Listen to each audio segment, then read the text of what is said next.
run here. Drake May gives himself up. Keeps the clock ticking. 3:36. Oh boy, it's over for the Patriots. Scratch that. This penalty is. Now you decide to throw Oh flags. my Now you decide to God. throw penalties. The Bears could have beat them both. And honestly, I don't know if Mr. B showed his. What a game. Boring as all hell the first half. What's up, everybody? What'd you win, Ground Fog? You win a knife? What's up, everybody?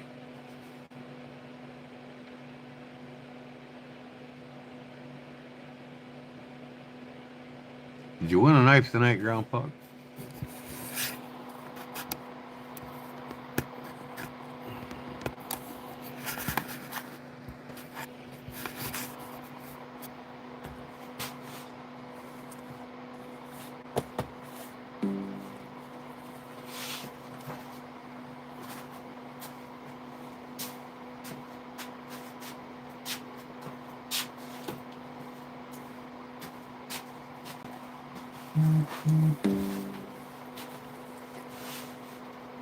Oh, gosh. What we got here? All right. Okay. You win a knife tonight, Ground Fog? What'd you win? What's in everybody's pocket tonight?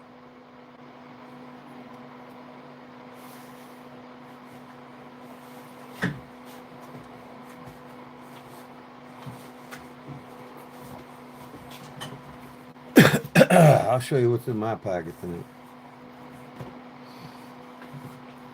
In fact, I just took one of my knives off.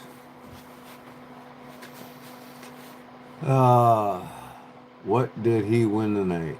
Reet PLXT for the day. What is that? Hey everybody, Stephen Parks, Don, or Chris, Ground Fog, Big Jim in the house. Barbara, hello.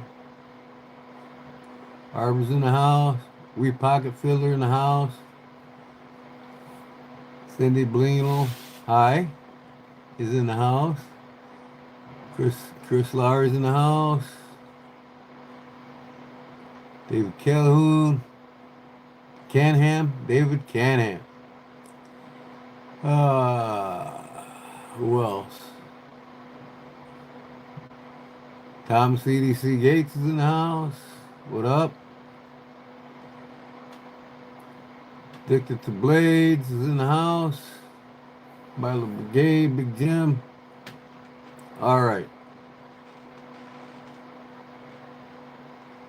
Reet PLXT for the day. Sean McDonald said. That's what he carried. What else? Who carried? Who just carried? Come on now. Let's go. Talk about it. Get in the chat. Write down what you wrote. What you carried today.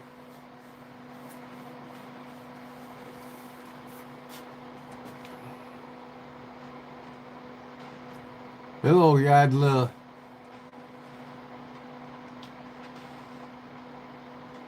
Yadlame gun.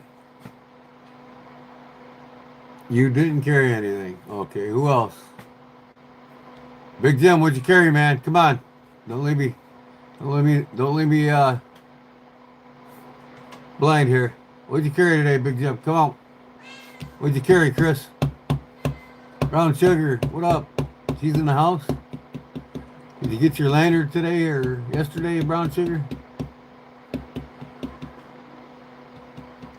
Cold Steel Recon 1 Tonto and Cold Steel SR1 Tonto. Can't go wrong with a Cold Steel, that's for sure. Look up, Big Jim says. Let me see here. I look up here. Sal Buster, RCB Sadie. Rose Crap Blade Sadie. Sal Buster. Good combination. What do you want, troublemaker? Hi. The cats want to say hi. They've been out all day. All 6 of them back inside the garage. Ain't ya? Hi, kitty. You're not sitting on my lap. I ain't got time for that shit. Ah, yep. Chicago Bears could have beat either of these teams tonight in the Super Bowl. What a lame ass game, boy. Drake May just ain't got it. That kid just he he cannot see the field like Caleb can, and he just doesn't have half the talent Caleb's got. Oh, Illinois Canary in the house. I carried the same shit, just different day. What shit's that?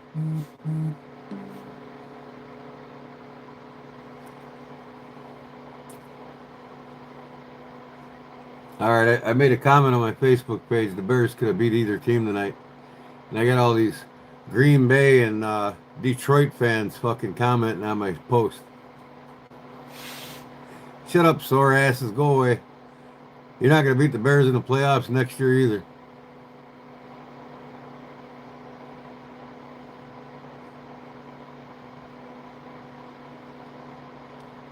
Ah, no, you're not getting on my lap. I miss you too, kitty. Look, kitty misses me. You miss me, kitty? Huh? What do you think you're gonna do? Huh? You want some loving, don't you? He said, yeah, I want some attention. I've been outside away from you all day. This one and my favorite is Pumpkin. Pumpkin absolutely loves me. He was on my lap half the day today.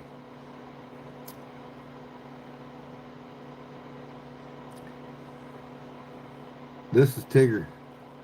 This one here is Tigger. Pumpkin's the one that looks like a pumpkin. Yeah, you want to lay down too, don't you? You're not going to get to, though. I got to move. I got to be busy.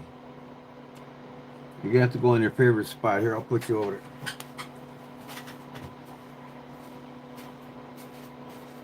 You're going to have to stay right there. Okay?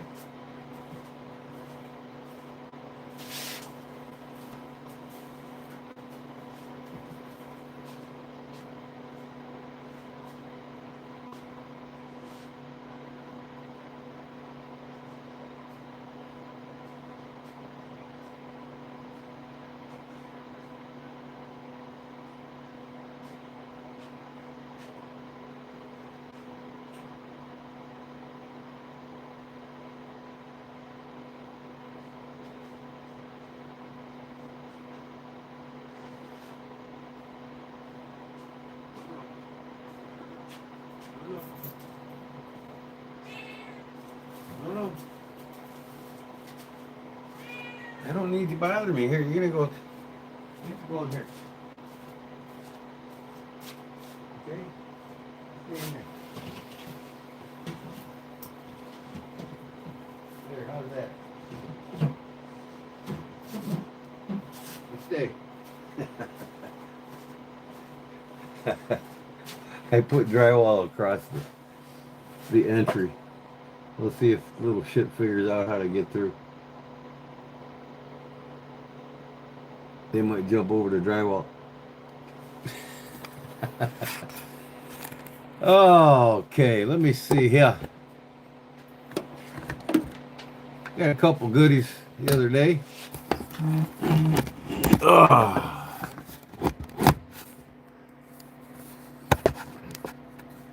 Got some things done. Got some goodies in the mail. This is what I carried today, these three. This was just on my belt. Of course. I took that off for the night. Yeah, you found a way in, didn't you? Uh-huh. Okay, I carried this one in my new sheath. K-bar, that was in my left pocket. K-bar trapper, I absolutely love it. This is my work knife. And then I carried this, and this is going to be a user too. I made a little slip for it. I just got this in the mail from Deep South Cutlery. IXL.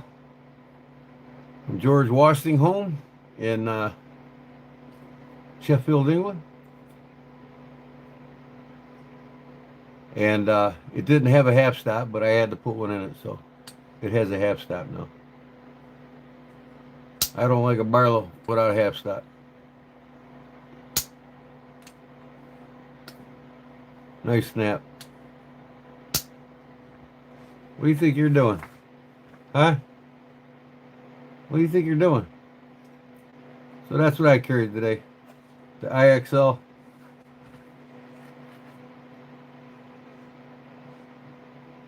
The Trapper. I ain't got time to be petting you. I got shit to do here. Here. You stay. We're gonna stay.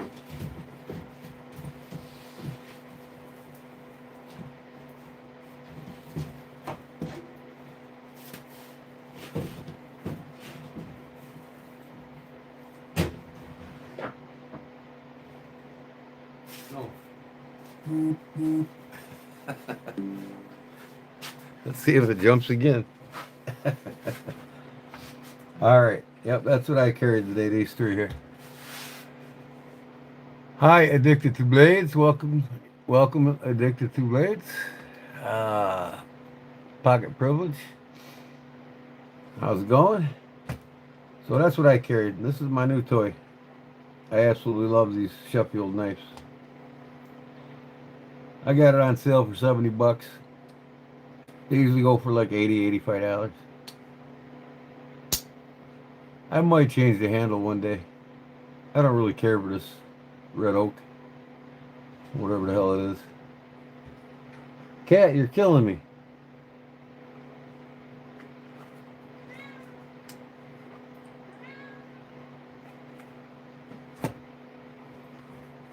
This one's sitting to the side. This is in my rotation. One my wife got me for Christmas. And this one here, I'm probably going to carry tomorrow.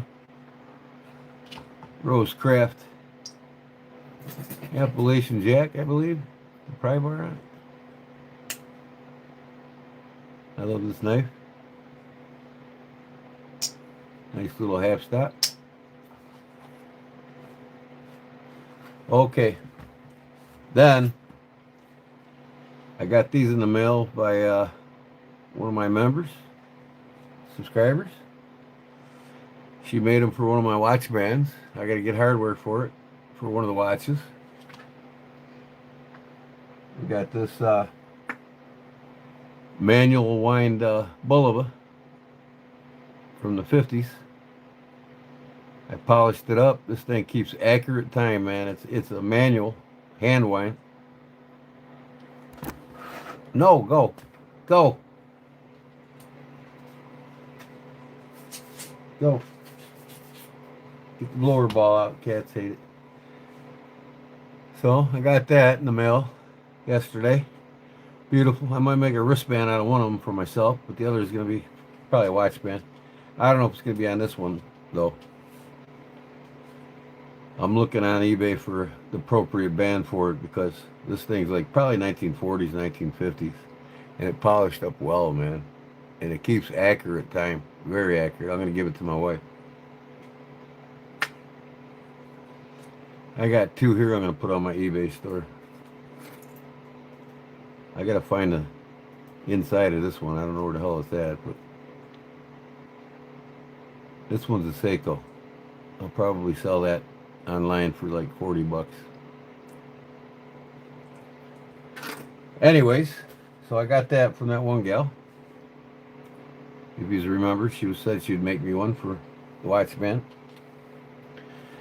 And then right here, these are going up on my eBay store.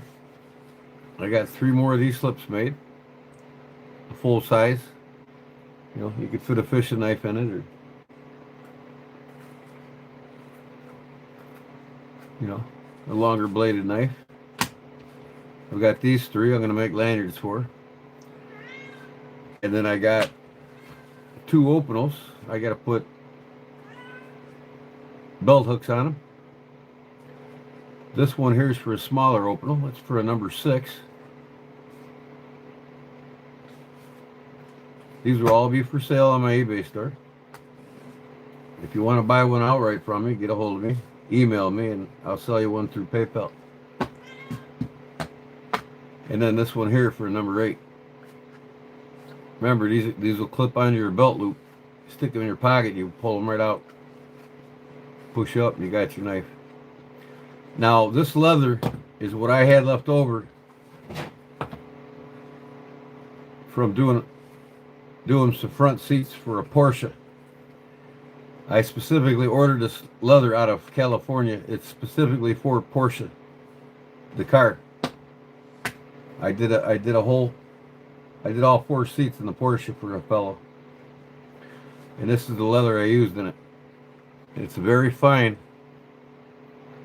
leather. So you can actually say you got a Porsche leather slip. So that's 8 made going on my store, and I'm yet to pour some more of these so I can sell these on my AV store. My cream, leather conditioner cream, for protecting your leather and your knives. All right, that said, let's get to making something. What's the PPP knives? Big Jim, did you get any of the PPP knives? Those things are so tiny. What things are so tiny? What you talking about, Jason? He ain't looking. Yes, I would, Jim. Want to see my Barlow custom? What Barlow custom?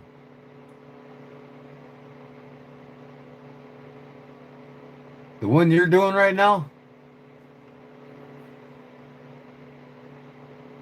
No, I missed them. I'm sad. The women's watches were so tiny. Oh, yeah. Well, back in the 40s and 50s, these cocktail watches were hot by women. Most of them didn't even have second hands on them. But this one here, I opened it up and it's been serviced twice. So I'd assume it was probably serviced the last time in the 80s or 90s. But what time is it right now? 9:21? Look at that. Look at how accurate that thing is. I haven't wound it in a couple days. I must have set it a little fast. It's at 9:24 right now. He wants to show you his custom. Oh, okay. Well, that's fine. I can show his custom. What, he send me an email or a message or what? You got to go live with me if you want to do that shit. Because now I'm taking time away from making stuff and giving it away. You guys are going to have to wait even longer to get it. Or we do that at the end of the show.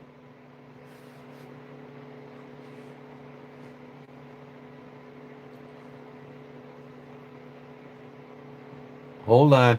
Send me the picture. Let's go. It's going to be quick.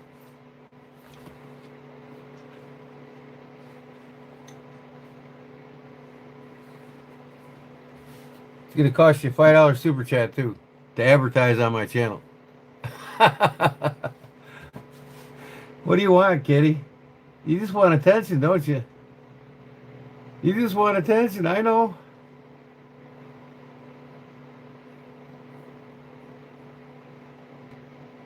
There's Brother Rex. Brother Rex is in the house.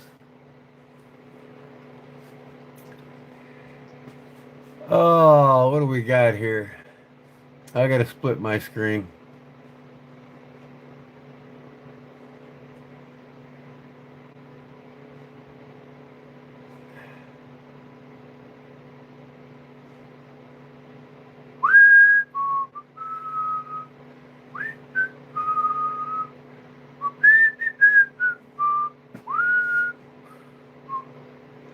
All right, where the hell is my... I can't even find it. I can't even find it.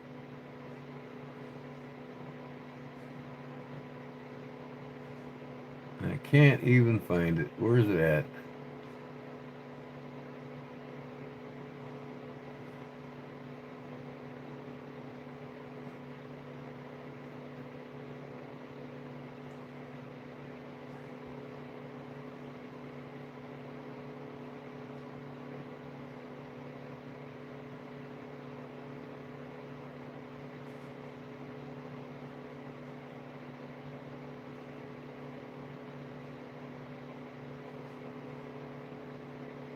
All right, we're being held back here.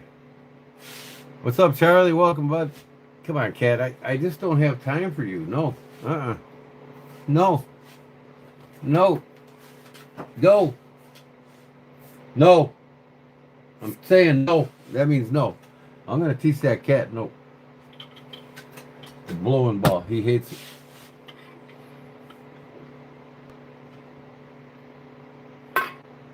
What Illinois say? What the hell is with my live stream here, man?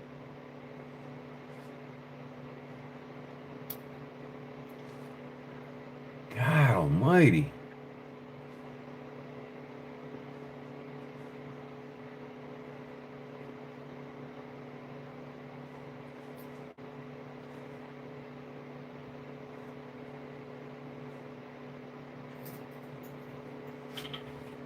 Okay. No. Get.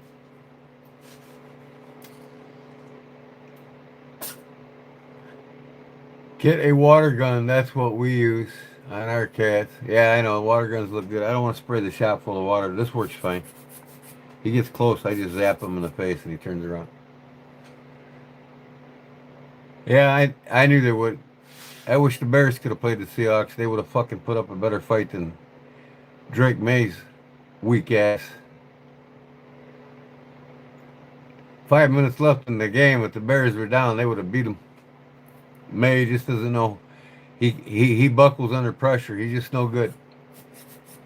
I don't even know how he got there. The only reason why the Patriots got there is because of their defense. Check my email, he says.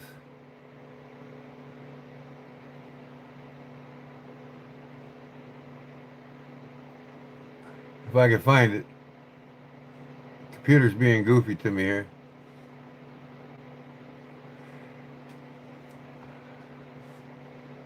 I gotta go in settings.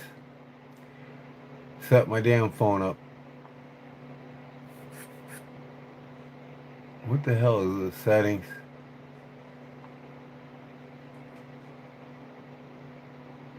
Where's my phone at here?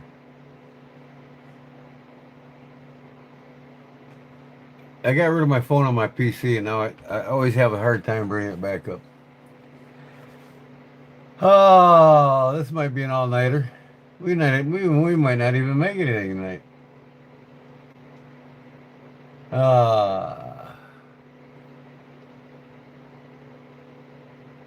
Where's my phone?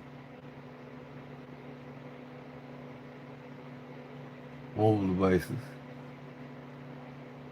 That's 25. Let's go. On. Okay. It's all on.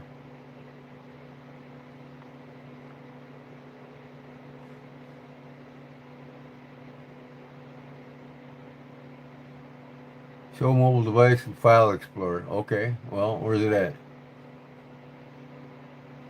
Okay. Come on, man.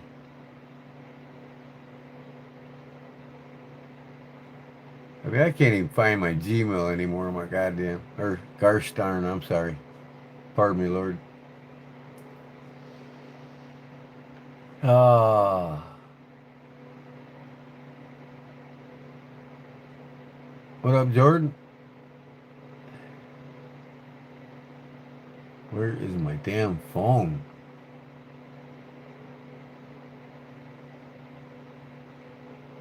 Okay. All right.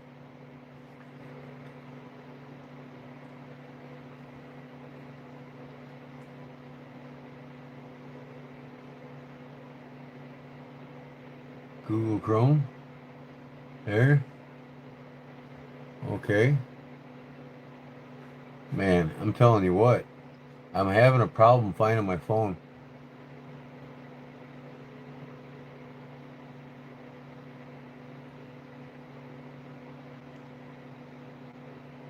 Jim, why don't you send it to me a text real quick? Then it'll pop up on my PC and I can click on it. Send me the picture to text. Phone message. Text, please. When it pops up, I'll see it instantly. It'll pop up on my PC and then I can click on it. Bring my phone back up. I can't figure out how to put my phone up.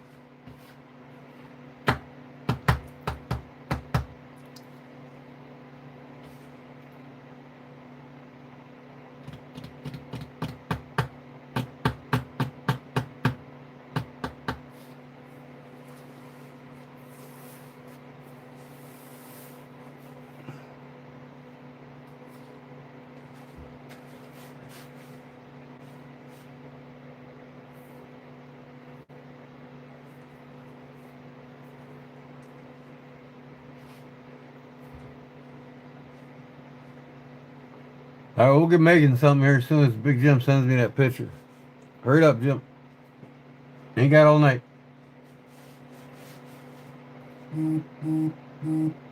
There it is. Phone link. Okay. There it is. Got it. One attachment.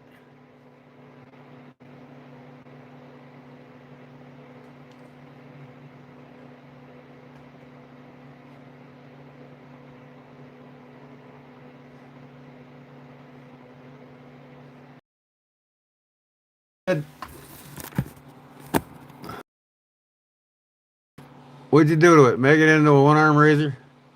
Or did you dye the bone?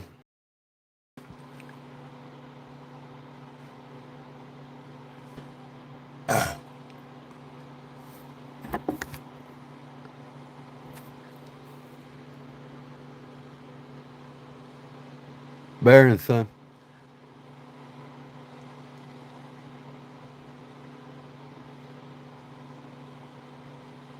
Okay, phone's up finally now.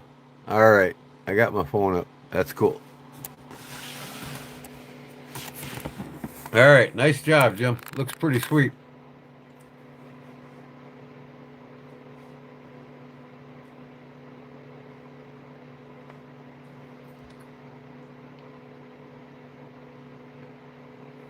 No, I'm having a hard time locating Charlie. I'm still looking though. I'm trying to get that damn crystal. I had a crystal. I located a crystal. I got it here. It needed polishing. I started buffing it on my wheel. It fell to the floor and it cracked in half. So now I'm looking for another one.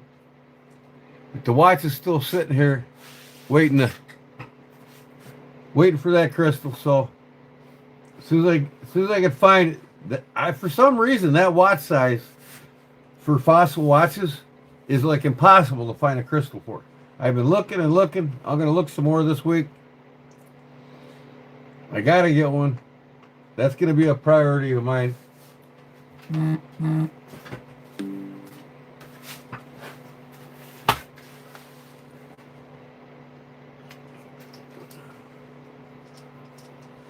I'll find one this week.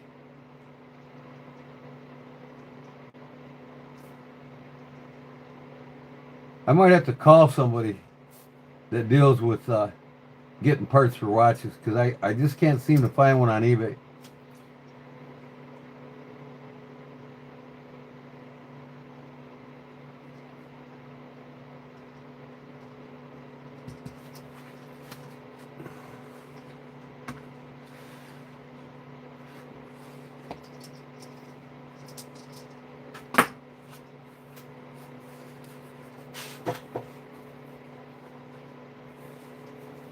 How am I doing since the hospital? Praying for me? Well, thanks, Mr. Jordan.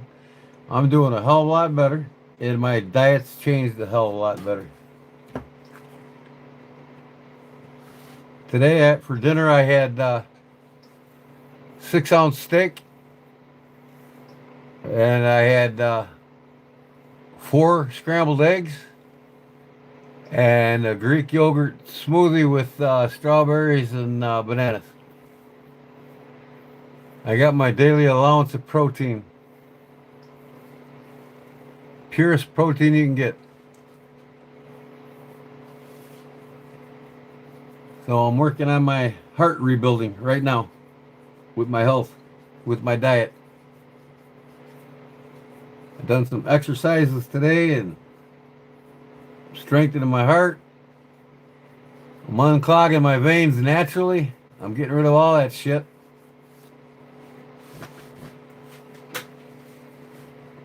In about 3 months, I'm going to check back to my doctor, see where my AC1 levels are, see where my levels are, and get myself off these damn drugs. Get my heart back to top-notch shape. I'm going to be doing some mountain biking this summer. Lots of it. Thanks, Brother Rex.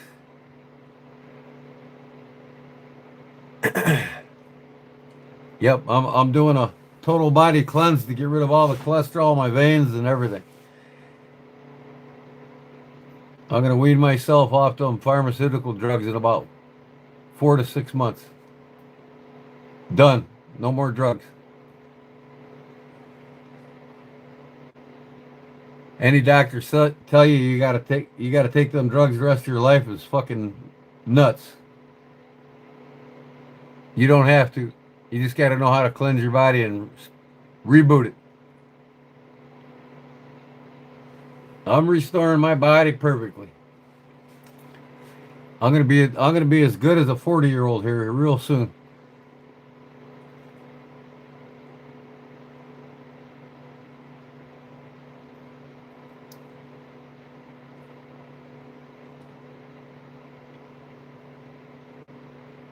When I get time, we pocket knives, I'll get that Cusco done.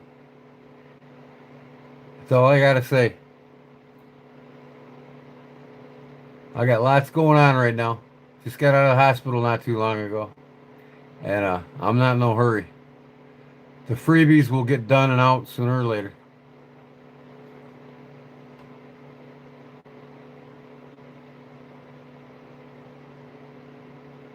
You keep telling yourself that too. Well, the difference between you and I, Jim, is I act upon it. You're not going to see me in a walker. Ain't no way in hell. You're going to see me on my bike live going 50 miles this summer. Yeah, well, if you're tired of taking meds, reboot your body, Jeff. You got to start with a gut cleanse. Fast for 3 days and only eat one meal a day when you start eating again. It's bullshit lies. People are eating 3 meals a day. That was made up by the Rockefeller Foundation. We didn't eat but 1 meal a day every day until the early 1900s. Then the Rockefeller Foundation came up with this 3 meal a day concept. And now the odds are stacked against everybody in this live chat right now to die of cancer and disease and diabetes because of all the genetically modified foods and the crap foods.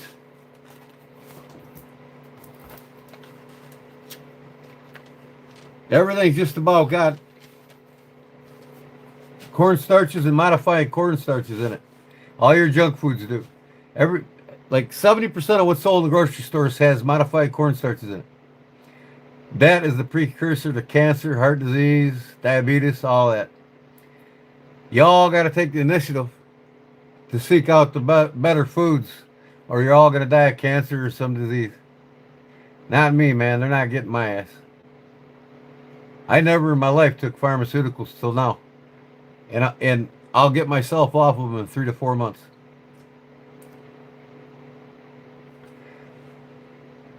Well, unfortunately, Jim, you probably let your body go too far beyond repair. That's why you have to use a walker.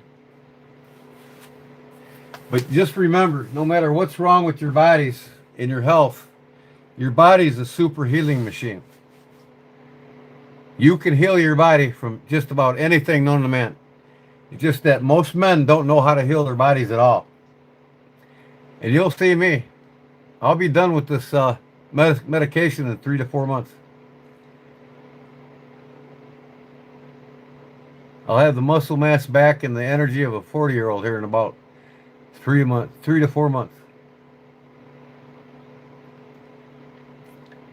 So it starts with the diet, man.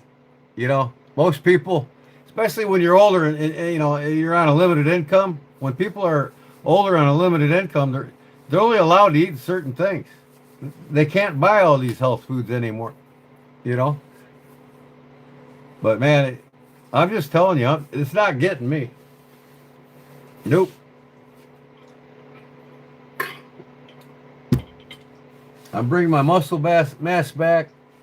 I ate nothing but high protein foods today. And I started a week ago by eating 4 eggs a day.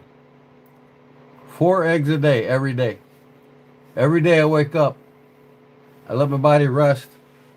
I don't drink coffee for the first 30 minutes of being awake. And then I don't eat for the first 40 minutes.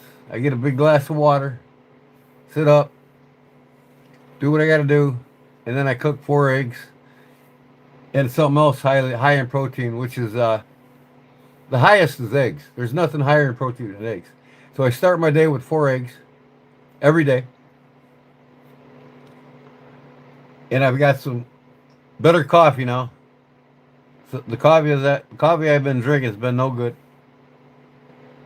So I got some pure form coffee.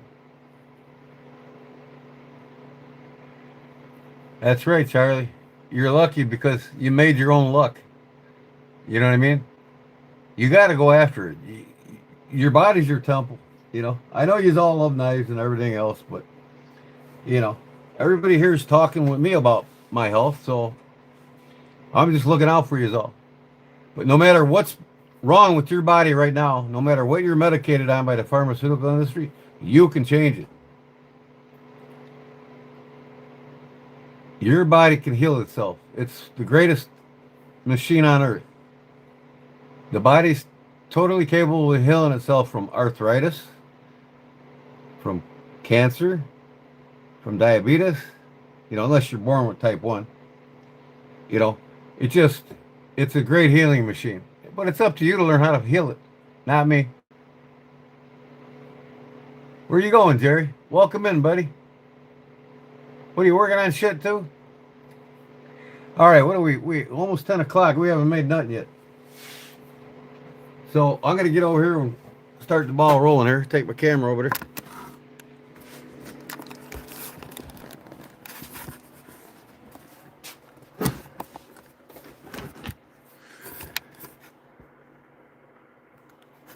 So I got to make 2 things tonight. And the first giveaway is going to be for the members. The members are going to be able to tell me what they'd rather have. A belt knife slip. You know, this is going to be for like a trapper. To go on your belt. I'm going to make one of them. And I'm going to make from this old pattern here, old school pattern, I'm going to make a pen and pencil case. Exactly like this, but new. Out of this. This is the Porsche leather. I'm using up my scraps. Who wouldn't like to have something nice to put in their top, front, left, or right pocket, right, for their pens? So, the first drawing will be for members only. They can tell me whether they want this or they want that. Okay? Get my laptop rolling here.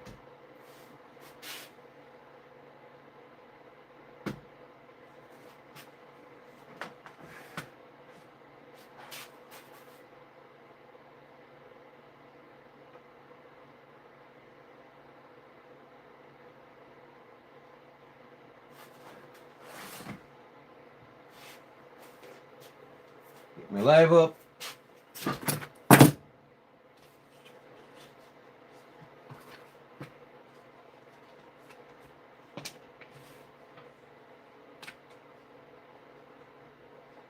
Man, just not wide enough. What the hell? I think it'll work. No, I better stretch it out as much as I can. I think both of these will work here. Yeah, that's pretty. That's pretty. Porsche leather. All right, I gotta get a pen.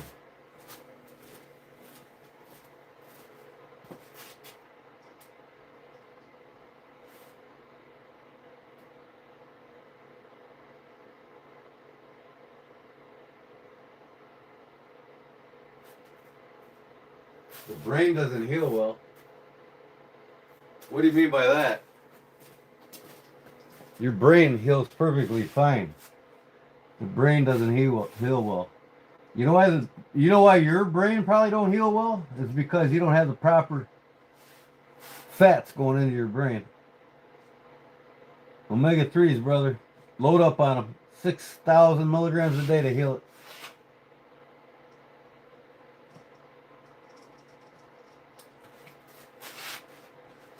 People eat too many fatty omega-6 loaded foods and too many foods loaded in high fats and modified cornstarches and just all the crap.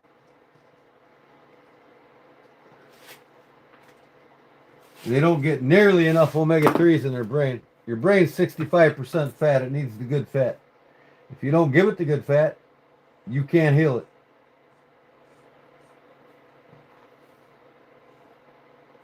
But a high diet in protein and omega-3s will heal your brain really quick.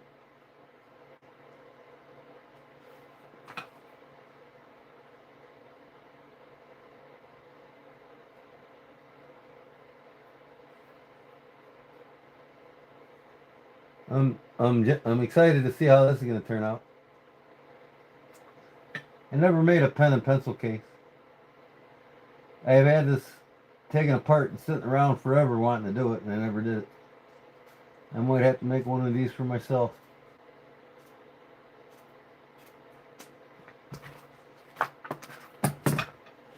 See if I can use the same piece for this.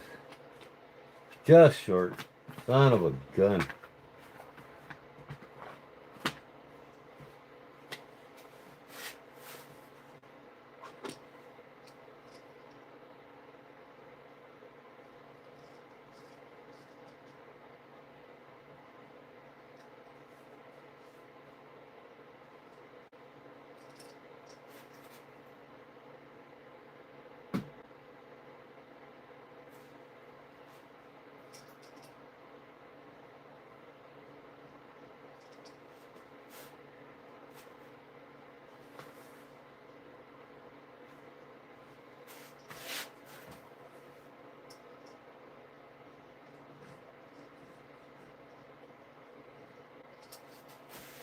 I need to get some 2-ounce veg tan and make these from veg tan so I can stamp them.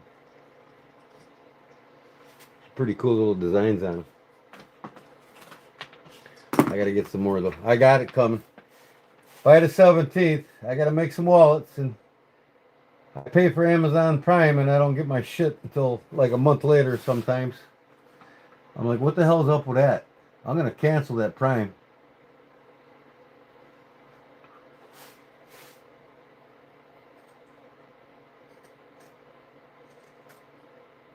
I did get the rest of my leather supplies in the mail. I got my new Tokenol and my new Resolene and my new glue. Finally.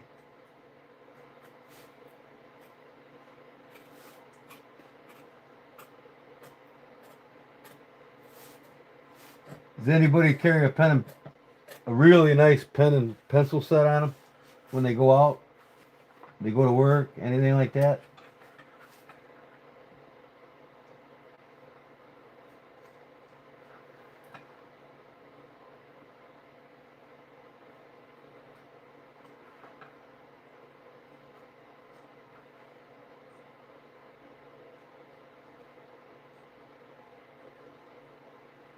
It's going to take longer to make that one out of veg tan coming up next.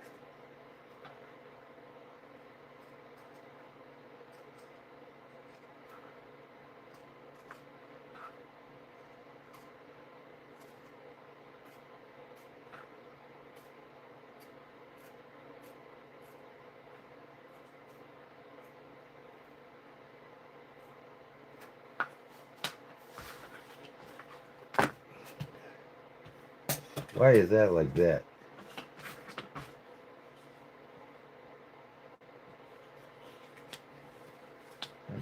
That looks funky.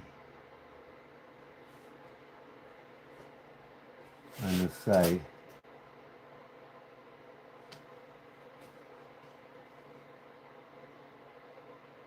Oh. It's not even curved right here.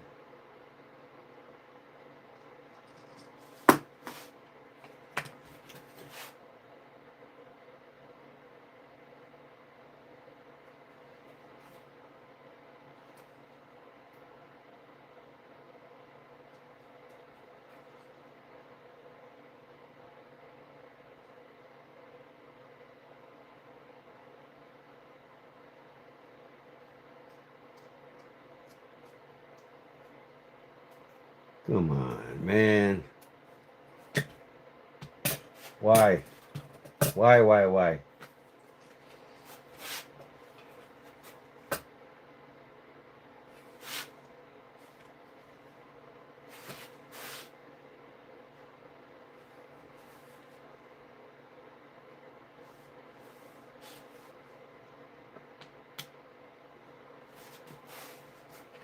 Make another one. Golly, I hate that shit.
This side better.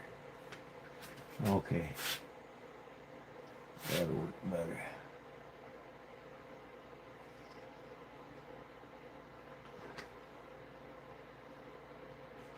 Why is one fatter than the other? I don't get that.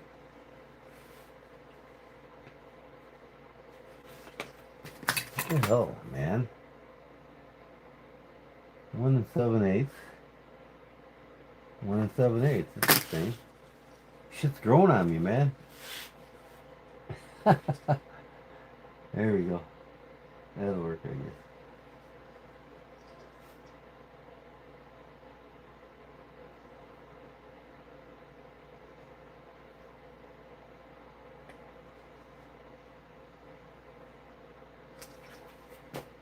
Come on, man.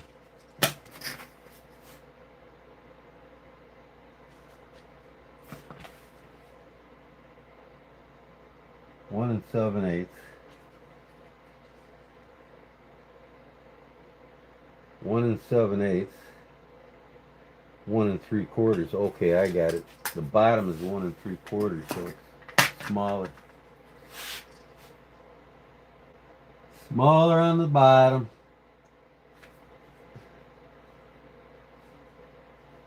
I don't get that. Of course, this thing's old and wrinkly, so I'm just gonna run with this.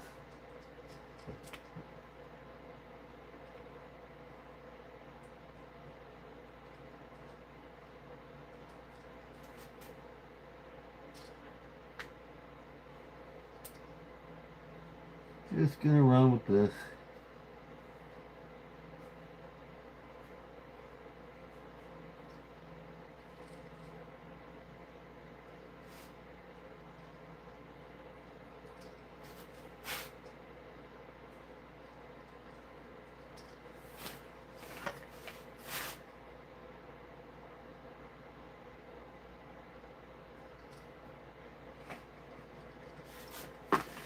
Okay.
Yeah, Jerry's doing a pretty good job on them shorts. So is Jim. Jim's doing a good job. You guys are getting that cap cut down, that's for sure.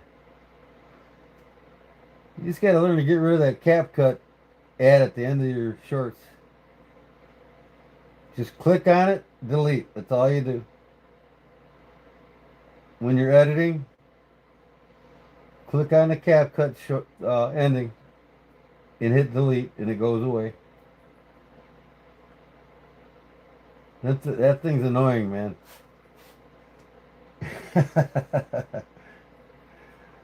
Cap cut ending is annoying.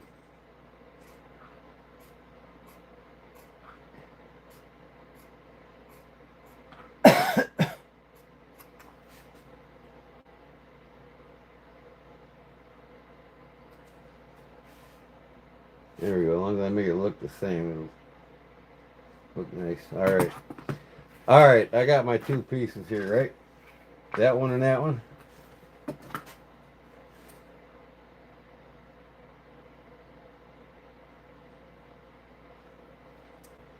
I got to make three pieces. I got to have a strap band in the middle.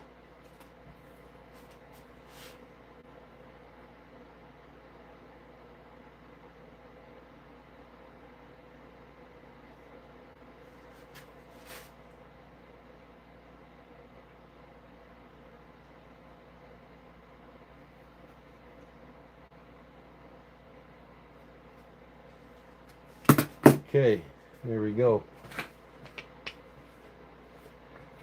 So what happens here is this gets sewed right down the middle. And then the two ends get sewn on. Okay. So this has to be the same size as that. It's about the same exact thickness of leather, so it should be perfect. Now I got to make a band. See, there's a band that goes through here.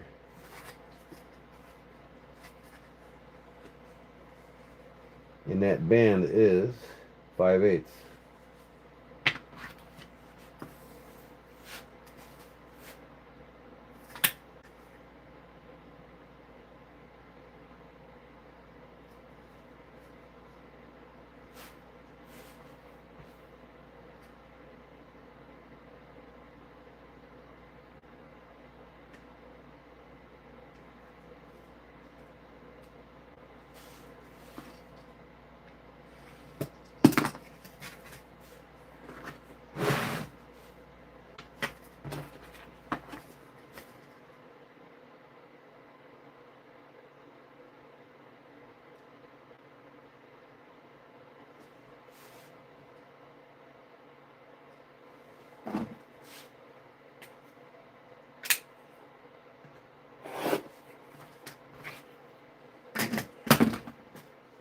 Okay, that's ready to go.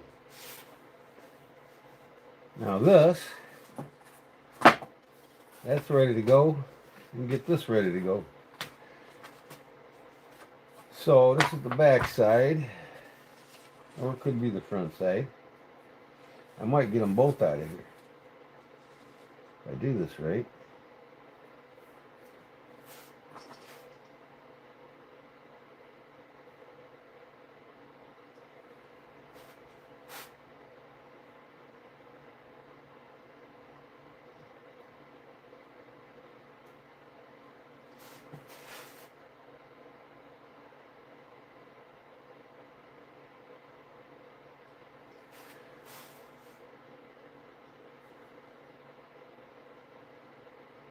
Actually, I can't do this.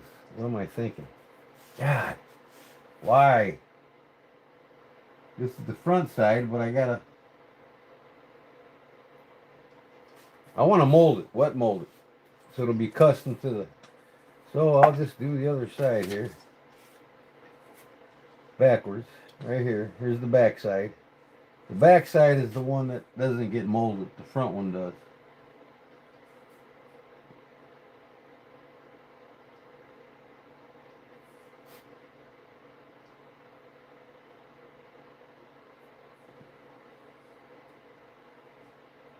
So I gotta mold the front one.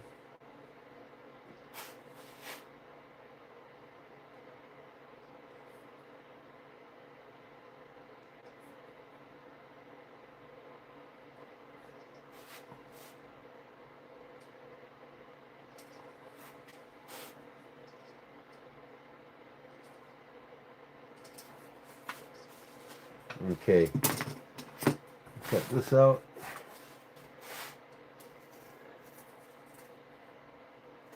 I'm going to cut it out.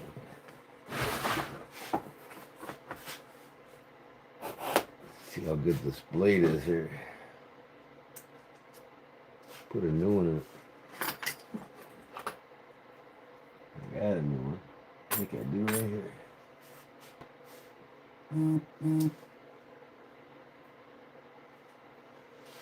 Alright, why is my shit beeping over there? Somebody sending me something again?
Could have made a left-handed one, right?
I need my heavier hammer.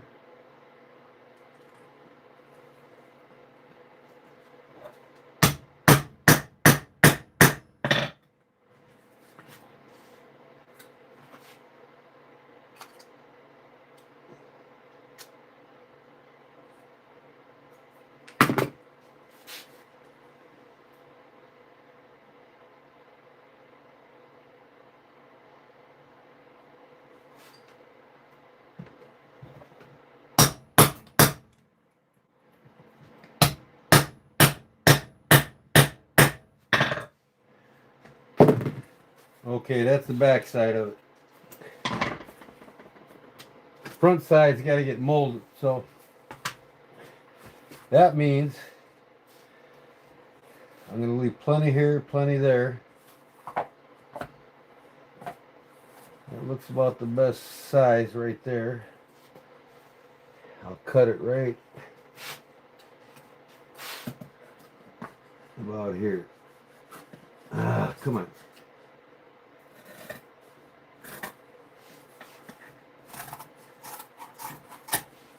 Okay. Let me go get some water. Container to put it in. I save these little tins for stuff like that. I put water in this all the time.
Earthquake. Earthquake where? Sweet Caroline? Yeah, Sweet Caroline. Doo, doo, doo. Oh.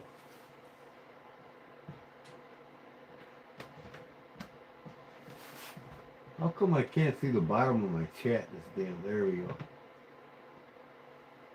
Charlie, you don't really trade knives much, right?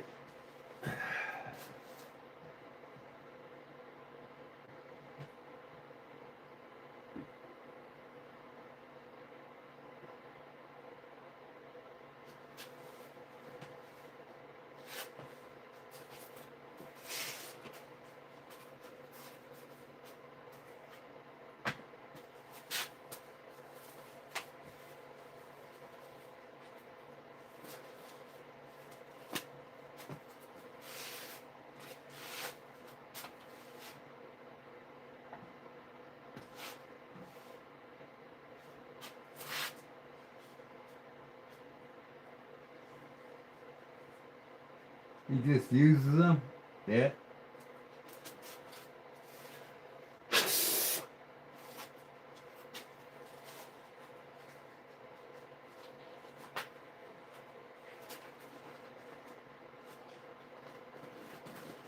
Where'd Big Jim and Rex go? They leave already?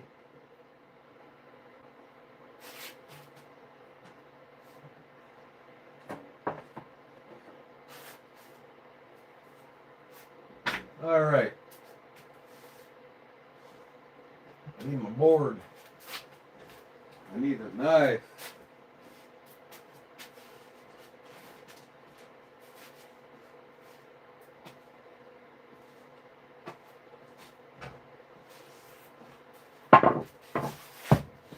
Need to plug in my staple gun.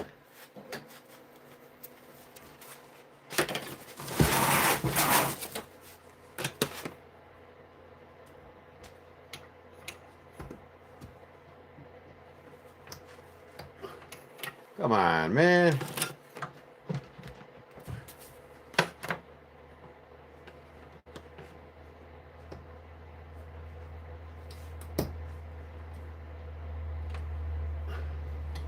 This fucking plug up here. Child safety. There.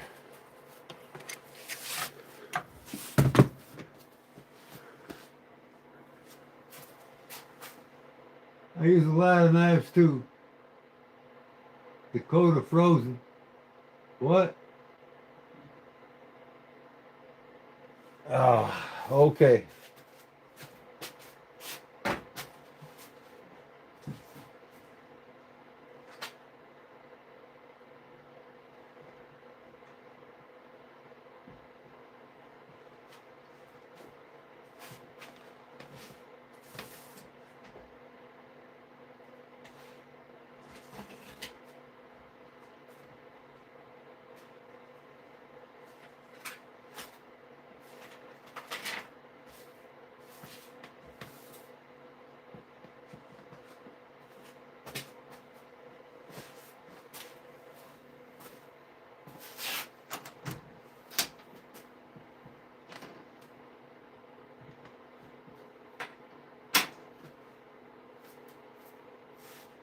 Son of a gun.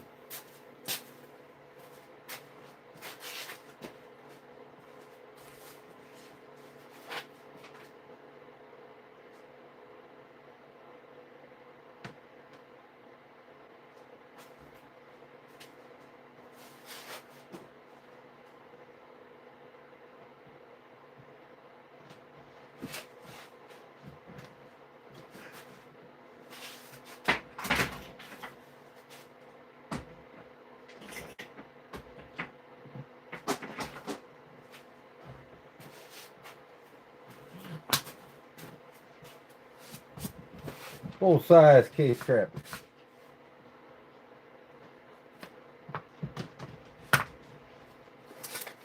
So this is my pattern.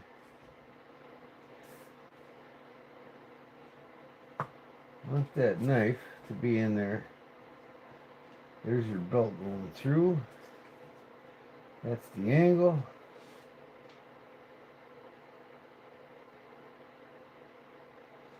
That'll be good right there.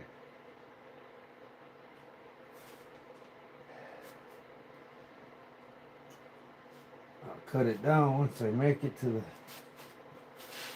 get it molded.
I need my antler. Where did I put that antler?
God almighty. Smaller the knife, the more tucking and harder it is to mold it.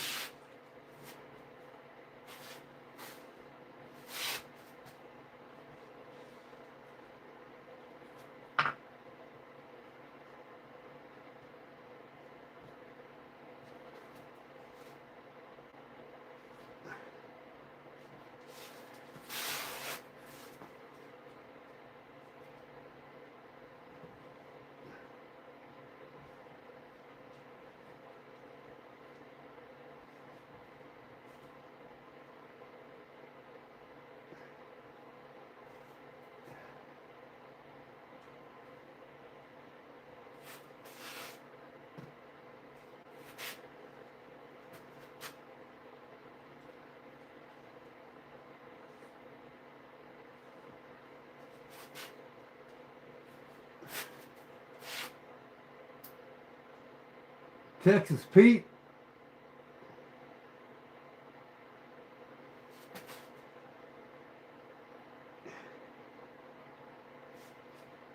I'd rather have an England knife than a case knife any day.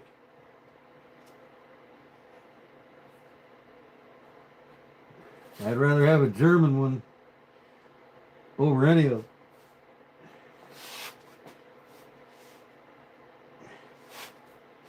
That's just my opinion. That's what I like, not what you like.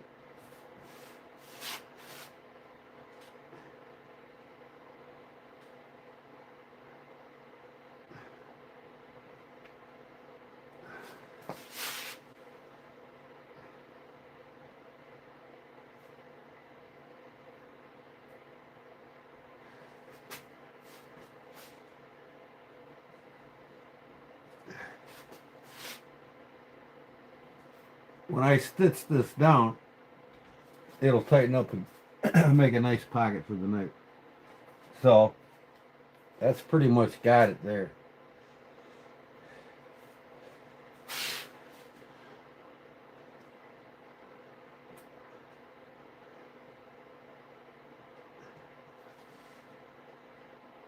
Like I said, this is a sheath for putting your trapper in. I wouldn't try to fit anything else in it.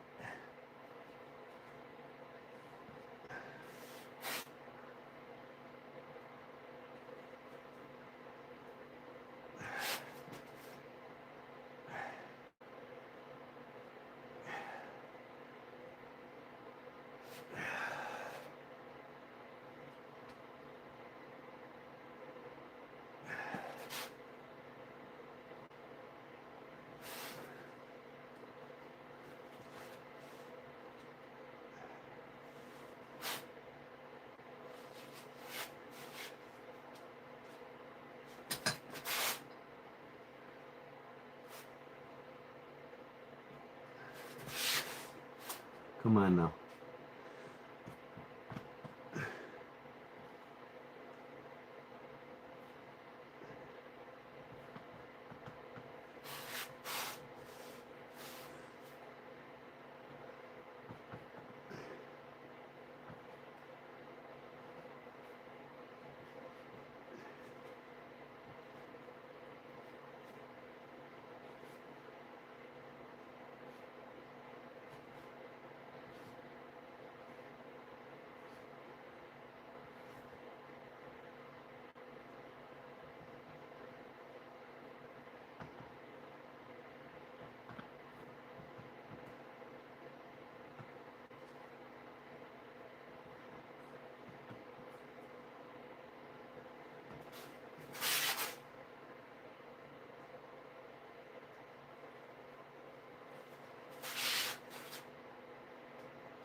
guess I can start drying it.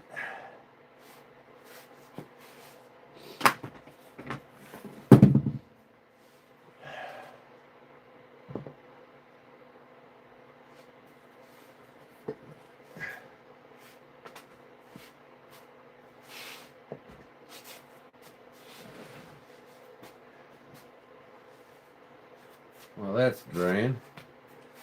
I can work on this, but I might have to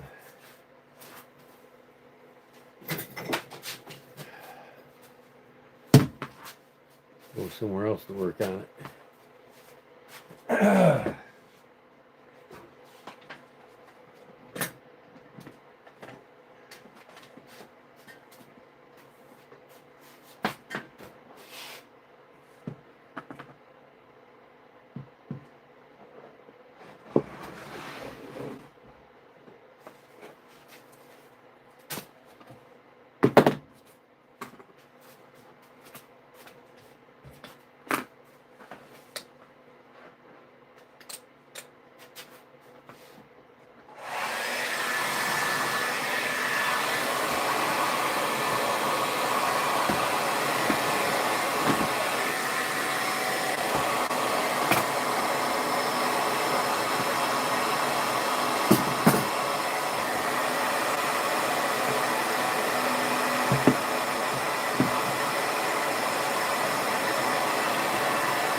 Sew that right up the middle. You see here, in order to make that pocket for both pens or a pen and pencil, you got to sew the middle up. So I'll put 2 rows of stitching in here. Get that done.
There's my 2 rows of stitching.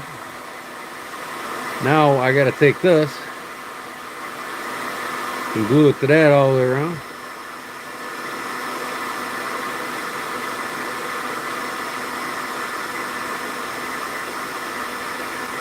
So that's gonna be fun.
Let that tack up.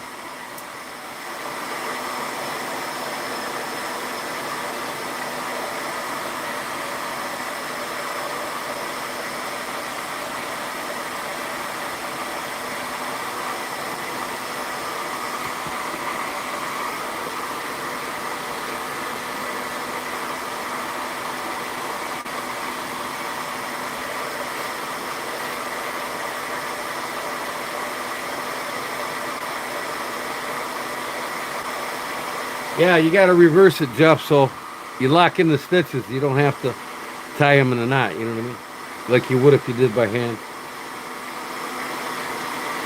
You don't necessarily have to tie them in a square knot by hand either. If you leave enough slack and you melt it solid in the back on regular leather work, it won't go nowhere. All right, let's see what we got here.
Let that dry for a little bit. I'll sew the half. Who knows, I might just glue it off, let it sit. This is coming along good. It's pretty much dry. Take the knife out of it.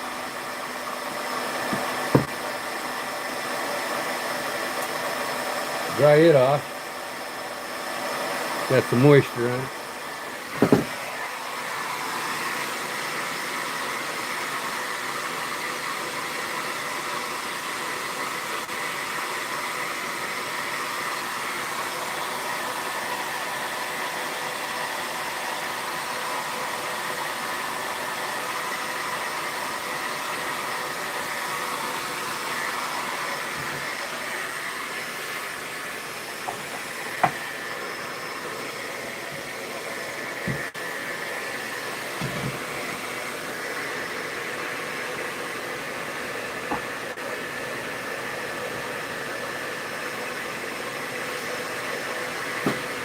I'm letting it dry it now underneath.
Okay, it's tacking up pretty quick.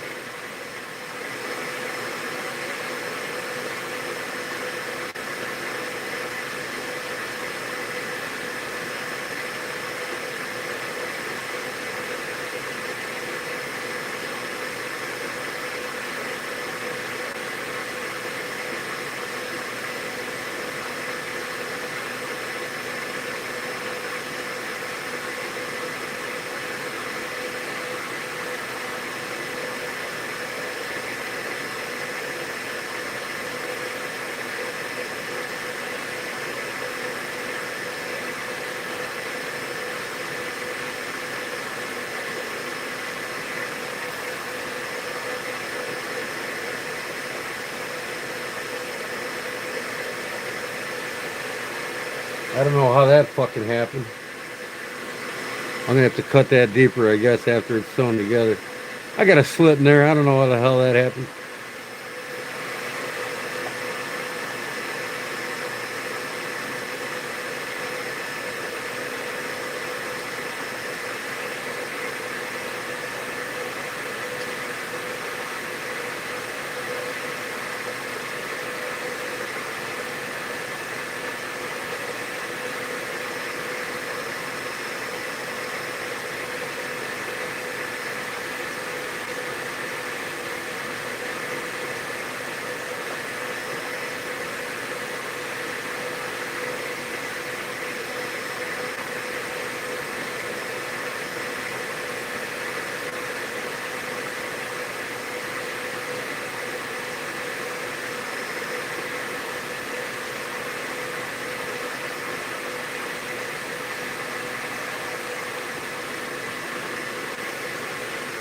There's a 2-pen pocket.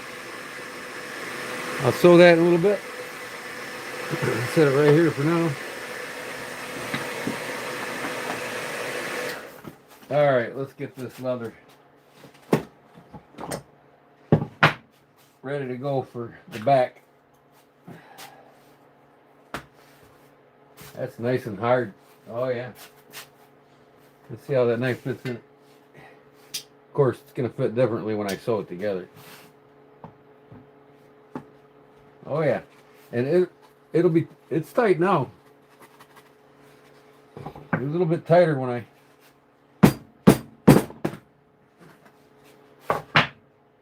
sew it.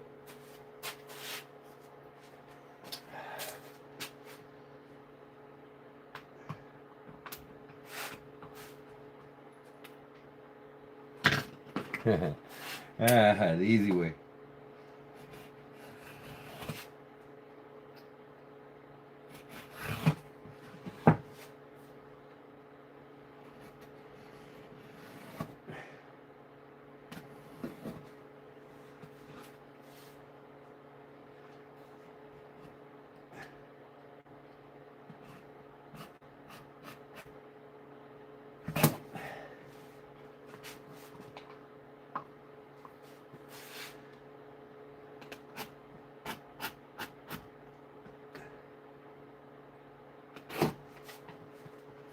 Come on.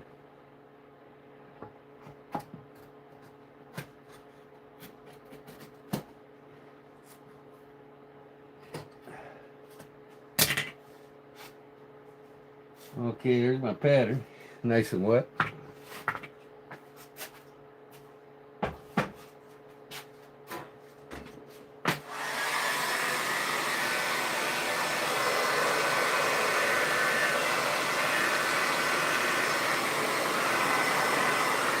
You can see the outline where the pattern was on here.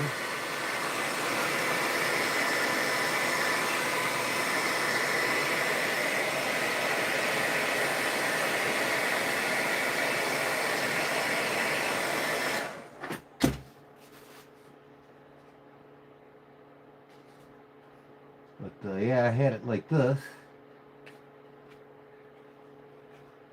Okay. So I can actually take this. What the hell is going on here now? I made the back backwards. That's all right. I guess the other one was right. I want to have the smooth side outside, so I'm just going to go ahead and trace this and cut it.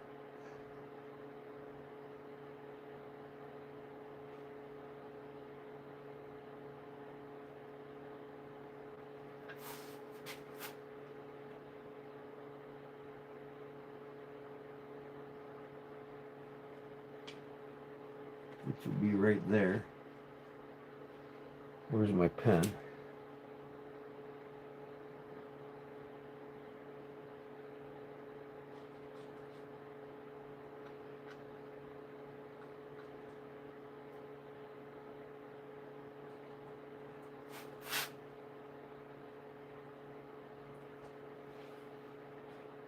I'll redo that.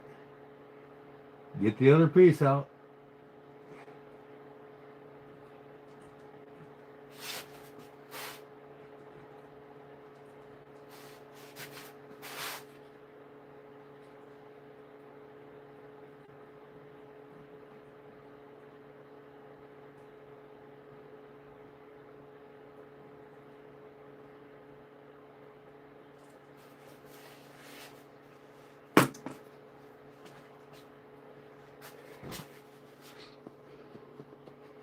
There's your knife inside of it.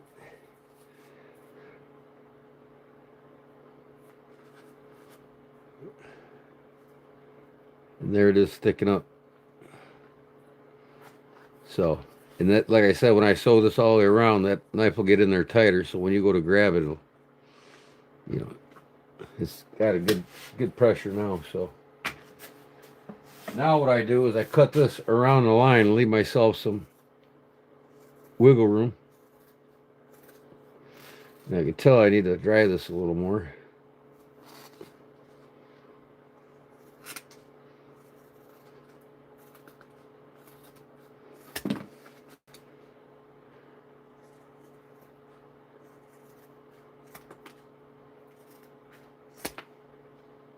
Now I can actually get this just past the line.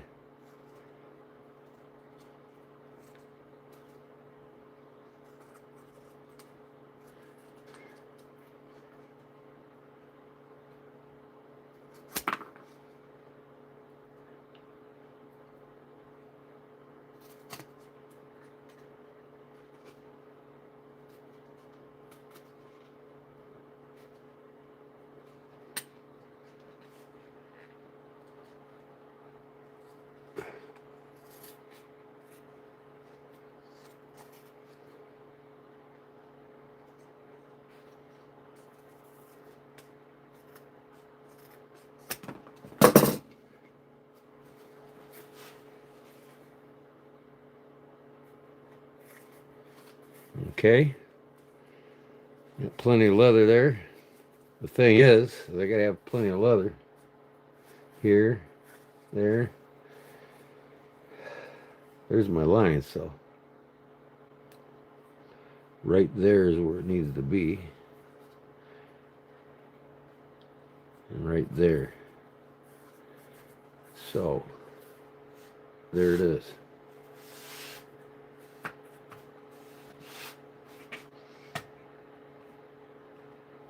Boom. Okay. Now, I gotta cut another one of these. Remember, I thought I was doing this one backwards. And I wasn't. See? So if we want that to be the right, just cut this out right here. I'm good.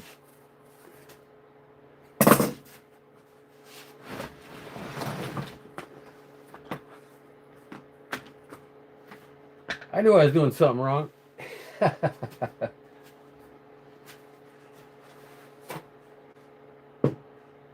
bucket of clamps comes in 30 pieces. That made my job smart. You might can see them on Amazon. Oh yeah, I got these at Menards, I think.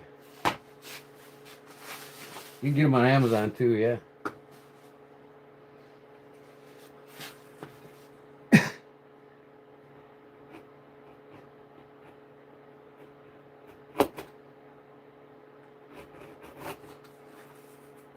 What the hell's going on with this blade?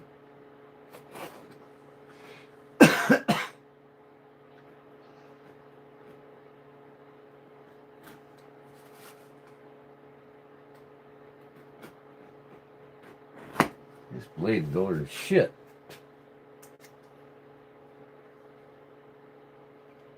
Must have hit something with it.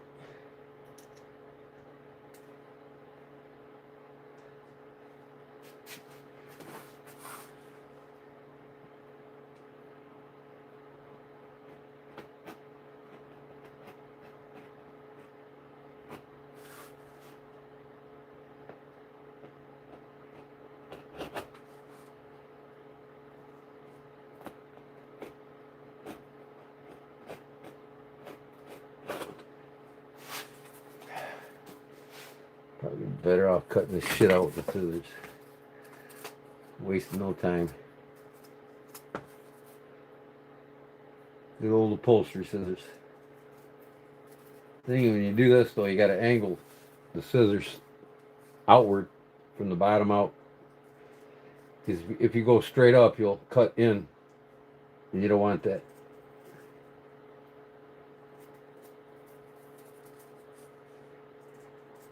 These things will cut through 10 ounces of leather easily. Kai scissors from Japan. Best upholstery scissors I ever bought in my life. KAI. They actually make knives. Japanese knives. KAI Corporation. Look them up.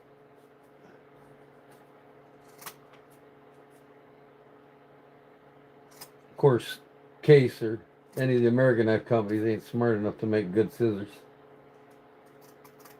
They're not smart enough to capitalize on the revenue that they make from all the people that use them. More than knives. There's probably more people in the world that use scissors than there is people that use knives. I mean, theoretically when it comes to making things.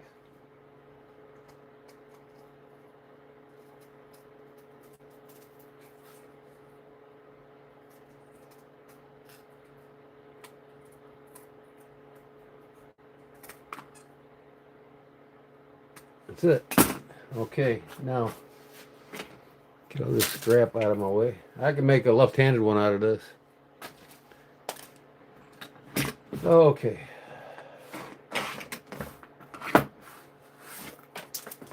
See how this thing's doing.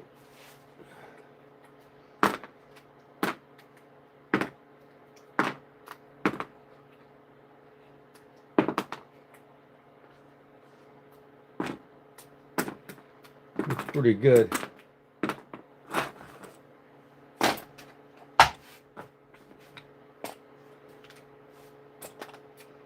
I can actually sew this up now, but here's the problem. I got to put my strap across here and sew that on first. Well, as I'm sewing this, I got to sew it all at once. So here's my strap. Now my pattern shows that the strap just goes right there. So I don't want this thing to be too tight or not tight enough, you know what I mean? So I can always sew this on after I sew this up, because that way I can put pins in here, put that flap down where I want it.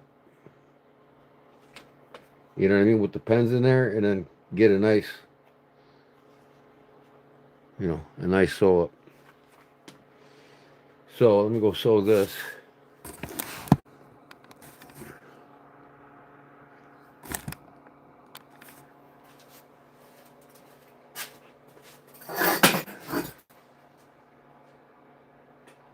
Are you kidding me? What time is it right now? My damn watch ain't even on. I didn't have it on.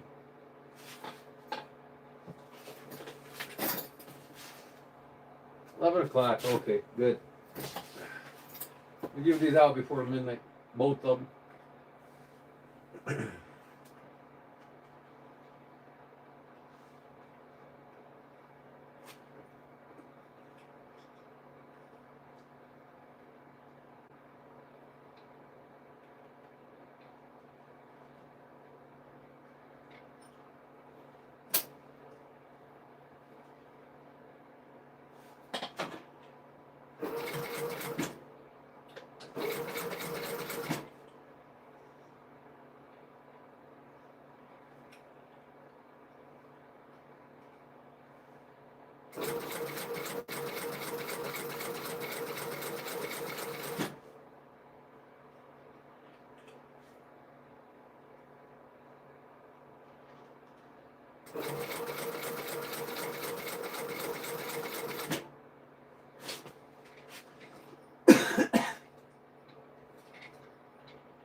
It's so small and tedious, I gotta do this by hand.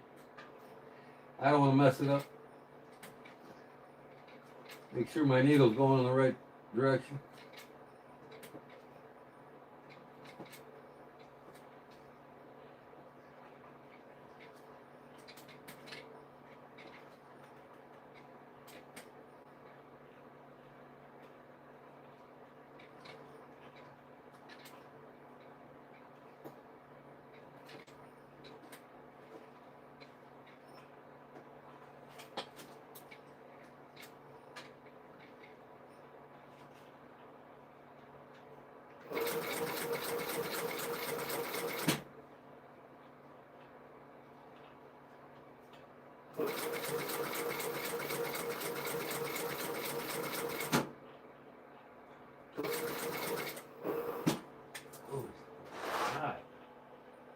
heater's killing me.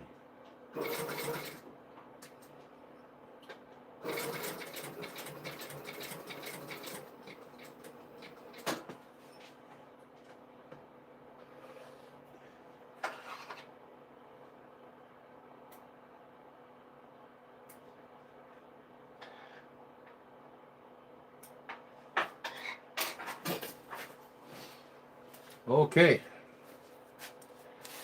Now, hence, these are made for your average size pen, not no big EDC pen. In fact, they're made for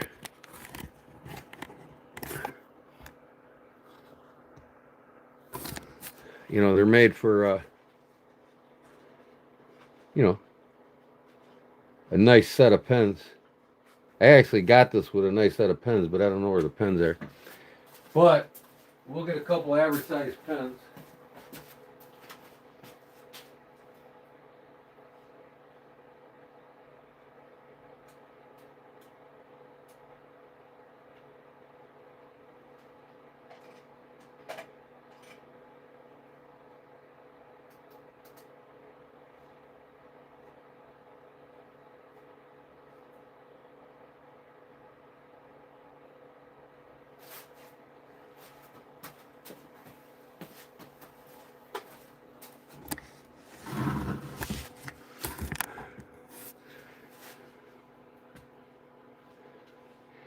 Now I got to cut this nice and smooth.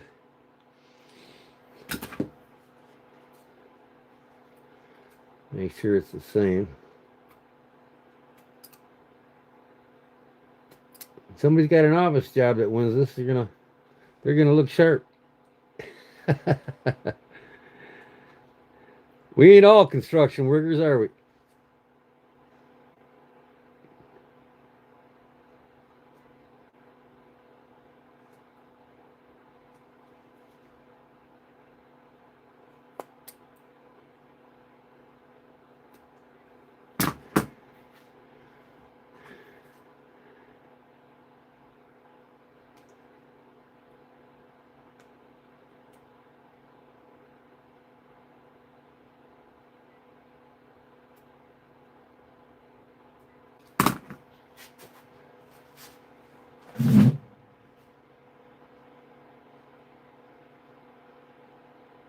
Yeah, you can put whatever you want in it, you know what I mean? I'm not going to put a belt loop on it, though. It's going to be for sticking in your pocket.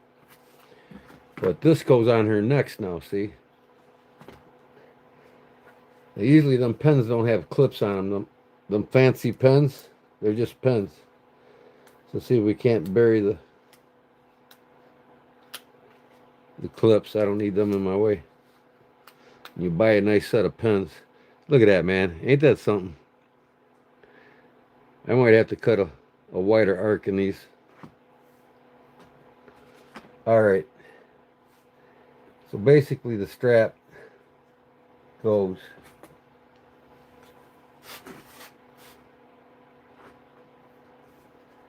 right here. Okay. So it's going to be easier for me to mark this. Probably. Well, I'll cut the size.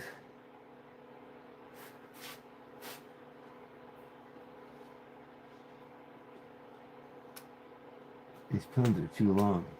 It's supposed to be like right here. Alright. Because I think this thing goes over that part of the tab. So if I put this here where it used to be, right there. Yeah, see, this only folds down so far. So these are too big of pens. So if I'm going to do it right,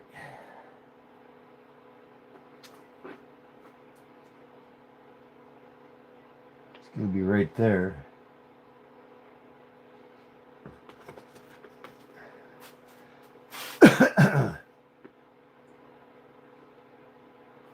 And this has got to be right there. Okay. Here, here, and here. That'll sew there. This will sew there. You can bring the tab up or down, whatever you want. But it goes right there, so. Let me go sew that on. I'll do a double stitch on it each side. Might have to do this by hand. It's getting pretty thick.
Yep. Come on, man. Get out of there.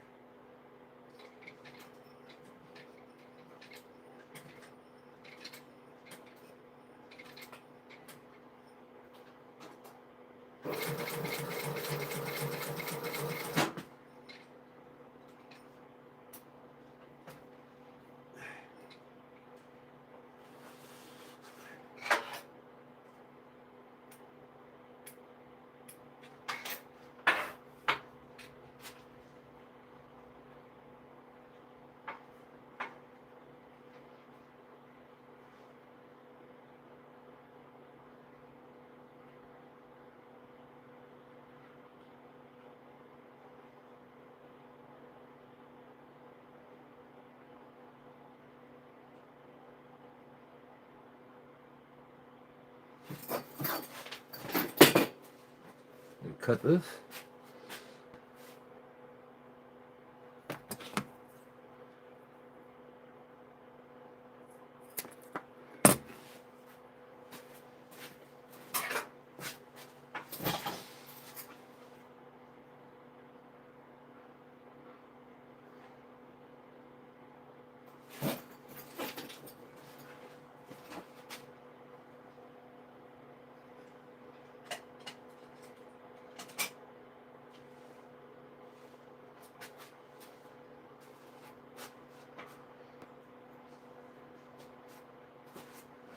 Oh.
Come on, man. Don't tell me I cut it too fucking short.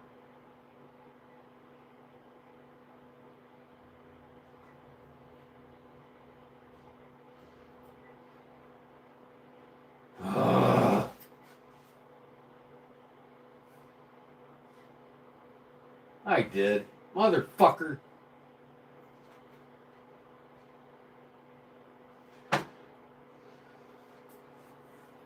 What was I thinking? Well, it's going to have to be tight. That's all. It'll work. It'll work. I'll just make it a little bit. There we go. This will work.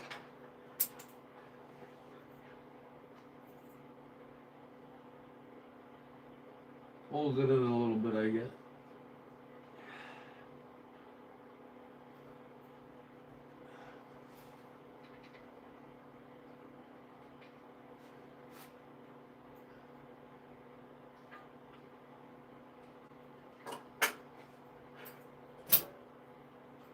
It will work.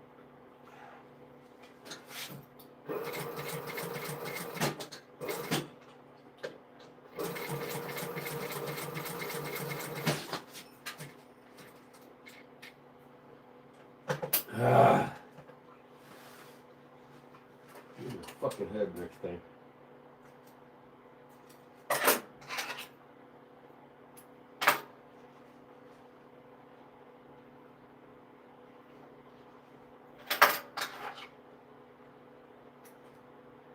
Cut the fucking thing off and start over if I have to.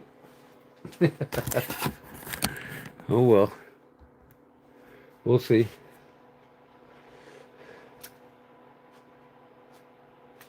I wish these fucking pens weren't so goddamn long.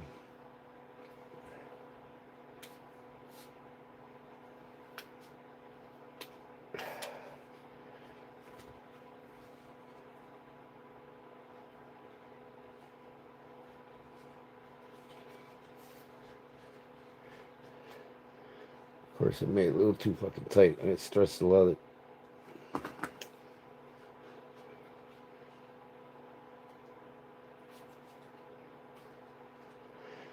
But these pens are thicker than, you know, architectural pens are a lot thinner than these things. These are like big fat bickers or whatever you call them. So, but other than that, there she is.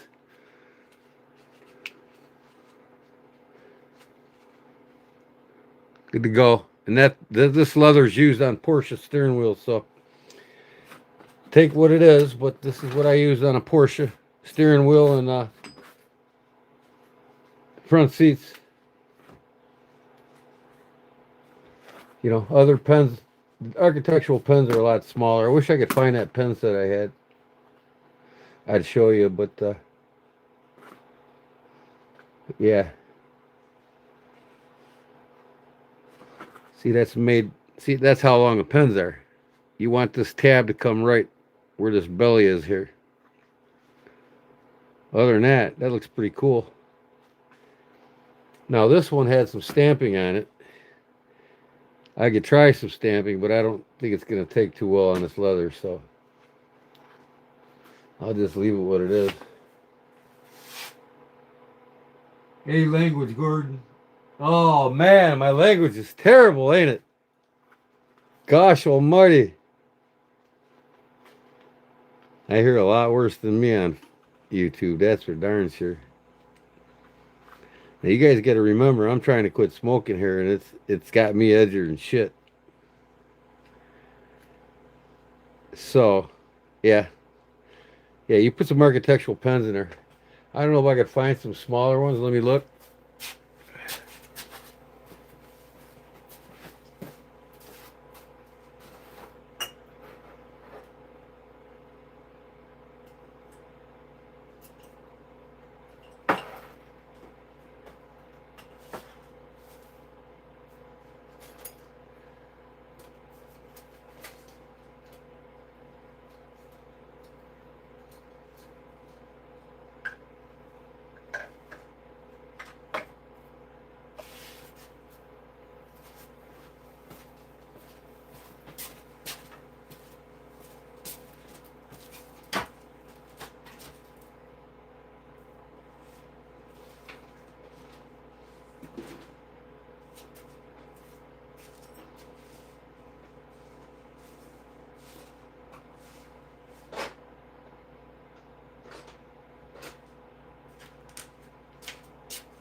Designer pens are a lot skinnier and smaller.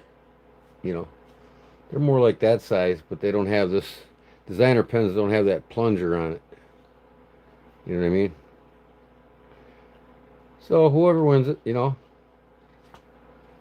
they could put a set of their real nice pens in it and leave it in their desk or whatever, or if you got an office job or whatever, whatever. So I need a lighter.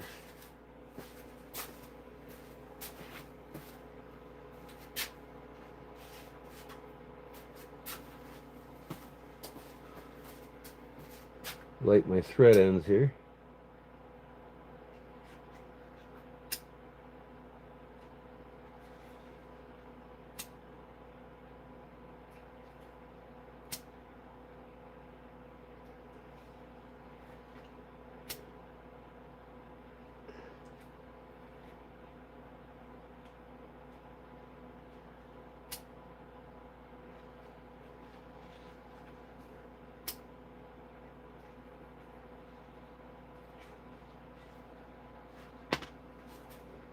Let me see what time is my clock watch.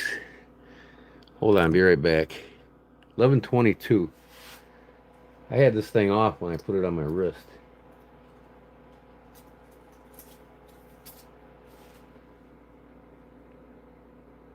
'75th anniversary, Ducks Unlimited. 11:22, huh?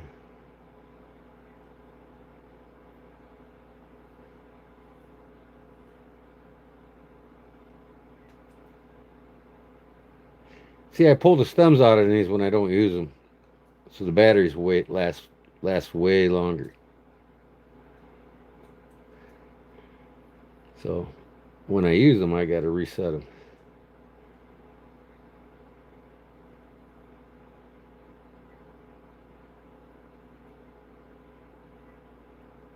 Eleven 23 probably.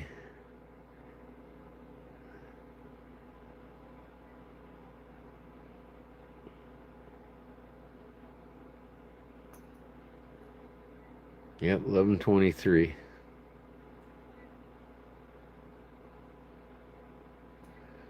I'll be probably 20 seconds slower, but who cares?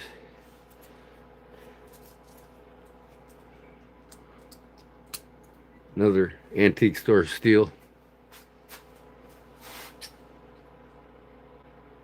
Oh, Leon's in the house. Welcome, Leon. Gene Jensen. Thank you for the lovely bracelets.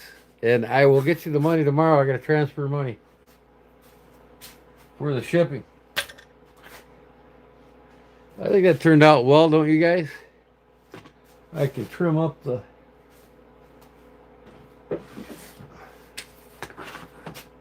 We're going to give both of these things away here real soon.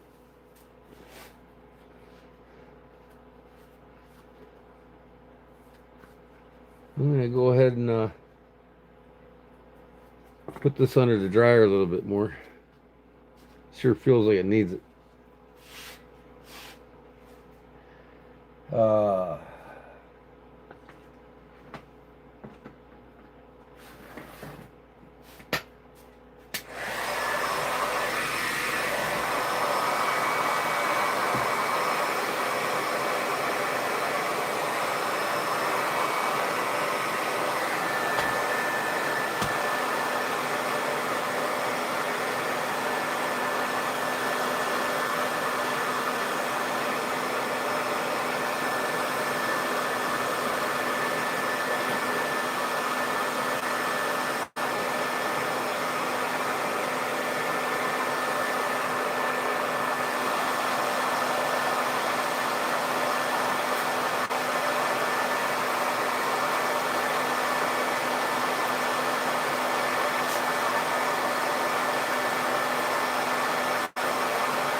Hey, Otis, welcome, bud.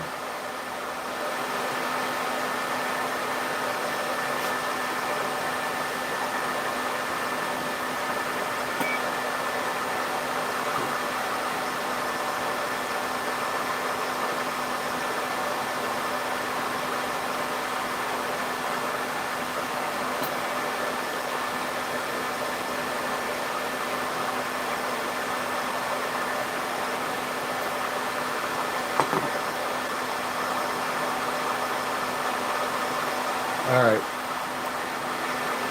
I'm going to trim this up tomorrow.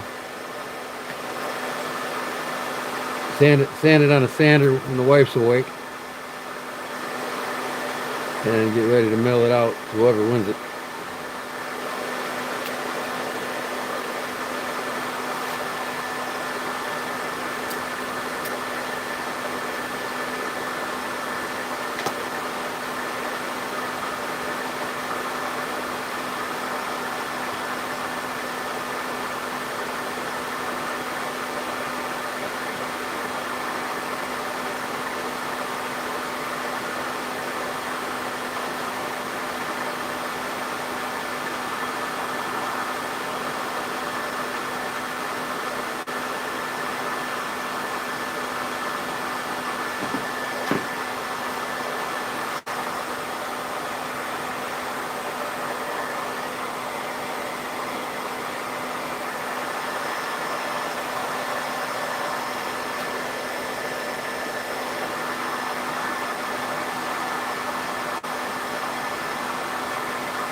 We're going to have the giveaway here in about 20 minutes, folks. Both of them.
And whoever wins this, they want to stick around and watch me sew it up and finish it, they can.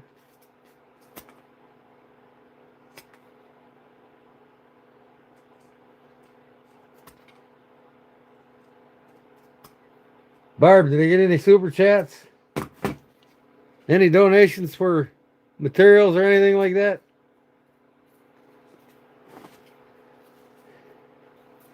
Remember, guys, man, if I don't get donations and super chats here and there, man, I gotta quit doing this shit. It's coming out of my pocket, not yours, unless you help.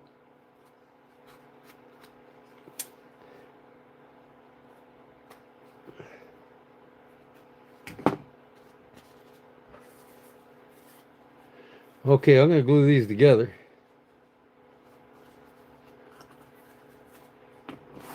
Get them ready.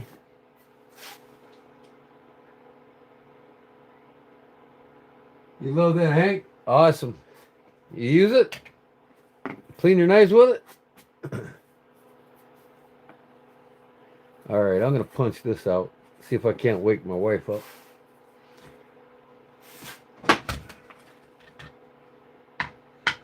should just, yeah, I'll wait on it. Glue this together first because I don't have to line that up.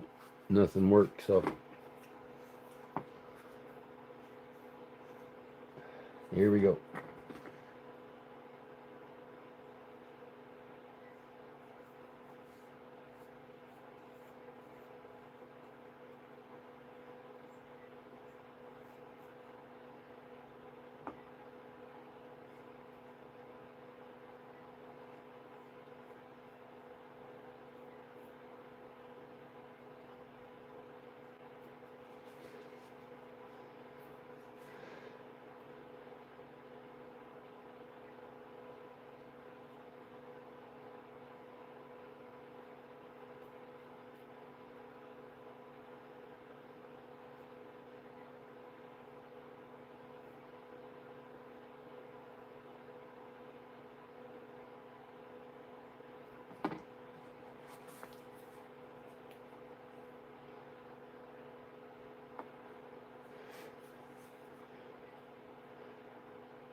Tell you what, this shit tacks up faster than that barge cement.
I wonder if my wife went to bed yet. I didn't hear her bring the dogs down yet. So I like to hit this on a belt sander.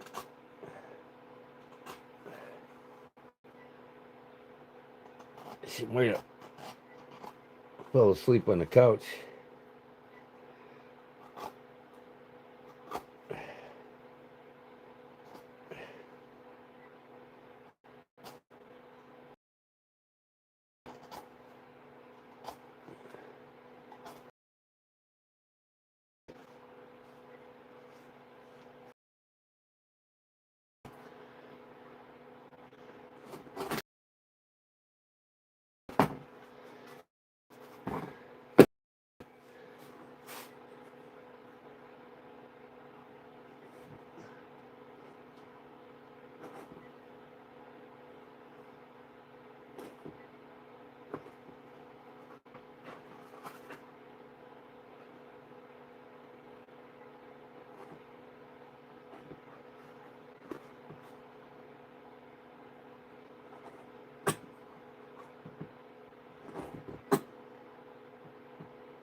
That's pretty good. I just gotta hit it on the sander.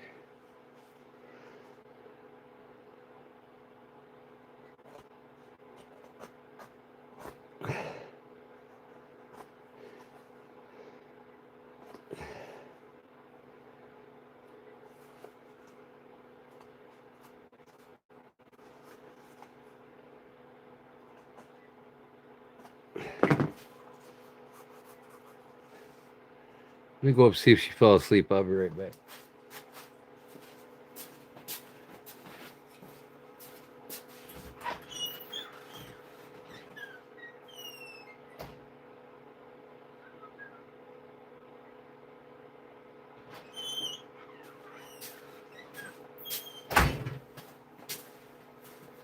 I'm gonna switch it out.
I bet that woke her up. All right, it's sanded.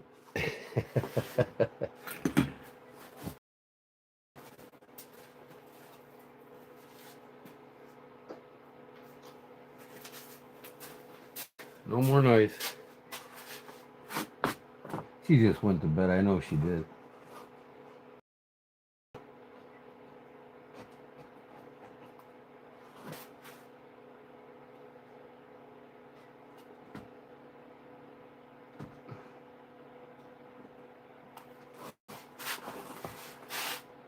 Come on. I have to get the Dremel tool out in this little tight area.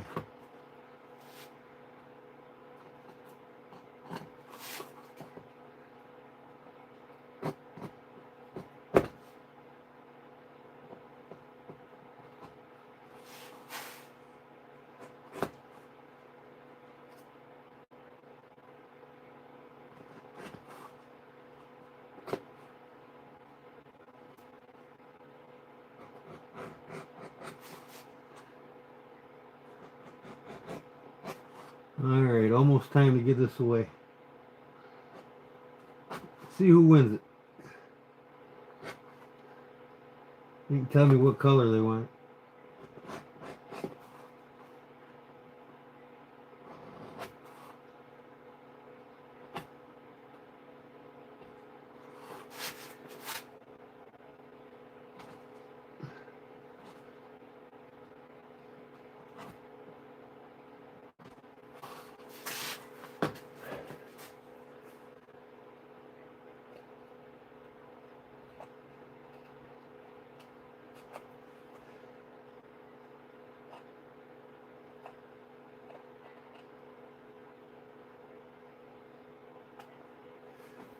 Nice.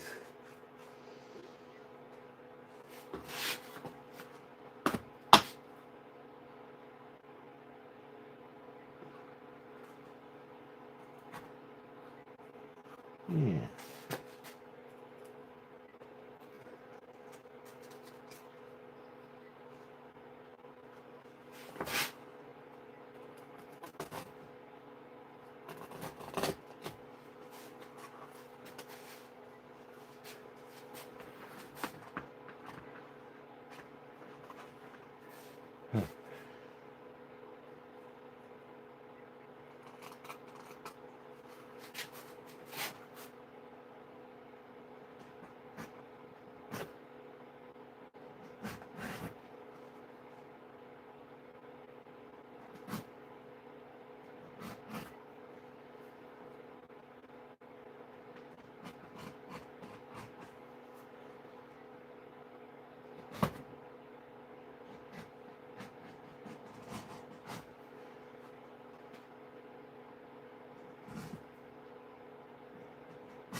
gonna have to go get my heavy hammer.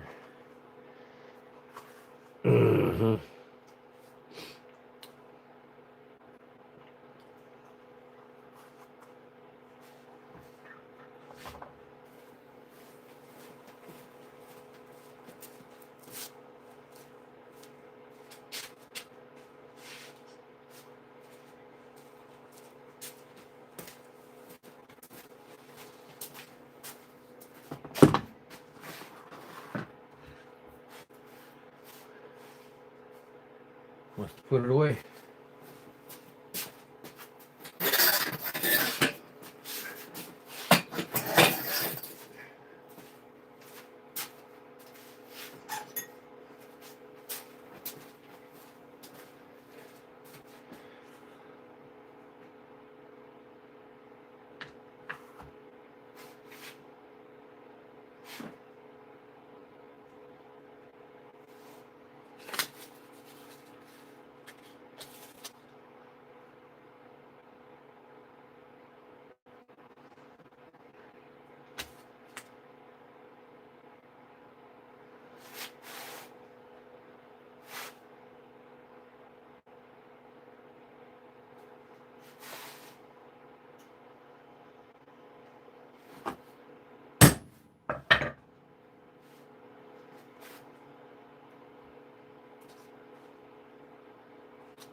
That didn't wake your wife up.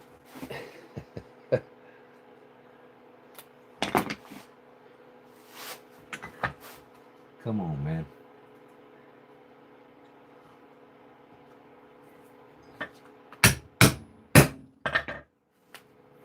Here it is.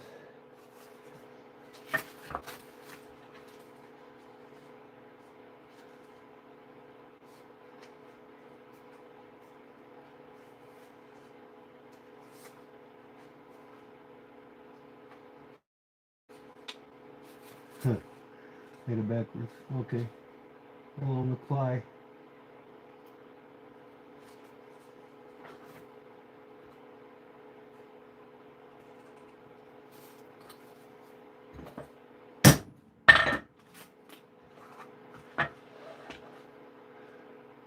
I'll do this on the floor. Maybe it'll be less noise for her. Yeah.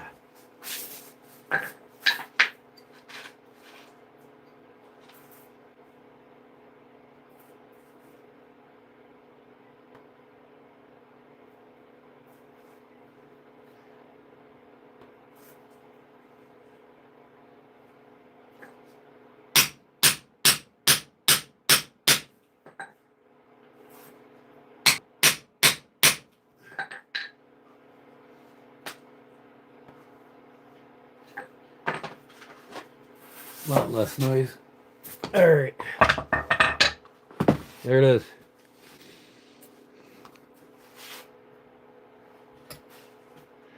Of course, I gotta. Oop, blade goes in that way.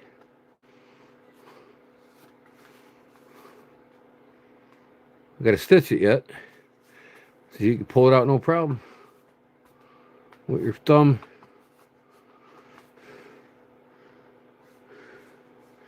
That's where the blade's at. That indent. I'll stitch around this thing. And then all the way around it. So let's give this shit away and then decide what colors they want. Black, red, brown. I ain't got many colors to choose from. I gotta invest in more different colors. I need to get some. Well, I got aqua green. I got turquoise. I got navy blue. Oxblood. I don't have no regular red anymore. I ran out of that. Okay. Let me take this phone back over to the computer. We'll get ready to give it away. Yeah, these were from Jean Jensen, man. She did an awesome job on them. Send you the money tomorrow if you're still here. I love these things. Like I said, one's gonna be a bracelet, and the other's gonna be. I might make a bracelet out of that, and I don't know. I kind of like this one for a bracelet. And then I'm gonna make a watch band out of this one. All right. Let me go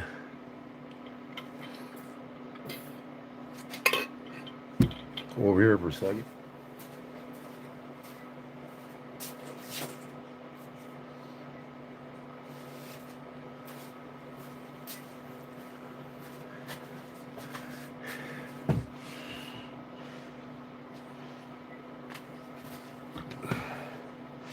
I'll finish these edges really nice on this tomorrow during the day. I don't want to wake the wife up. Get them nice and even with the threads. But other than that, it stitched out pretty damn nice. And I'll put some cleaner on this and get all the pen marks off of it. That cleaner takes them pen marks right off. But this is gonna be for members only. And then this is going to be for subscribers. So 2-pack here and this, okay? This is about the same value as that. Okay, I'll be right back, guys. I got to check on my cats.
Doing good.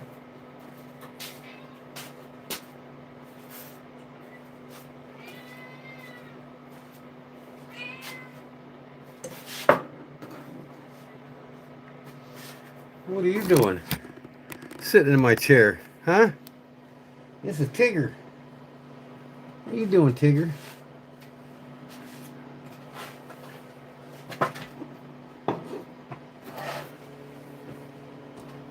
Tigger likes to lay on my lap, don't you, Tigger? Unless you're gonna get down. You gonna get down? Huh? You lay on my lap? Alright, let me bring this wheel up, guys. Kitty, kitty. Yeah. Tigger loves attention. Tigger and Pumpkin both love the attention, so. Alright, let me get situated here.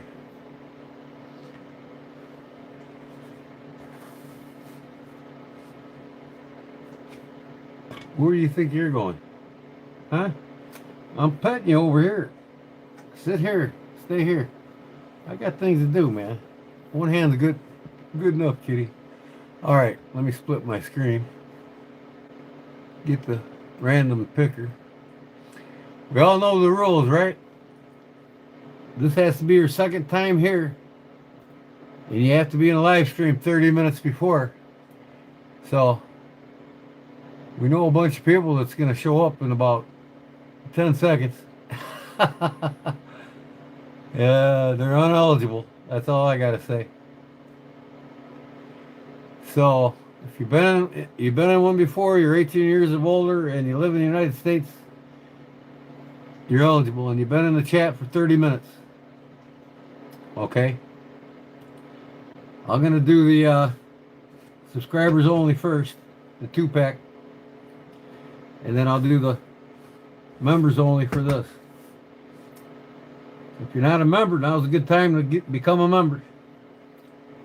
If you want to get in both drawings, become a member now. But this is gotta be your second time here.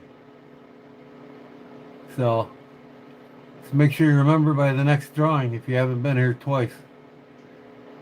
This is how I keep trolls from coming in and winning shit.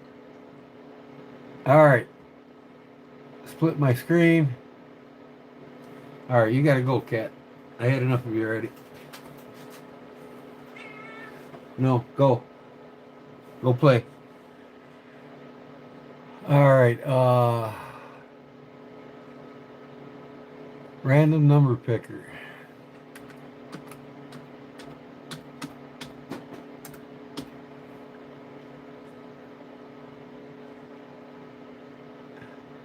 No.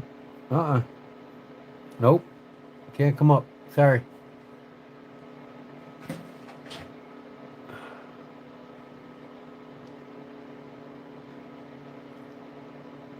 Random number generator wheel. Let's go. Get her up. Where's it at? Come on, man. Really? Let me try this again.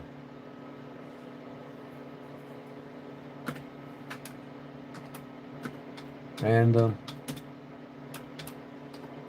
number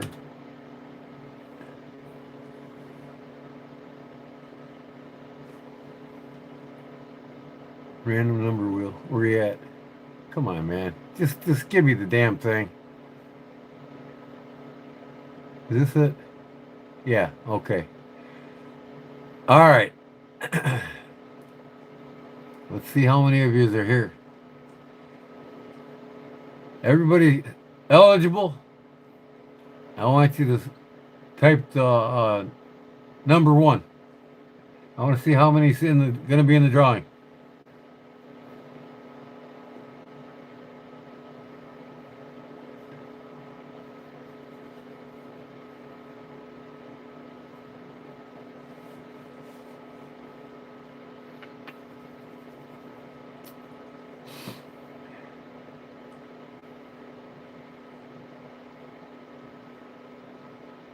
One, two, three, 4, 5 so far. This is everybody. Members and subscribers for this. So the members have 2 chances of winning. No. Okay? Here. Go in there. Leave me alone. No.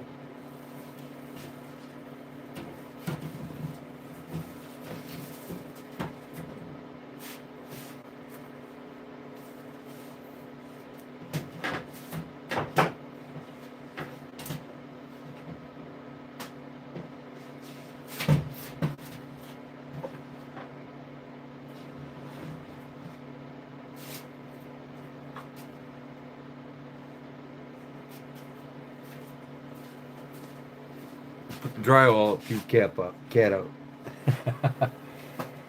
1, 2.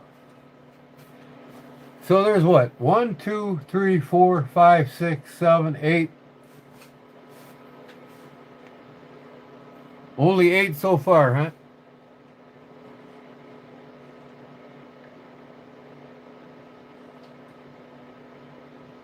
One, 2, 3, 4, 5, 6, 7, 8.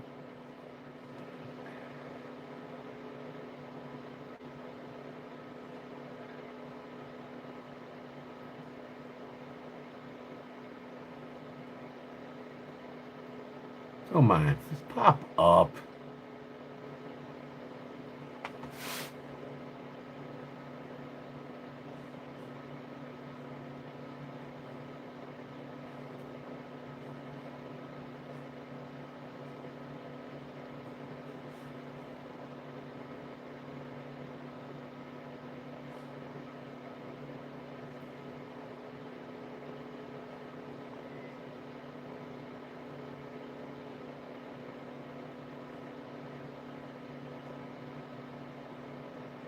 This is killing me, man.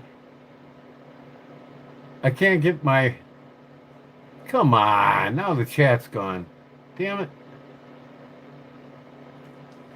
Put the chat on the right. Jesus.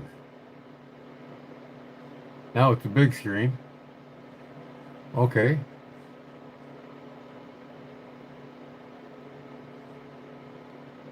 Why can't I get my chat on the right?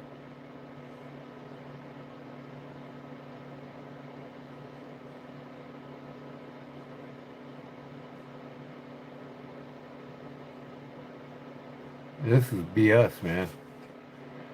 I cannot get my chat on the right. A smaller screen with my chat on the right. Why?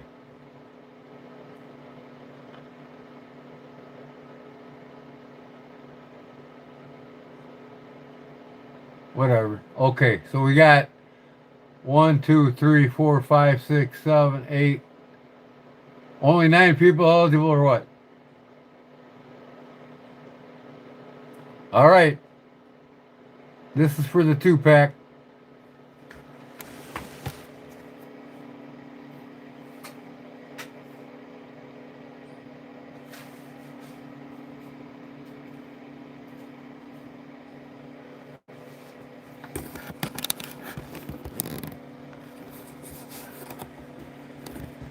I gotta plug my phone in too, man. It's been a while. I had 89% when I started, so I should be good.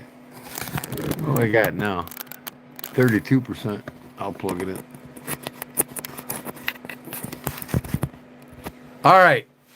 When Barb is ready, pick a number from 1 to 10. When she puts up start, don't put a number down until she puts up start.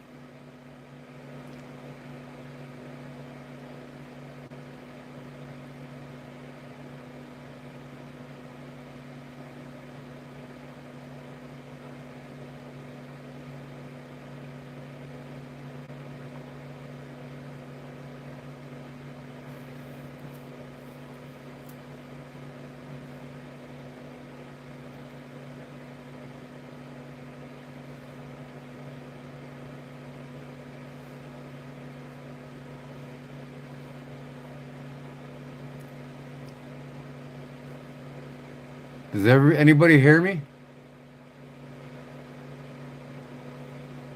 Is Barb even here?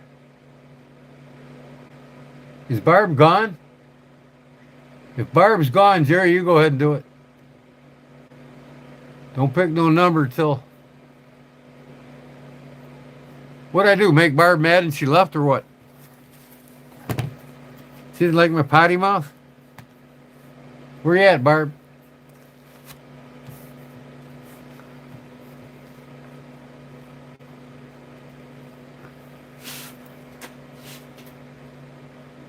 I don't know where she's at. Did she say goodnight?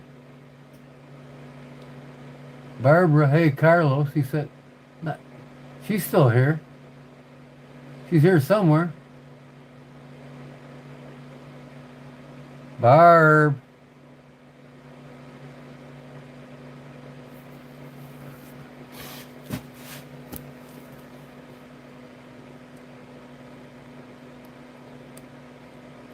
She just said hi to Carlos like 10 minutes ago.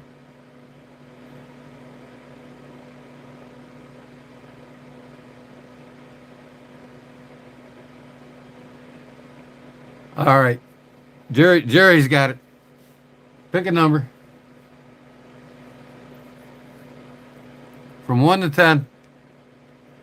We got 2 sevens already. Barbara, 17. 1 to 10.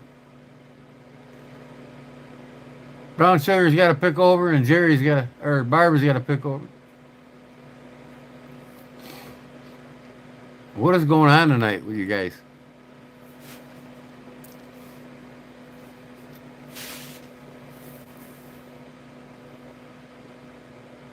Yep, I see she's here. Pick a number, Barbara.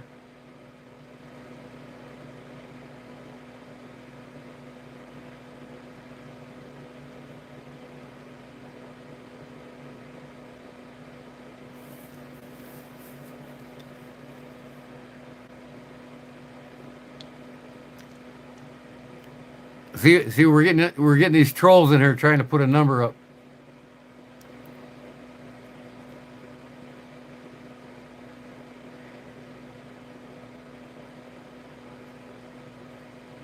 Barbara, 17. No, from 1 to 10. 1 to 10. Pick a number from 1 to 10. We got 2 sevens. Looks like we're going to have a shoot off between Jerry and Brown Sugar if 7 comes up.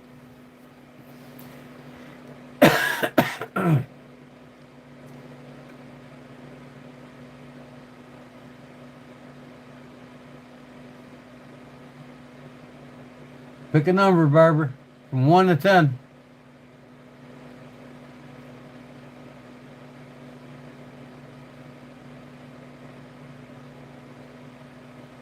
Jerry was first with 7.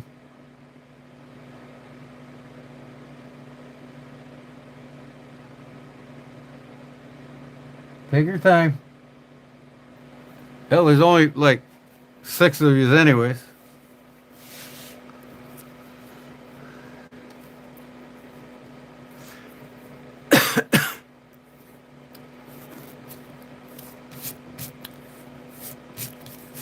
And I ain't getting no super chats or no donations, so I'm gonna have to start charging everybody. Whoever wins is gonna pay for the shipping. So, if I gotta pay for the material, the least you're gonna do is pay for the shipping.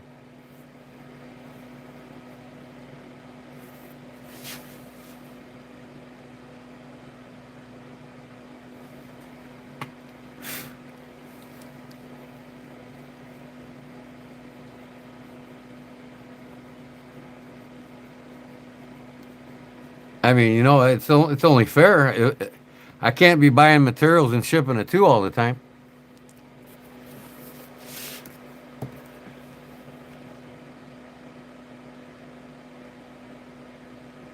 I see you, Barbara. Did you pick a number? We see you. We all see you.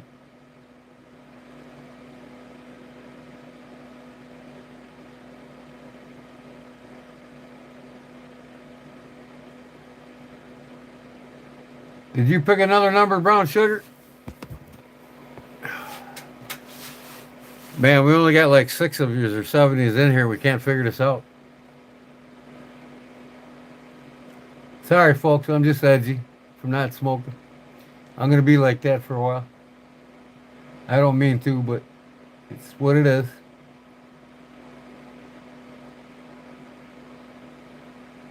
Brown Sugar's got 8. Okay. Barbara's got 10. Rex has 10, Barbara. Otis Colden just became a Cub. Thanks, Otis. Appreciate it. A little whistle for you. Newest Cub. Otis Colden. 4. She's got 4. Okay, everybody's got a number then. Otis Colden had 4. Let me see.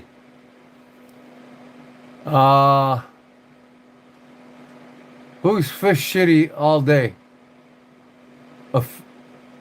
A fix shit all day. I fix shit all day. Is he eligible? He's got 1.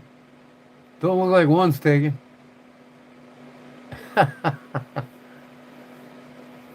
Okay, I'm gonna spin.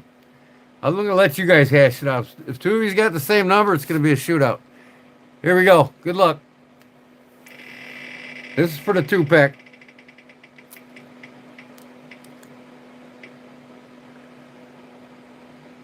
One it is. Looks like Otis Calder.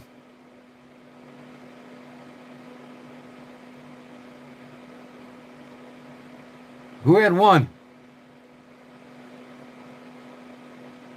Who had 1? Nobody had 1.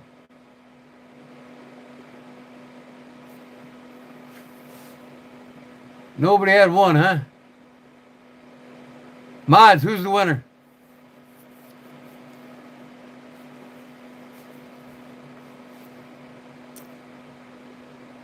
God is 1.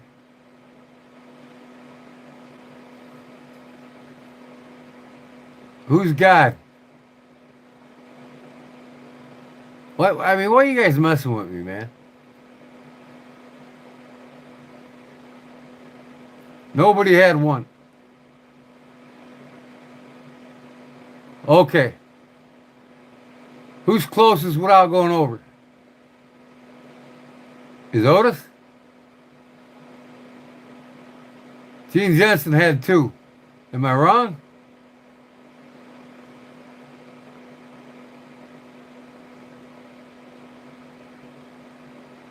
Gene Jensen was closest without going over. Number two. Am I right? Gene Jensen's got two. Closest without going over. It's always been that way. So, mods, am I wrong? Gene Jensen, too?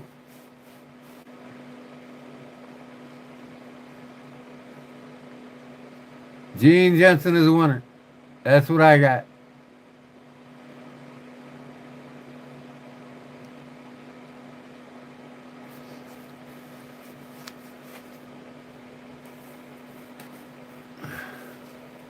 All right, congrats, Gene.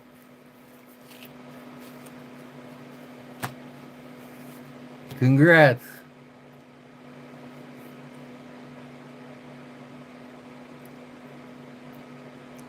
Okay, now, members only. Are we ready? From 1 to 10, pick a new number. When Barbara says start, or Jerry, whoever puts it up first.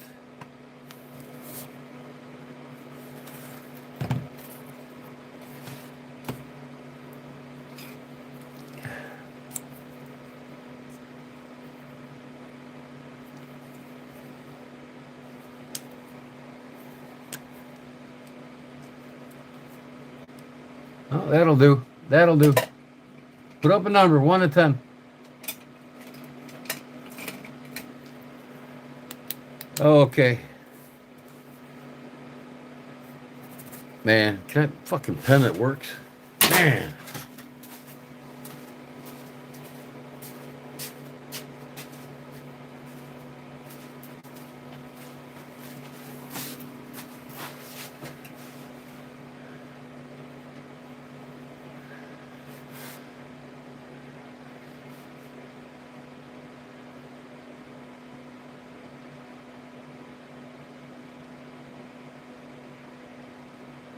If no one had one, then everybody is over. Jerry, it's always been closest to without going over. You know that.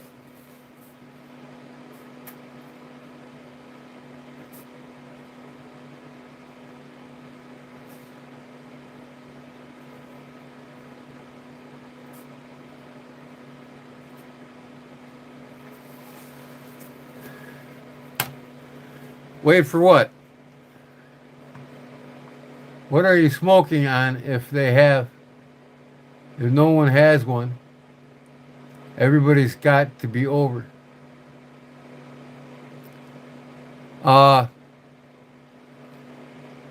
Wait a second. Holy shit. Nobody had one. So, Jerry, I'm sorry, but I'm just not with it tonight for some reason. We got to respin that. Same numbers. I'll just scroll up and see what everybody's got. I'm going to respin. Let me see your random numbers.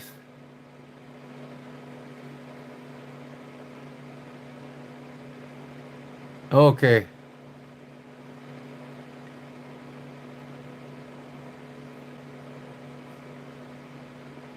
So that's my fault. Yeah, we got to, I mean, everybody's over. I'm sorry, Gene.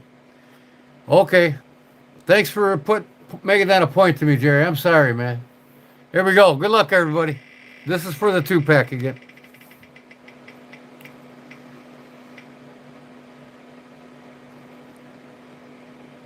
Nine.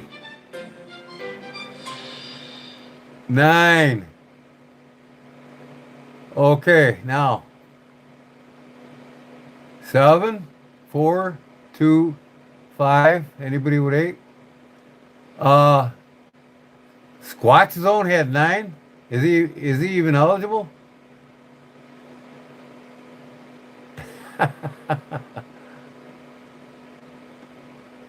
So yeah, we'll just do this whole thing over again. I mean, I'm telling you what. Why do I gotta make things so difficult?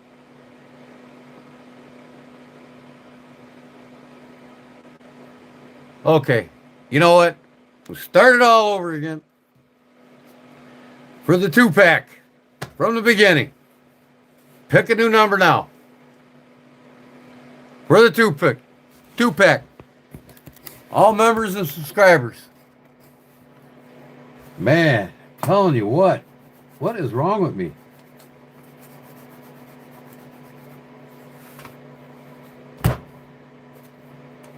And I can't get this damn thing this damn wheel to shuffle. Settings. Spinning duration 10 spinning with 11.5 default, random angle. Manually stop, background, spin count, save. Random digits.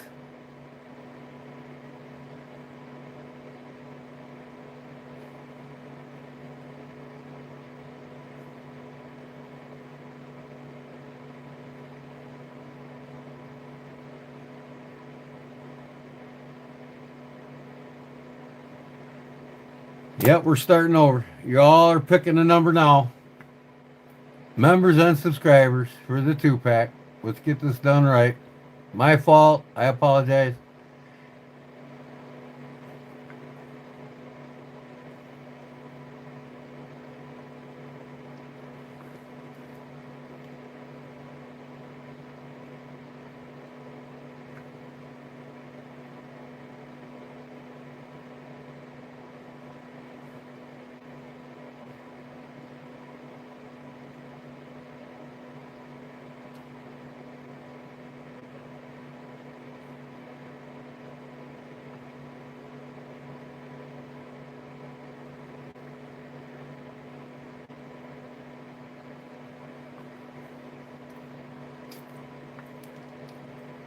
Okay, here we go. You want me to spin? Here we go.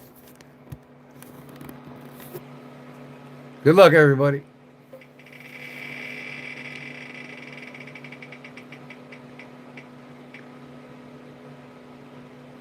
Two it is. Well, why ain't it showing the winner? I changed the settings somehow, but 2 is the winner. Illinois Canarium, Gene Jensen. Wait, where's start at? If I go up to start, okay, we got 2 people with 2. Gene Jensen and Illinois Canarium. So guess what? Spin off between them 2. All right, here's a spin off between. Okay, here's what we got to do. Gene Jensen and Illinois Canarium, pick a number. Just you 2. From 1 to 10. Pick a number, please, right now.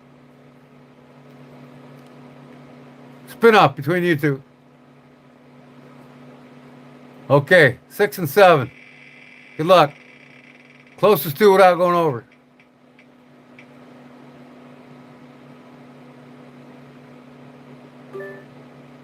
Gene Jensen had 7. She won.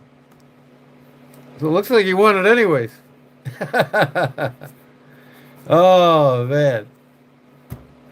Okay. Gene Jensen wins the 2-pack.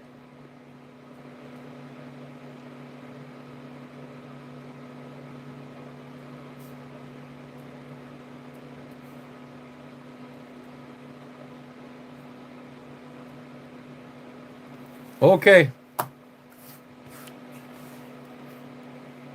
All right, now, members only. 1 to 10. Pick a number. When Jerry says start, begin. I'm going to spin this one more time just to shuffle it. All right.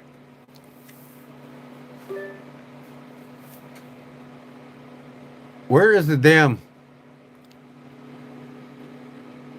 number picker wheel? All tools. Yes, no picker, picker wheel, state picker wheel.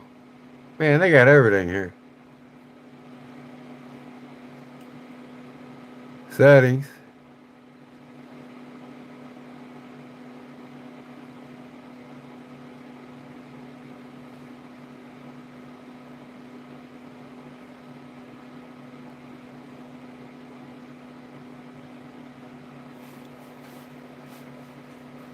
Well, whenever somebody says start, we're going to begin, right?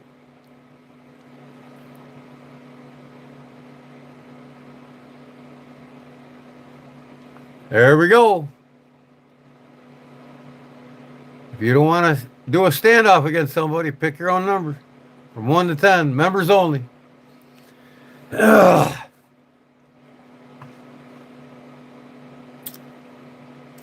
78. Come on, Jim, man.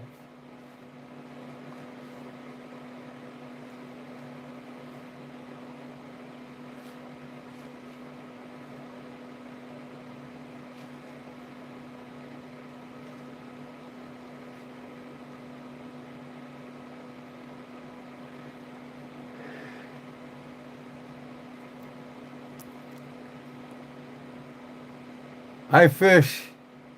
I fix shit all day. You got to be here a second time before you're eligible. You can't just come in and win. Everybody had to go through the same process. If you're here next Sunday, or not next Sunday, the following Sunday, then you're eligible. I do this twice a month.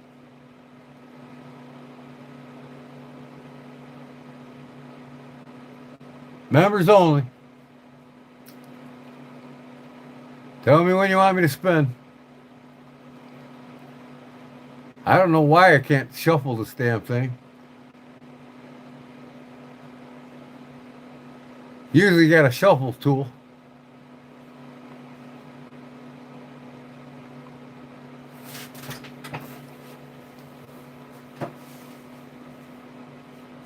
All right, what do we got here? Spin it. Here we go. Good luck, members.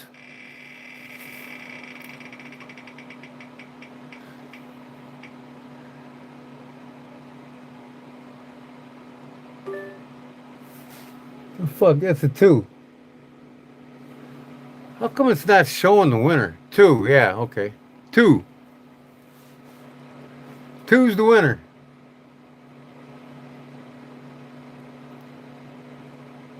Brother Trade Blade. What's Brother Trade Blade? Brother of Blades, right? You change your name on your channel?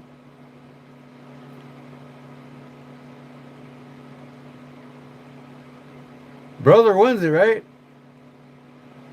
Bro Rex. Brother Trade Blade. I never seen Trade Blade before. That's cool.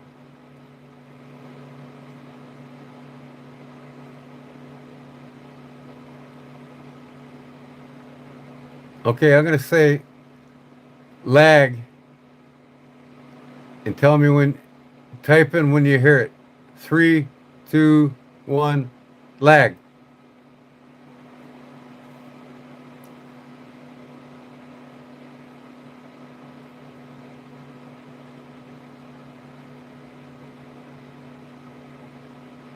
So I got like a 5-second lag. That ain't bad. Okay. So Brother Blade's winning or what?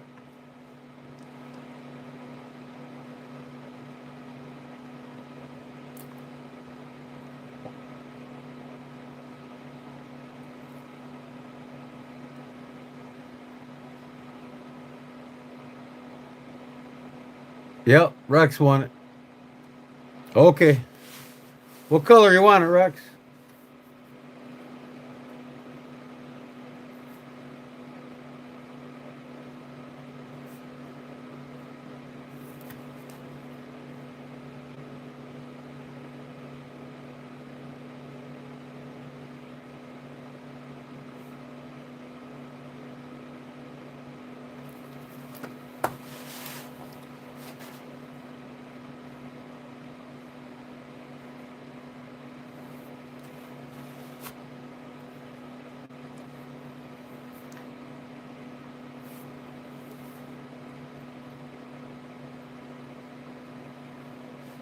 All right, cool, brother Rex.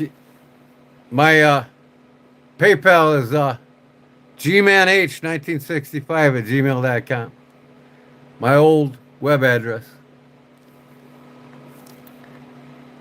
So it's gonna be about $9.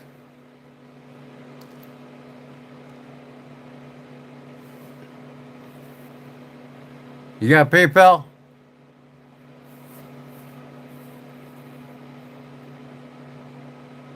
Or yeah, PayPal. You got PayPal? All right. G-Man H. That's my nickname and my last initial, my last name. G-Man H. 1965, my birth year, @gmail.com.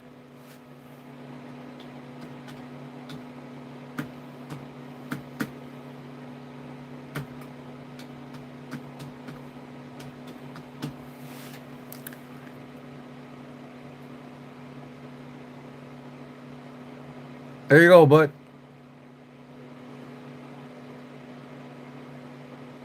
All right, Otis, thanks for becoming a Cub member. Appreciate it. And we'll do this again in 2 weeks. Every other Sunday now. Until I start picking out money from y'all. I'm not, I used to get super chats all the time. And, well, I guess I chased off the modern crowd that used to give me the majority of the super chats. It's like all you traditional guys are broke asses. Ah, that's fine, brother Rex. Yep. You can just go ahead and text me. What color you want the sheath? What color you want it?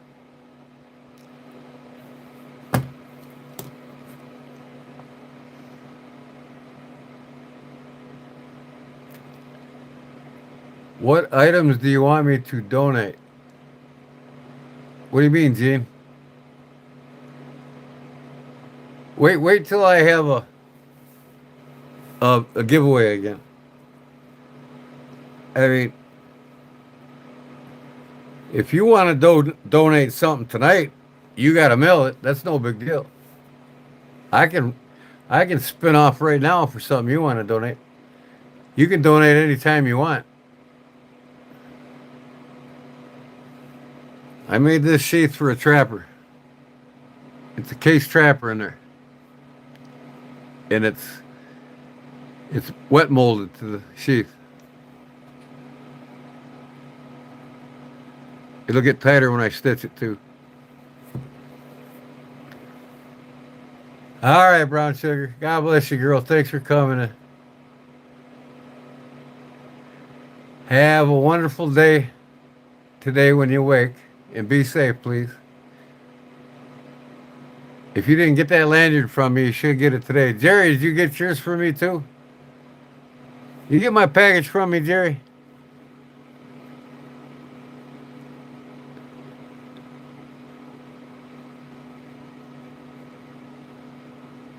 Don and Chris Lowry, not broke, rather you got 100% of the money. Yeah, that's why I like to do PayPal, Chris. You know, like these sheets I made, they're for sale. You know what I mean? And if you see anything in my eBay store and you want to pay me outright, pay me PayPal. To me, that's way better than. I got 3 of these slips, 2 more of these. I gave one away tonight with the pen pack that I made. And then 2 open. I got to put lanyards on them with clips that clip to your belt buckle. For number 8 and a number 6.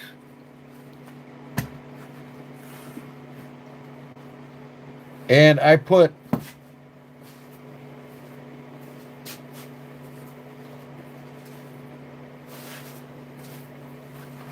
this knife's for sale on my eBay store. You can buy that outright. And this is on my eBay store right now.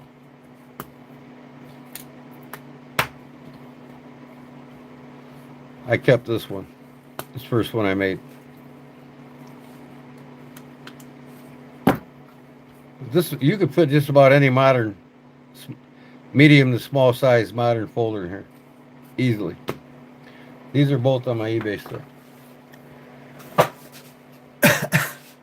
Ox blood or brown? It's up to you. What did I make your last one? Was it an ox blood?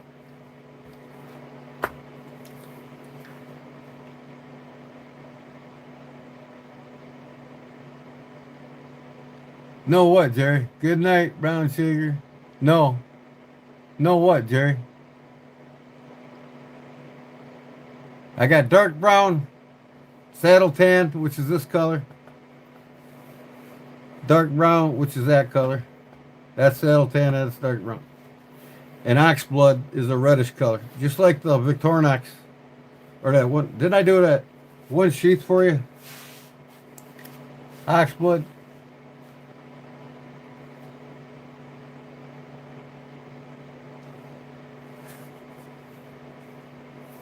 Man, I'm gonna have to make me one of these.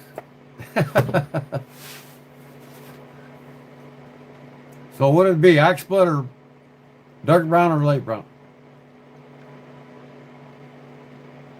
Okay, ox blood it is. I'll dye it ox blood.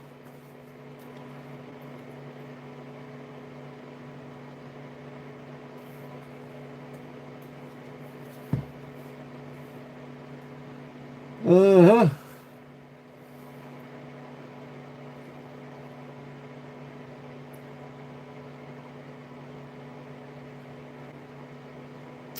Yes, Zeke, I just made it.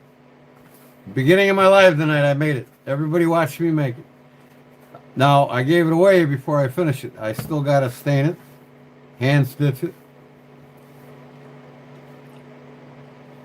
I made everything you see here.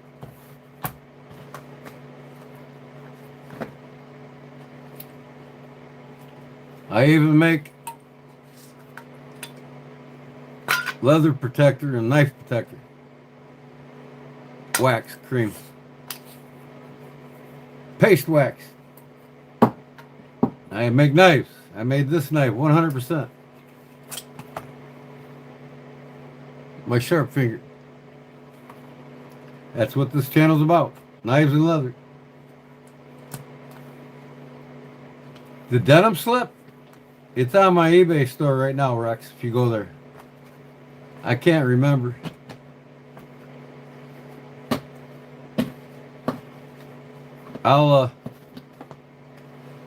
I can look real quick. Hold on.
Okay, let me see here. What do I got? What the hell? eBay. Selling.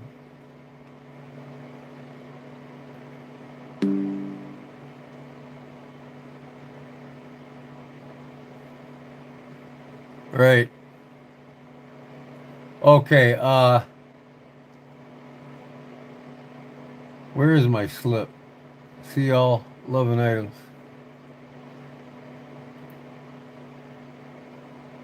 $34.95, Brother Rex.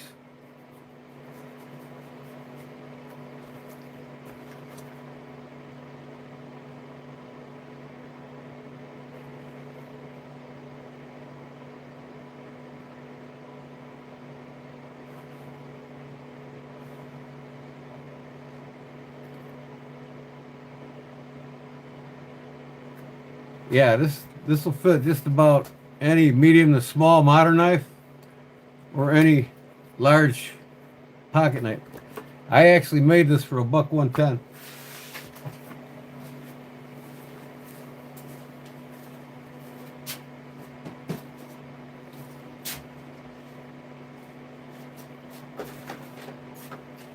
Where the hell's my $1.10 at now?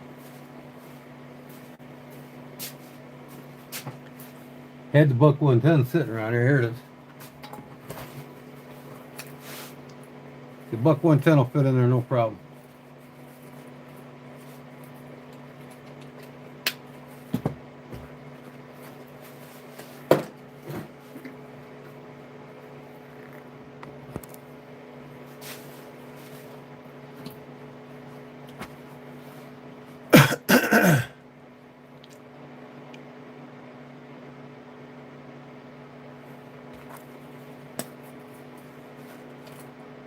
So yeah, that's in my eBay store. So I'm gonna put these back with the eBay stuff.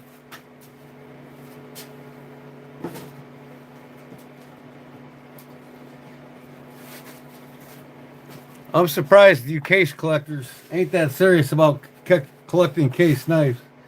If you were, you would have bought these off me because these are rare. You can find these all day. You can find these all day on eBay.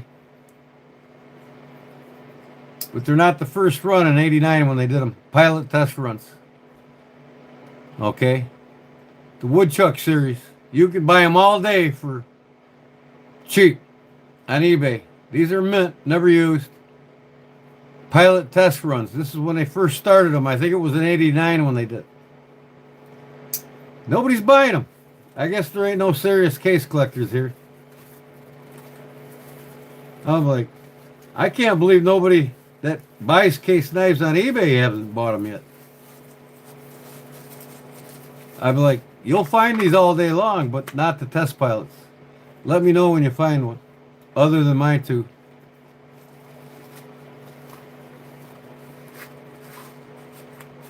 They're for cutting your tongue off.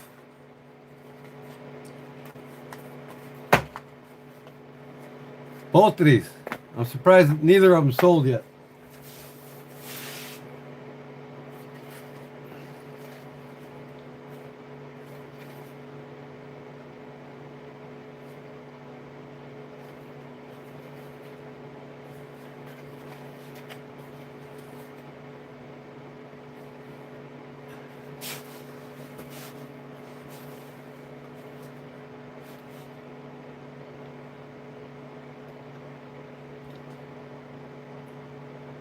Calling tonight. Me and Jesus. Love you all. Yep. God bless you, Rex. Thanks for coming in, brother. And we'll see you on the next one.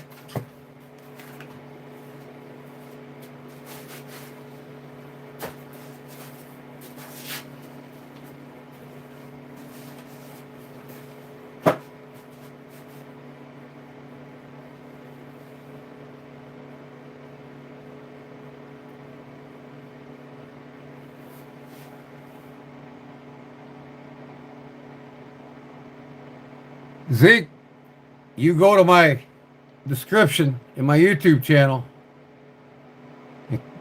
Click on more under the description. All my links are in there. eBay store, and that's all I got.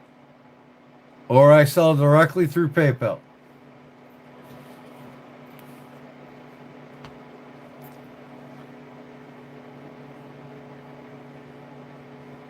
You're welcome. I'm sorry, I just caught that.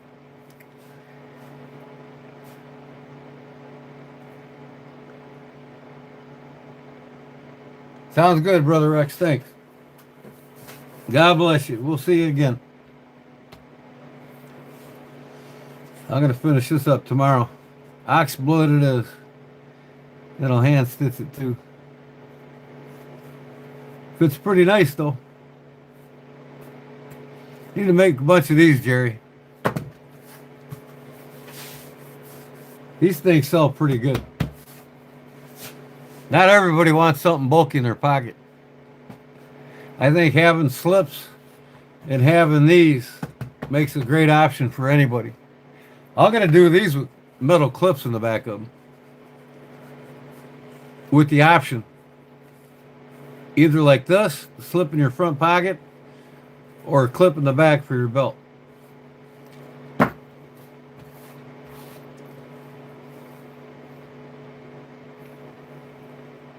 I know. You can't do everything at once. You'll get there. One of these days you'll do one of these.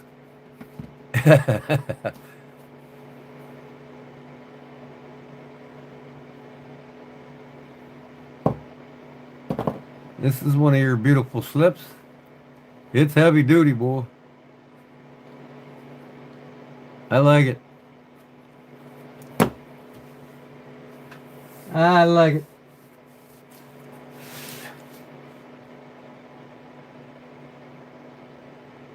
After I look, I'll be back to talk. Yeah, I'll be here. Yep. All right, we'll go back and check out the cats. I'll be right back. Put this on the wind table. I'm going to finish this up tomorrow on the edges on that.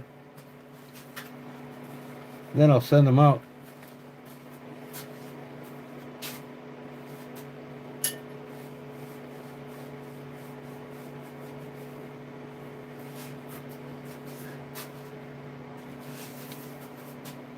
Be right back.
Now, I'm going to say something so everybody knows, okay? When I set the rules are the rules. I'm letting it slide tonight. What the hell? I got a lag time here. Hold on. Okay. I let it slide tonight, but in 2 weeks when I do this again, I'm not going to let it slide. 30 minutes. You got to be in the chat before the giveaways. If you're not active in the chat for 30 minutes, you just can't show up whether you're a member, a subscriber, or not.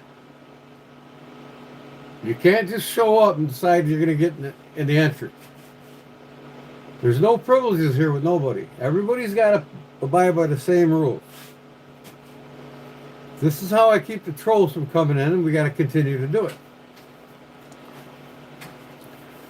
And that also means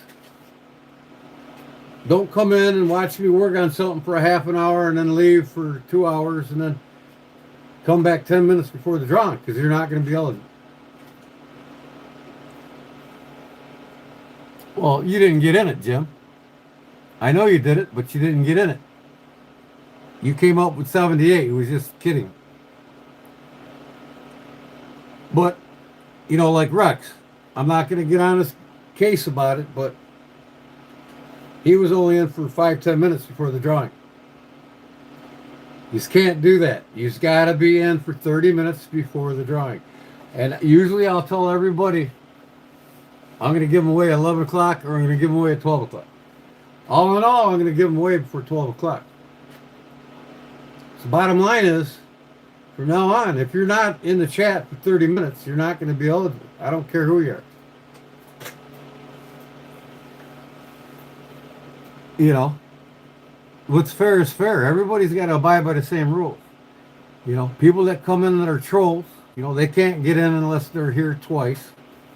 So whoever was here 30 minutes before the giveaway will be eligible in 2 weeks on every other Sunday.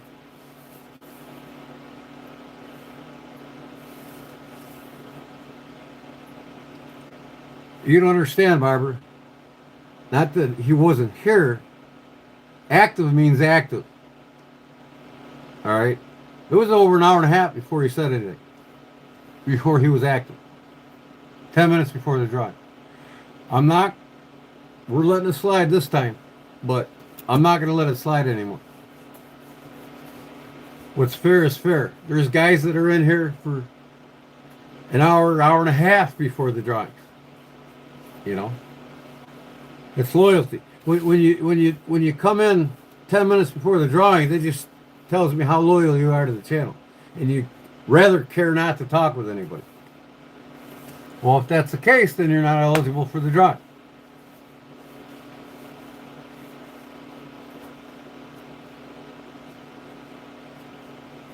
Yeah, you don't know what I'm going to make, Zach. Zeke. Yeah, you don't know what I'm going to make. I made a knife and gave it away. You know, I made wooden knives. I made metal knives. I made all kinds of... There's guys that's won 5 or 6 times from me already. Because I'm not that big yet. But when I start getting 7,000 to 10,000 people, there's going to be 50, 60 people in the drawing. And the rules are going to stay the same.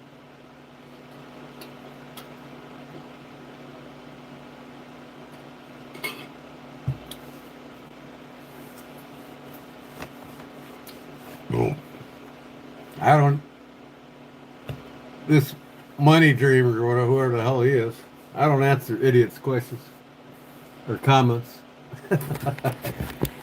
But, yeah. So, yeah, guys, these will be, I'm going to finish these up tomorrow. I'm going to put I don't know if you guys know what an openable knife is, some of you new people here. You push it out and it comes out. This has a lanyard on it with a hook that hooks to your belt loop. So you can stick it in your front pocket and pull it out whenever you want to take your openable knife out. You just stick your finger on here and push it up. This is for a number 8. This is the smaller number 6. I make them 2 sizes. I can make a different size upon request, but you'd have to email me and tell me you want it made. Dumb tool will be on my eBay store tomorrow. These 3 will be on my eBay store. And then these 2 will have lanyards on them and be in my eBay store.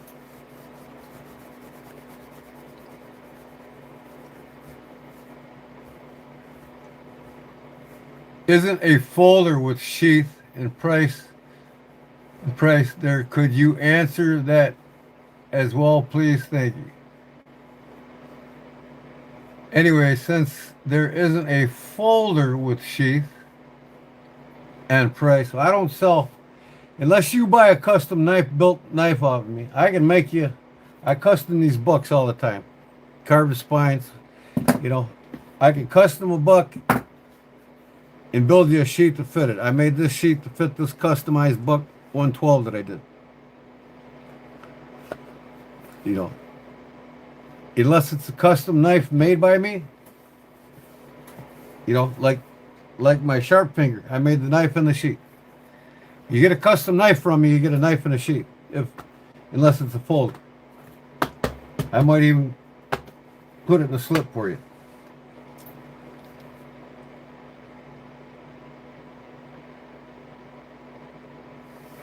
My store just started. I had an eBay, I had a website, and I didn't like the way it operated. I was getting spammed like you wouldn't believe from Shopify, and I dumped it.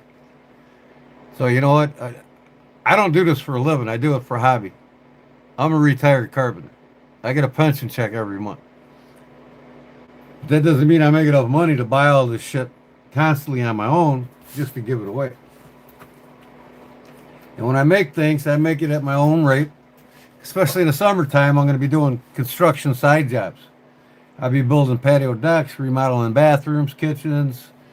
I'll be doing all kinds of different projects throughout the summer, so I won't be making many knives during the summer like I will in the winter. So I make things when I want to make them, like, I'll customize a buck 110, clear scales with real gold in it. Whatever I want to do, make the sheaths for them. I do what I want to do when I want to do it.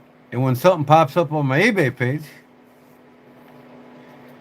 you can either buy it or you can email me and say, "Hey, can you build me one like that and then do it this way or that way?" Or, I can build anything you want when it comes to knives and leather work. You know, email me, contact me.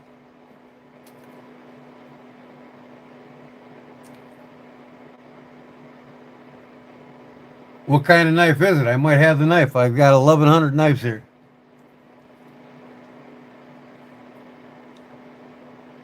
JWBC. I like the double bolt loop sheath a lot. Oh, the one I just made that I gave away for the trapper. What knife do you got? You want a sheath made for? Like I said, you can email me. My link's in my description for my email. Kodiak Edge 402 at gmail.com. Just email me and, I'll make you whatever you want.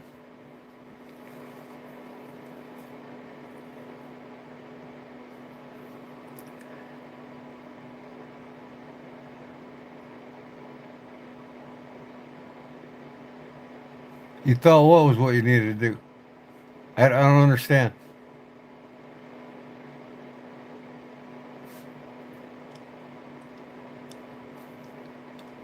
You don't have to buy nothing off me if you don't want to. It's up to you. If you want something made, I'm here to make it for you. I do make knives and leather work for people that want it. I even make custom folder knives.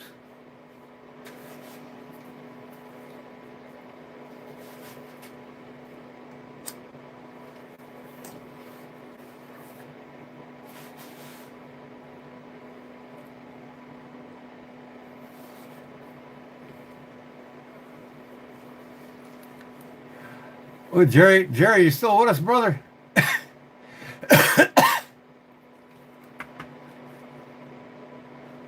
20 people watching, nobody talking. Bunch of rambunctious people here, boy. That must be boring. I don't know.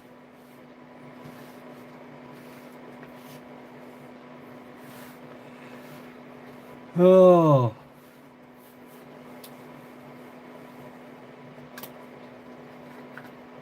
You can get all my troopers out here.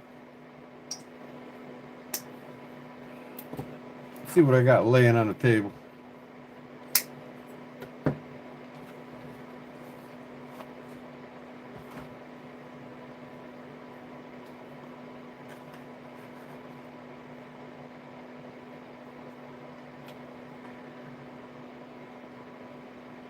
Okay, Zeke. Sounds good, man.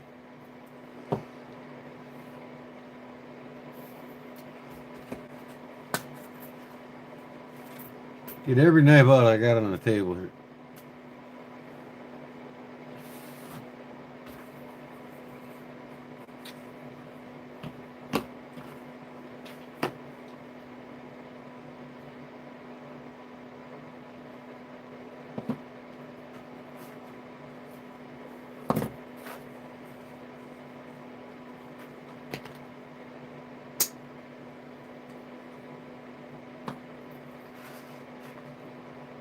This one ain't a knife.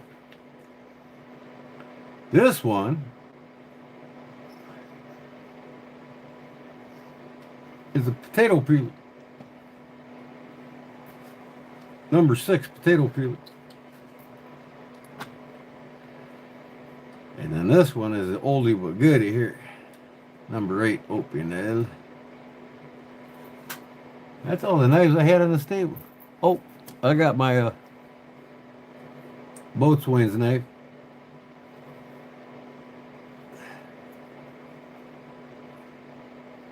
That's on the table.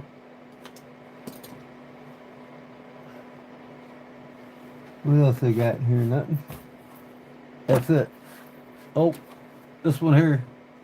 A little multi-tool my wife got me for Christmas.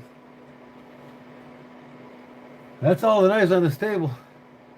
I got one next to me. I gotta finish this up and get it on eBay.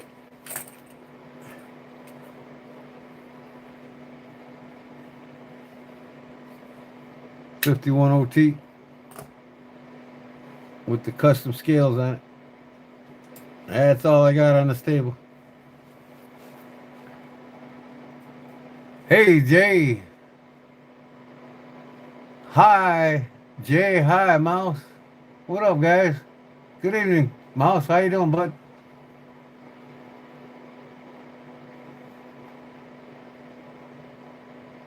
Chris, buck 110 and buck 112. 112, 110.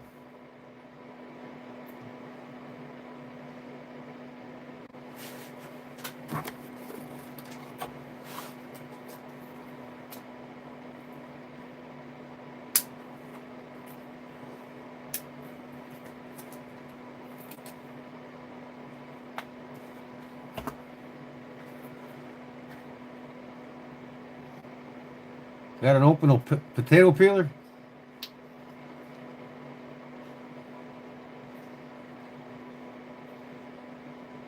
One above the trooper. What trooper? Trapper? This trapper above that trapper?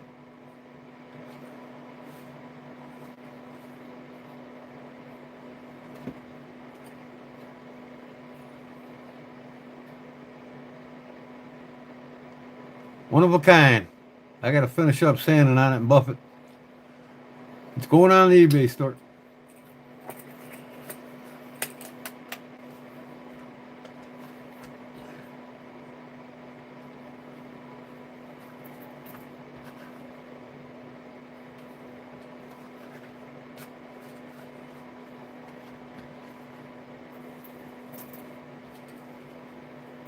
My K-bar trapper. My custom slip. Oh. Appalachian Jack. And Charlie Cook sheet.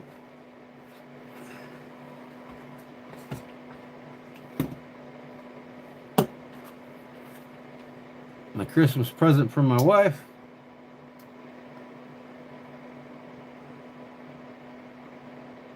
A new Boker. If it's Boker USA, I don't want it.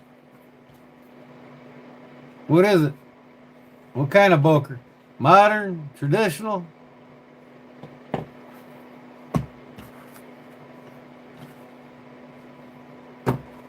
You want that jack back, don't you? That's killing you. The thing's gone, ain't it?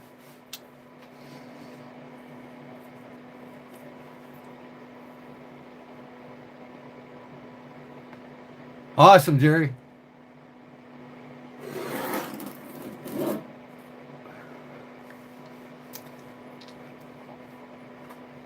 Bone. Bone what?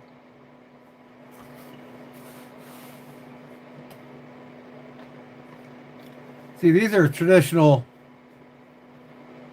French slips. This is the way they make them in France.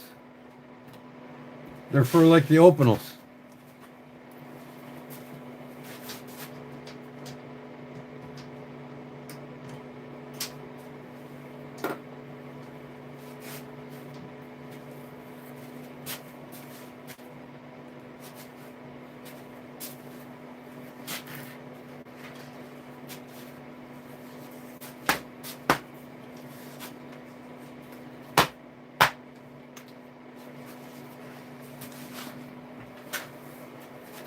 See, here's an opinel in its original slip.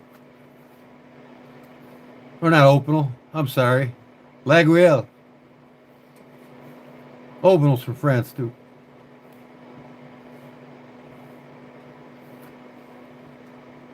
And see that? You could also put fishing knives in these. Really nice. See?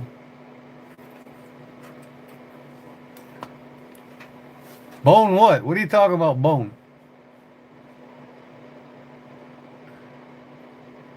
German Trapper mustards. German Trapper mustards. Send me a picture, Jim.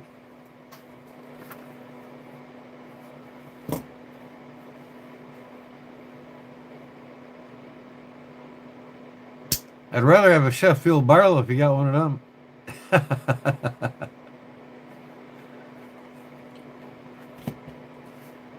But that'll do if I like it.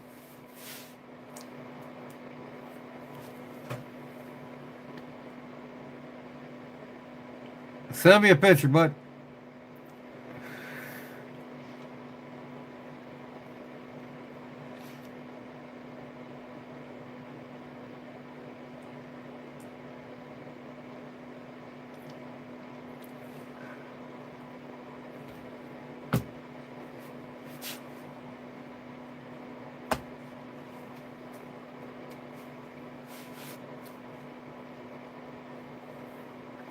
Anybody live on a ranch? Got horses? Wear cowboy boots?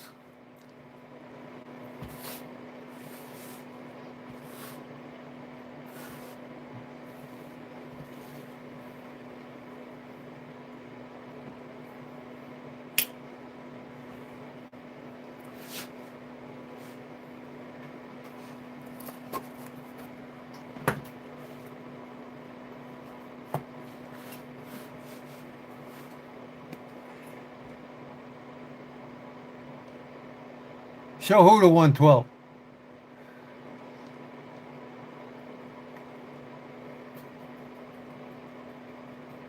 You're in England? Cool.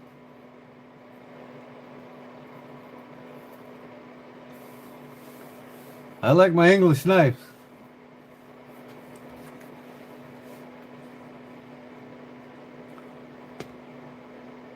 George Washington, Sheffield, England. IXL, baby.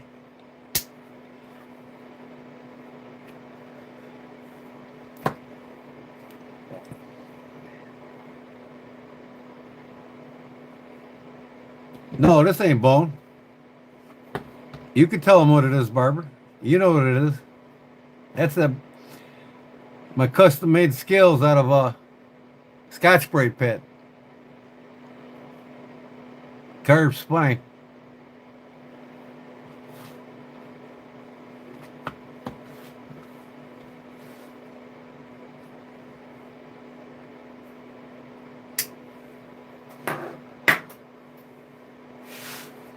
Anyways, I sell these as a set. I've kind of wailed on the hole here. They're sitting around my shop. They're never going to get used. These are for spurs. Put around your cowboy boot. That goes around the front of the boot. This goes in the back. Your spurs go in these holes. I normally sell these tooled like this for $55. They're sitting in my shop. I'll sell them right now for $10 just to get rid of them.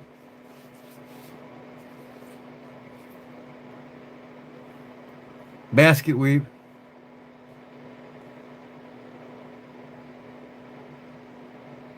Custom made by me.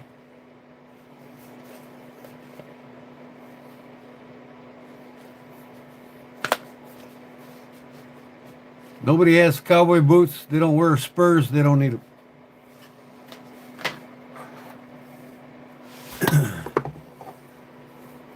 You know somebody that does wear spurs, it'd be a nice little cheap present for him.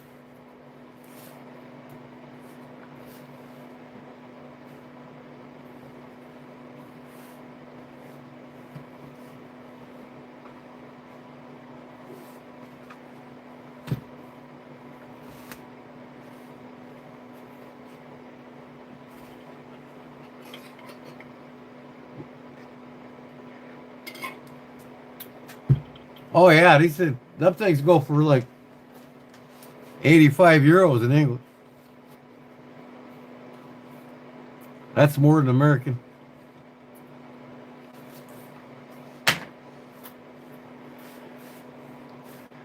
Or more euros to make a dollar. Check text messages. All right. I'm looking.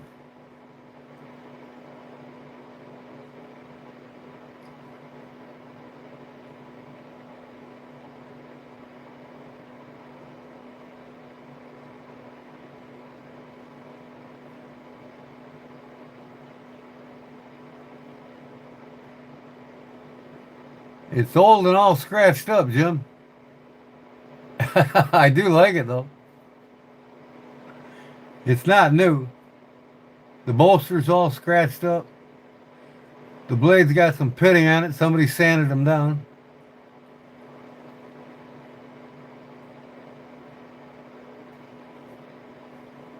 And the box is all tore up.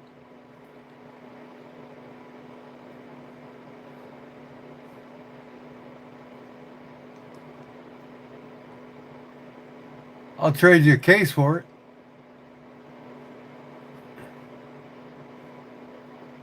Stored bad.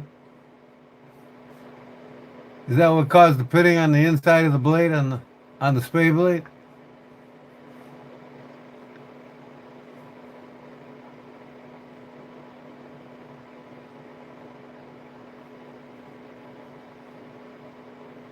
Definitely looks like somebody sanded the pitting off.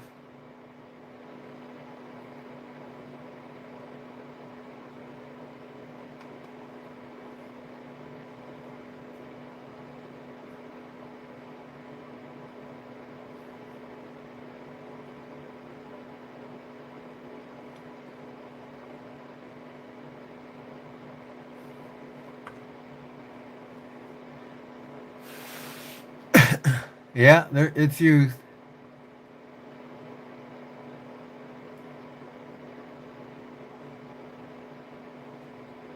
Well, if they're not a rancher, they're there's a female. She's probably a barrel racer,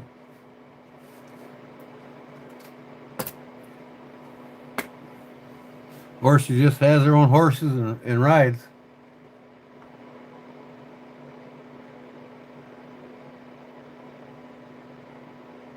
Mine is new, just stored well.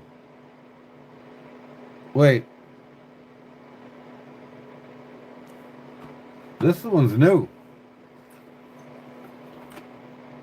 This thing's brand new.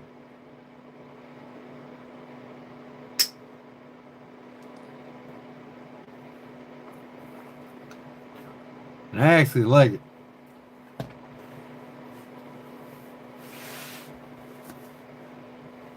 Oh, this ain't new? It's in a hell of a lot better shape than that Boker is, that's for sure. Sure looks new to me. It don't have pitting on it like that Boker. This thing wasn't never used, man. This thing's never been used. By looking at it. I don't think anybody's ever sharpened it.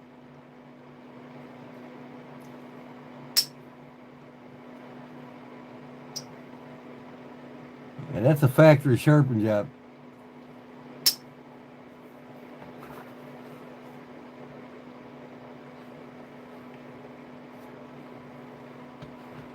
I'll trade you a case for it. For that Boker.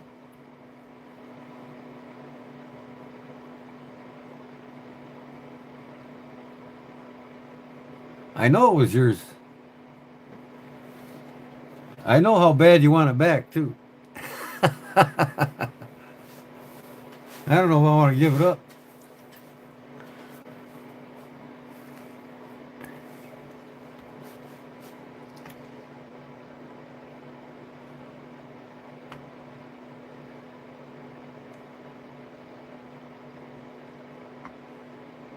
I'll trade you that new case for that Boker, Jim.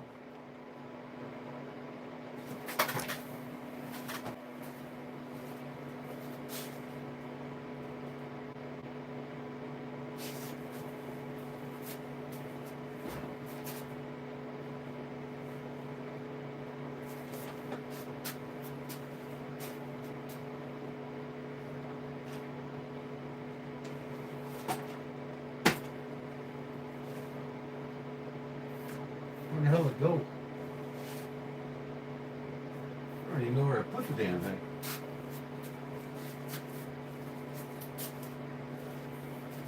Put it somewhere, I can't find it.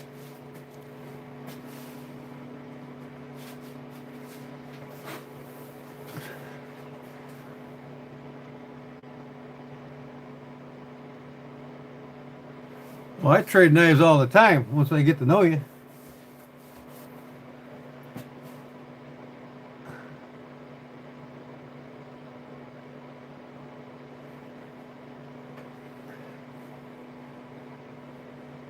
I don't really want to get rid of this, Jim. I like it. Plus, they don't make it anymore. That's what makes it worth having.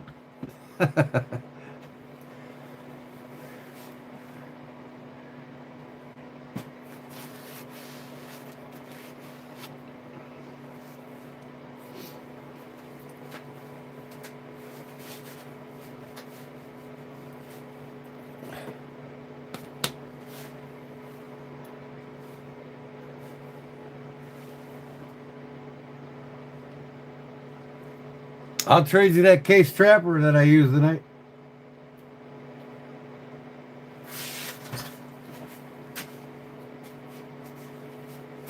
Right here. This thing's brand new.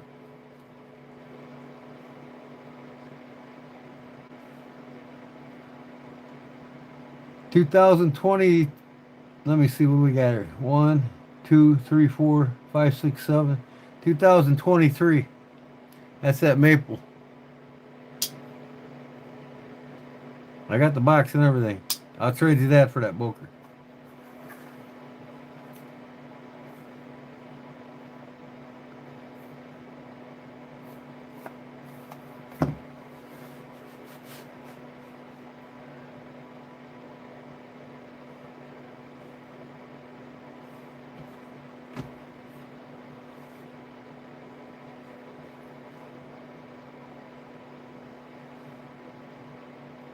Yes, I'll play guitar.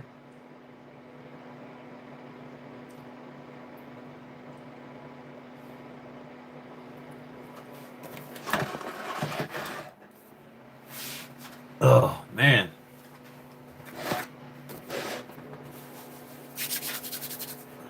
All my kitties are in the back room sleeping. All 6 of them.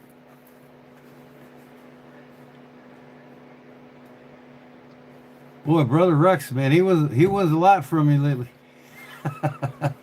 He got 3. He's got. This will be his 3rd sheath from me already.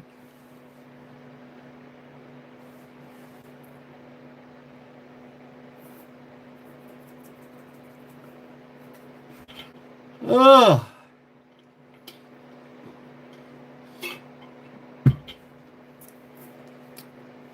All right, I'll be back. Nobody else is talking.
Okay.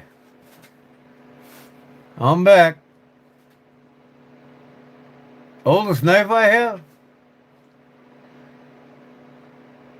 Hey, Chris. We'll see you again on the next one, brother. God bless you.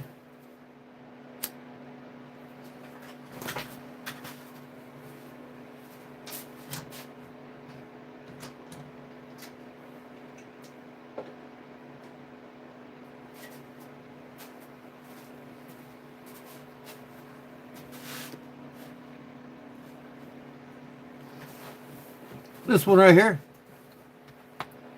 1894, Hibbert, Spencer, and Bartlett.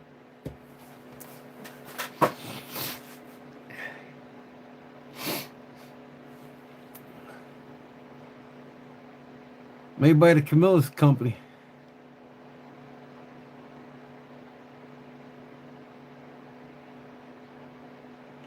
HSB and Company, Chicago, Illinois.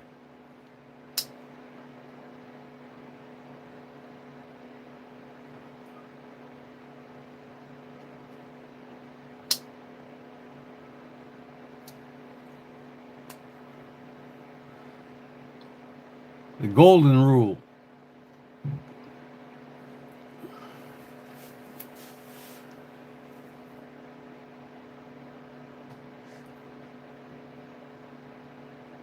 No, snapping a knife closed with an exception.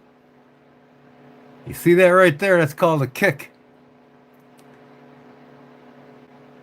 That hits the spring, keeps the blade from touching it. Every traditional knife is made with a kick, with exception. Some companies do not do it. And the exception would be this one right here, the Laguiole from France.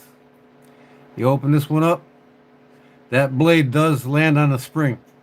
It has no kick. So you got to close these knives gingerly, slowly. You don't want to walk and talk these. You will dull on that blade. It is resting on the spring because there is no kick. It's flat across with the blade. That's the exception. Most all knives have what's called a kick. Kind of like a kickstand, right?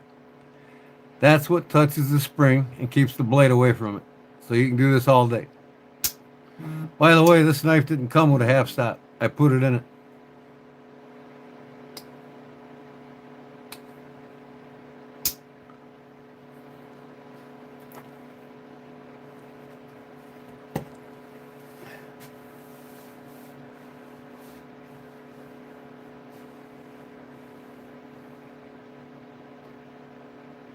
What? No, this ain't on my... I'm not selling this. It's not my website. I don't have a website. I got an eBay store.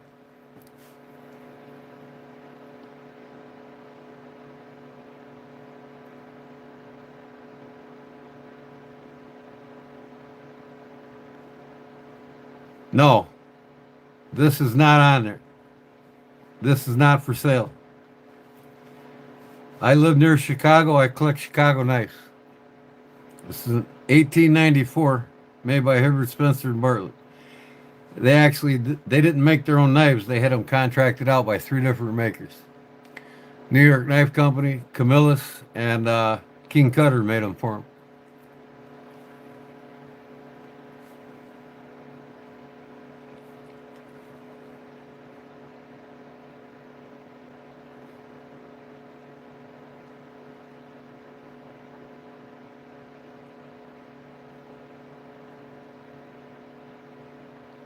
You got most of the scratch off of that bolster, Jim. Pretty close.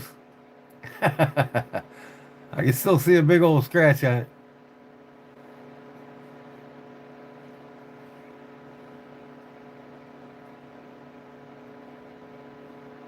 You won't get that pitting off that blade either.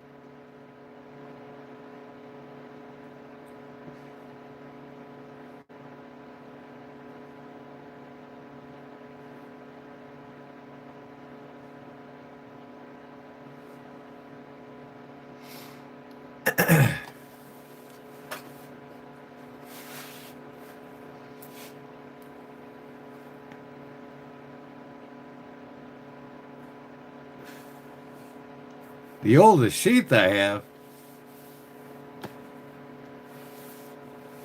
What, that I made or that I have on a knife?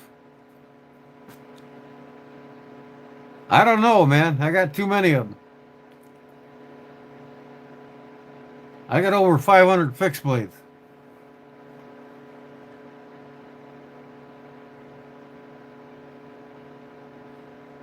You'll never get rid of that pitting, Jim. I don't care I don't care how much you sand, you'll never get rid of that pitting. The only way you can make that knife look new again is nickel finish it.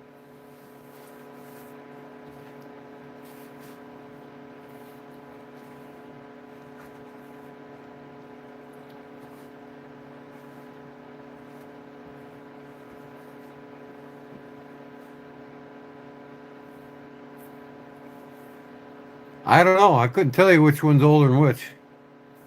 I got so many old knives. I'd have to spend 5 hours to go through them to tell you which one's the oldest.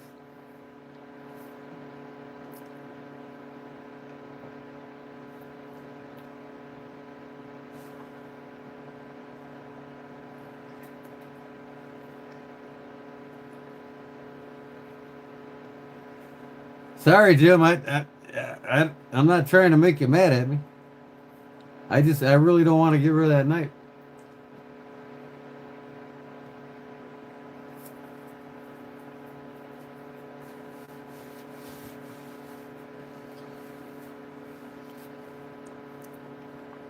We'll see you on the next one, buddy. God bless you and be safe tonight.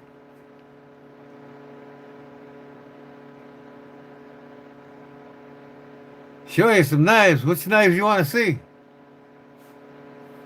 Here, I'll show you some. Cabinet full right there. Whole toolbox in the back full. Whole cabinet full. Got them hanging on the walls full. What kind of knives you want to see? I'm not going to go through them all.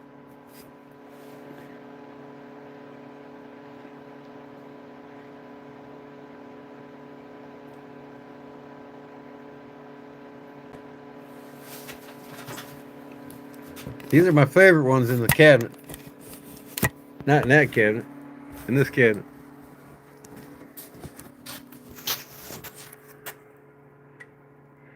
A Robert Kloss fixed blade from Germany. This is my most desirable buck elk dagger. 26 made out of 200. This is my pre-1954 Italian stiletto, handmade. After 54, they were all made by machine. These are my German knives. These are my favorites in my collection. Them are all German. These are my bullet knives.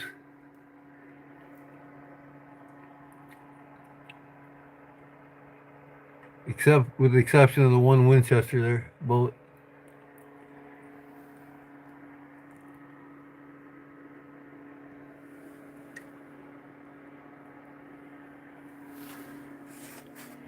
And I got a mess over here, so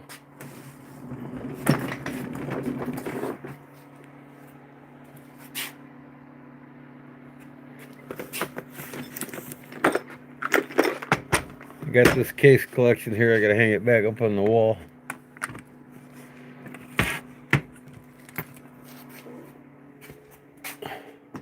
There's some of my case knives. Got the damn light bar here.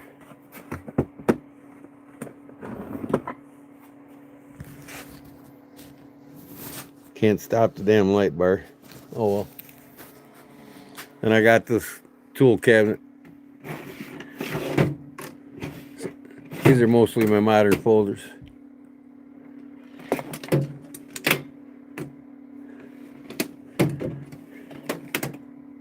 sorted knives. I got a slip here full of electrician's knives. Got some more over there. Had some in there, but I broke the glass and took them out. Here's my rarest case knives in that one there. Then I got a bunch of knives everywhere. Mostly my charade collection here.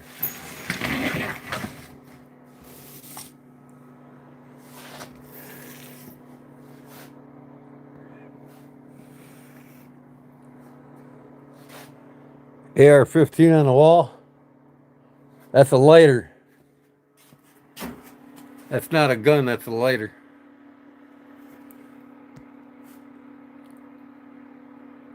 That's my girl starter. That's my bayonet for my pistol.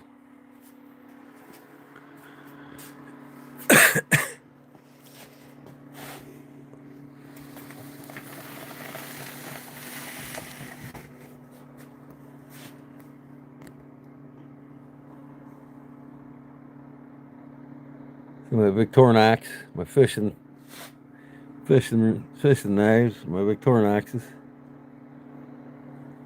There's my bug out buster in the back there. And some of my fixed blades.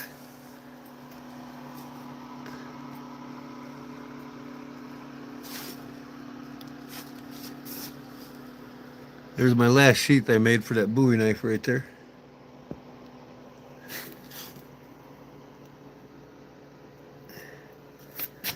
Some of my Buck 119 collection.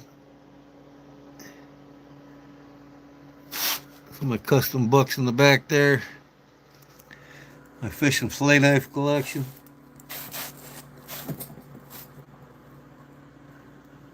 Here's my newest fillet knife, the Opinel number 15. Fish and fillet knife from Opinel. They just came out with them. Some of my German knives. These are all my custom handmade knives.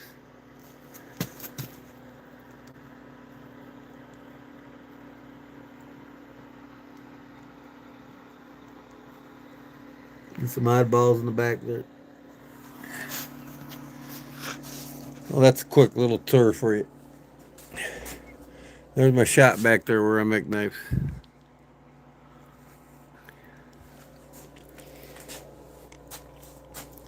But this is probably my favorite buck of all time right here. This one will set you back about 5 bones. And it ain't for sale. You're better off finding one on eBay for $400, $450, somewhere around there. This is the Buck 970 elk dagger.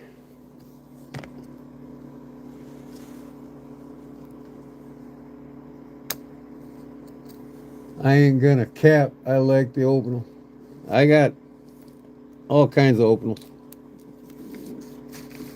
including the biggest one they make. See, this is from the Buck Custom Shop. This is elk stag, and it's number 65 of only 250 made.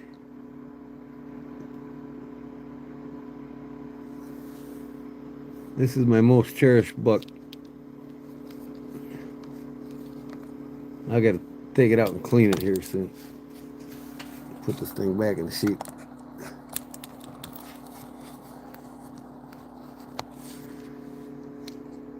But yeah, this is an anniversary present for my wife, so I'm not gonna ever sell it. $1,000 wouldn't buy that knife off me right now.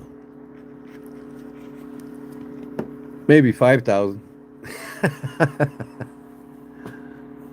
You're welcome. But I got a mess back here.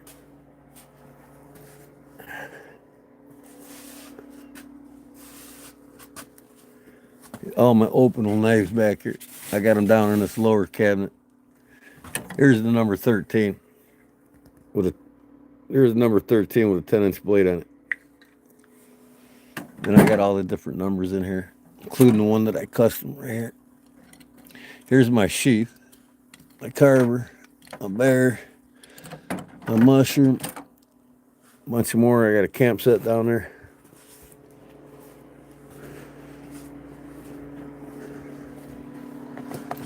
I just about got them all.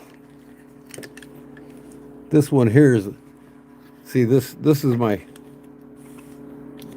sheath here. When I get these done, they'll have a lanyard, a loop thing on here. You hook this to your belt loop. And then you pop it out underneath, when it's in the pocket. But this one here I customized. This openal here. As you can see, I custom both of these. Actually, I made this handle from black walnut. And then, I don't know where my other custom one is, but I got one that I stonewashed. Oh, I stonewashed this one. I rounded the back, put a hole in it, put a lanyard on it. And this one's stonewashed.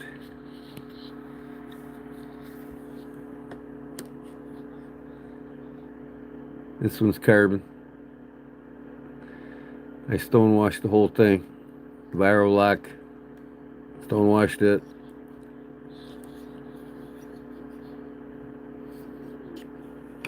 This one I made a whole new handle for.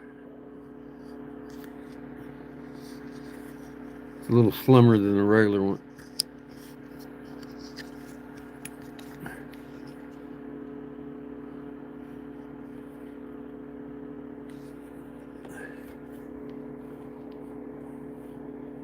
This one's one of my bare ones. These are all 3 number 8s. But yeah, see, when I get this sheet done, it's gonna be just like this one here, where you clip it on your belt loop, so you can get your knife made for a number 8. You get your knife in and out, no problem, out of your pocket. Clip this on your belt loop, then you can put the sheath inside your pocket. And then to grab it, you just, reach in there and grab your lanyard, and it pulls it right out of your pocket. Let me put this back. These two.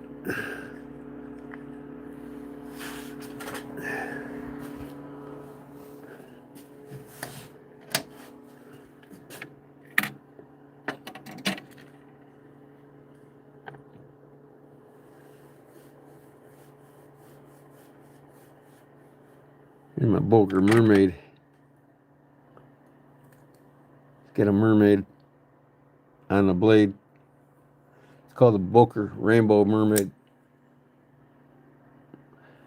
These were a hot ticket when they first came out.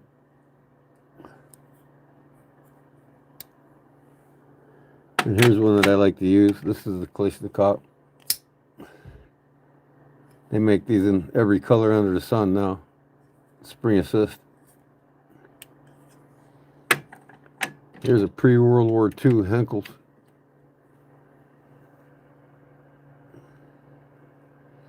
Scout knife. And here's one of my favorite little guys, the Hubertus. Zoli in Germany.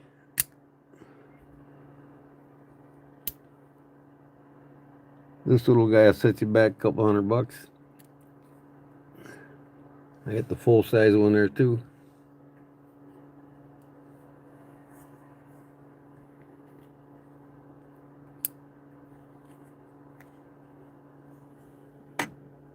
My kissing cranes, farm hands. Here's one of my custom knife folders. This is my lockback.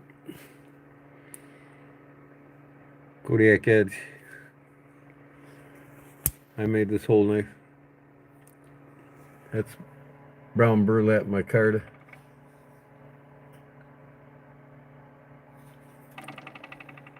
That's my knife.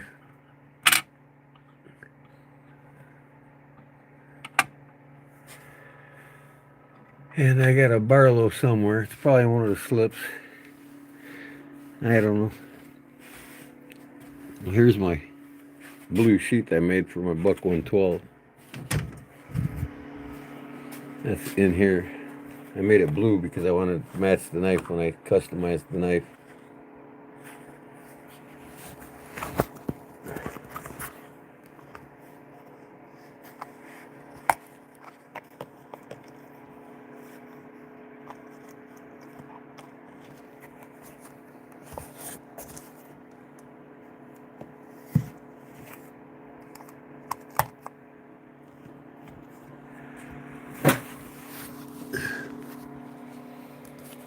So,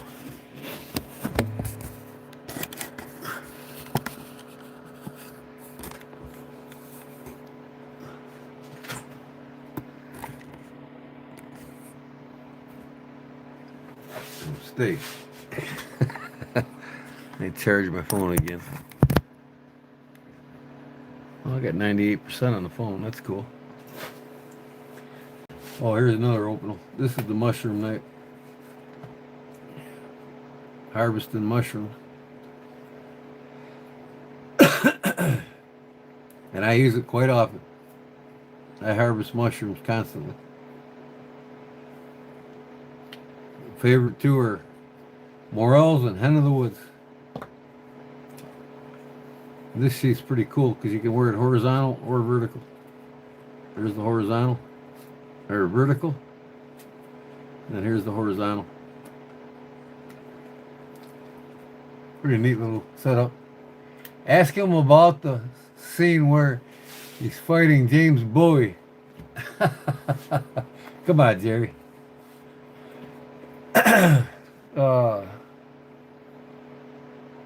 Ruger Farming, what's going on?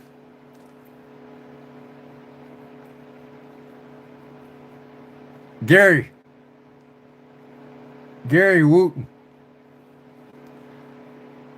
Who invented the modern American Bowie knife?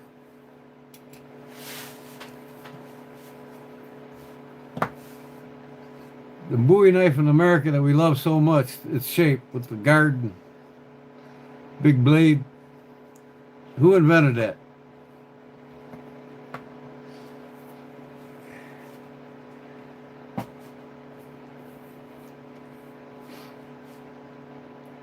I'll give you a hint. He owns this company right here. That knife.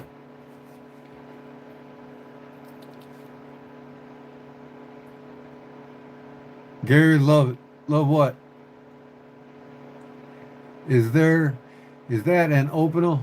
Oh yeah, these are all opinels. I customize them. This one here, for my wood carving, I took a number 8. That's the size of the number 8 right there. You can see what I did to it. But I put a snake on the spine there.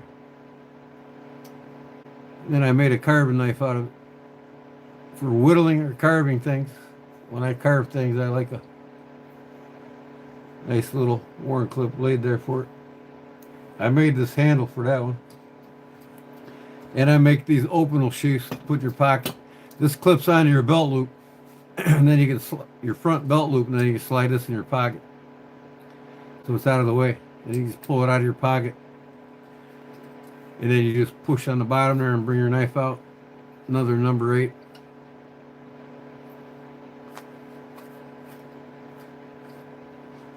But I make them and sell them. These will be on my, when I finish them tomorrow, they'll be on my eBay store.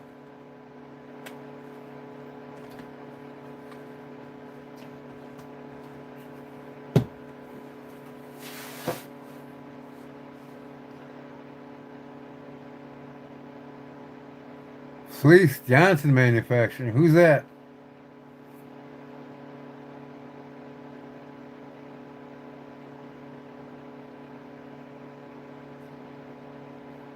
Not Bowie. What do you mean, Jerry?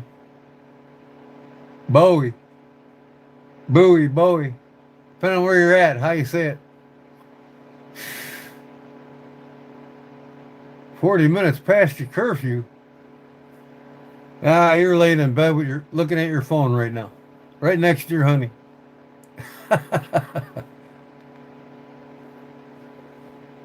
All right, good night. Resin boy, what's that?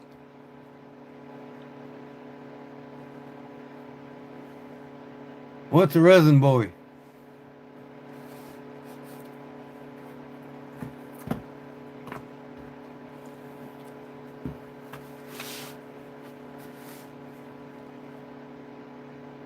You got a lot done. That's cool. Awesome. You sent my slip out yet?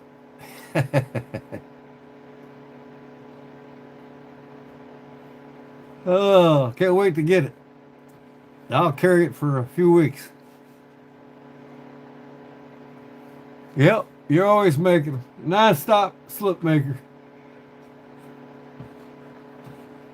Got a couple of them here. Here's one of your slips. Got my case mini trapper in it. My wife got me for Christmas. Medium trapper, I think, not the mini.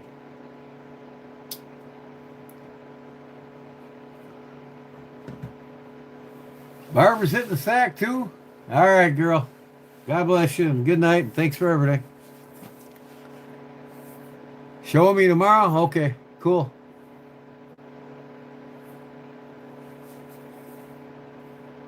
What's the best? I see all your shorts. You make something and put it in the short, I see it. I'm getting two. Holy cow. Awesome. All right, thank you. This one's a potato peeler, man. You gotta have open potato peeler, right? Number 6. You gotta be able to peel your potatoes. I got the camp set over there too with the spoon and fork. I about got them all. There's only a couple I don't have.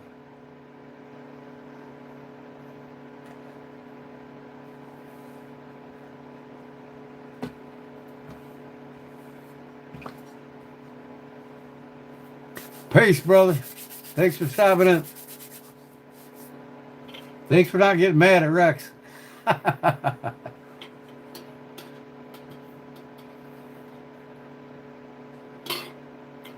Bob Loveless. I had a few of his knives. He's a good maker.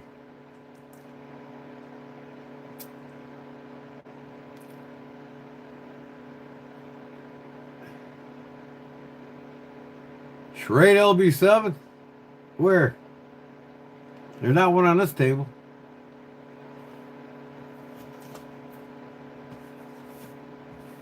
I've got a couple Schrade LB7s. One I got off of work too, one of a kind.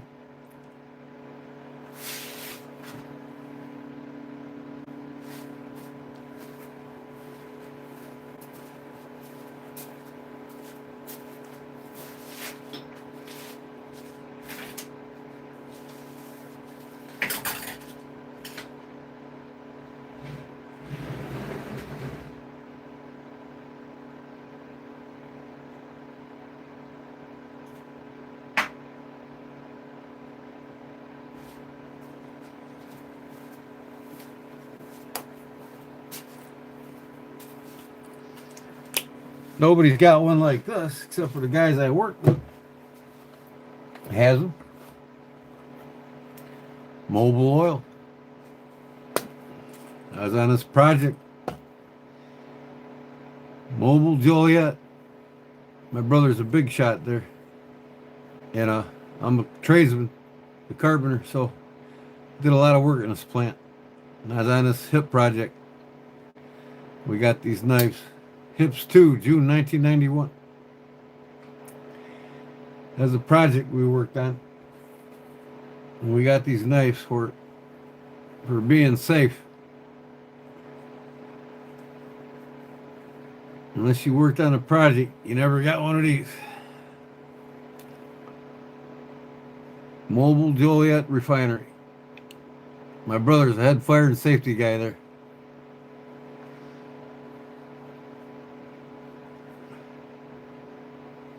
I need to give this thing another polishing, boy. But that's never been used. Hips 2, 1991.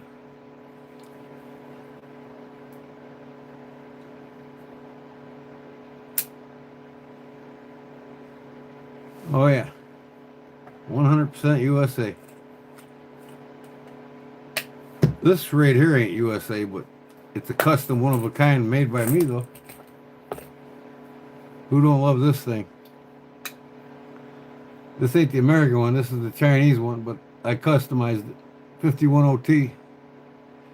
I put brown burlap micarta on it and carved a vine pattern on a rocker bark.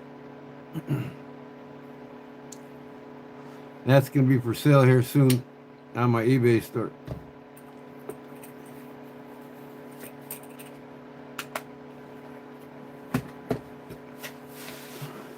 I'm going to be putting a lot of knives in my eBay store.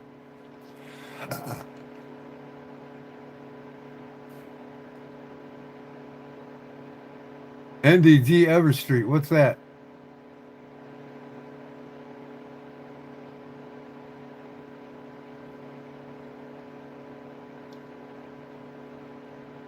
Oh, I've done a lot of custom hatchets for people. Yeah, I don't have one here of my own. I usually end up selling them as soon as I make one. And I'm going to start etching pictures on. I've done one hatchet for a fellow who was in the Marines. And he actually carries it on duty with it. I etched the Marines logo on it for him and his name and rank.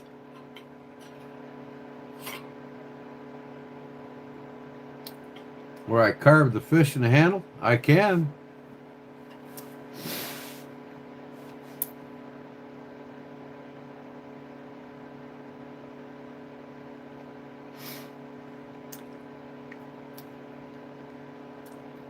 There ain't much of anything I can't do to a knife.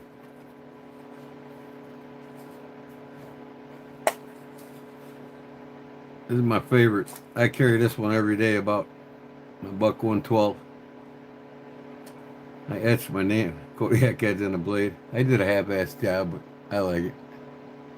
It's my personal knife. Yeah, that's Scotch Brite pad.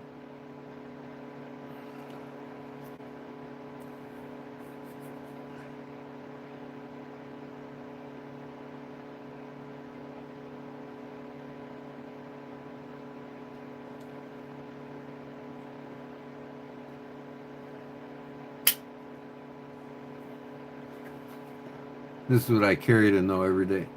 I don't carry it in this blue sheath. I made the blue sheath to match it.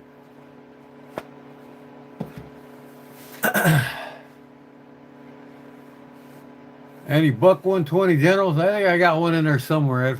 I can't remember where I put it though.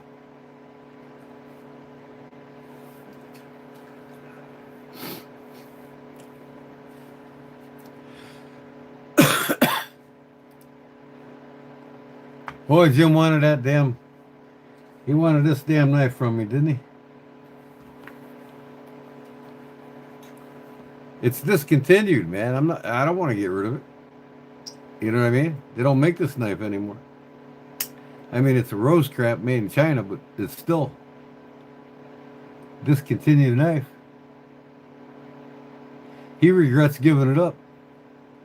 I'm sorry, brother. I love it. No, I don't. I got one tomahawk, and it's just a cheap one. I'm not into doing axes and tomahawks, even though I've customized a few of them. I got one for my wood burning fire. I want to keep it, Jim. I mean, I really love the knife, you know. I mean, I'll probably never see another one for a long, long time. I'm not trying to make you mad, but, you know. Plus, it's the first Rosecraft I ever got. It means a lot to me. If you know what I mean. It became sentimental, Jim.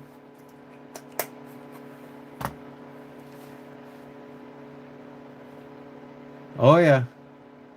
I'll tell you what. Roast crab makes better knives than case. Which one would I rather have? This case or that roast crab? I won't miss that one. I'll tell you that right now. I don't care for new case knives. I think they're garbage. Overbought, overpriced garbage. That's my personal opinion. I love you, brother. I love you, Jim. You know that. Some things are hard to give up, though. That's one of them. I'll trade you that for that German knife, though. That case.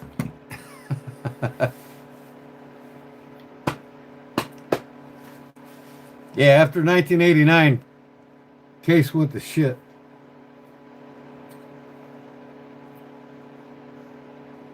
In fact, I'm keeping all my pre-89 cases and I'm going to sell the rest of them.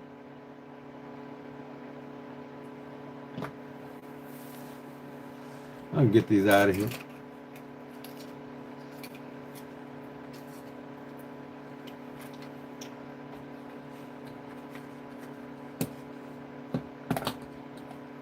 All these open the heck out of here.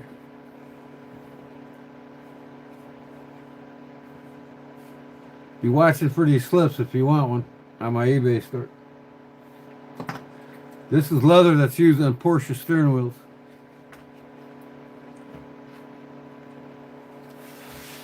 Best you can get. Came from California.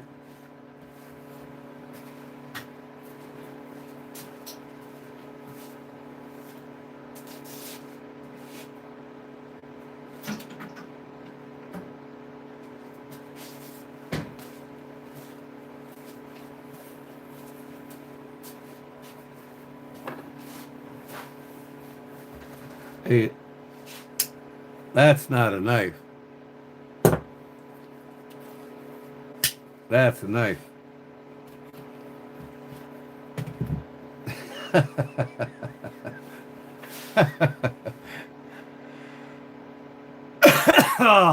I got one Bowie knife.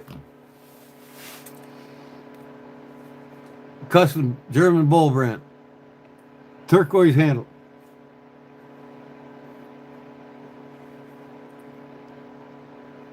Just one. Because I'm not really, like, this is probably the biggest folding knife I got. I'm not really into big honking knives. Even though I'll make a custom Bowie knife for anybody. And I've made a couple of them already. And custom modded a couple.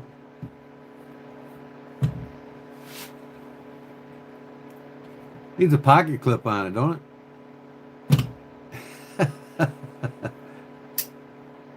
This one's clear epoxy and I put real gold fleck in it. That's real gold in there.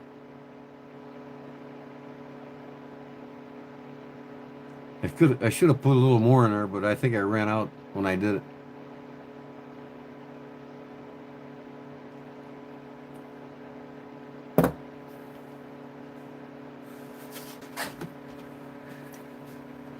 Put this back.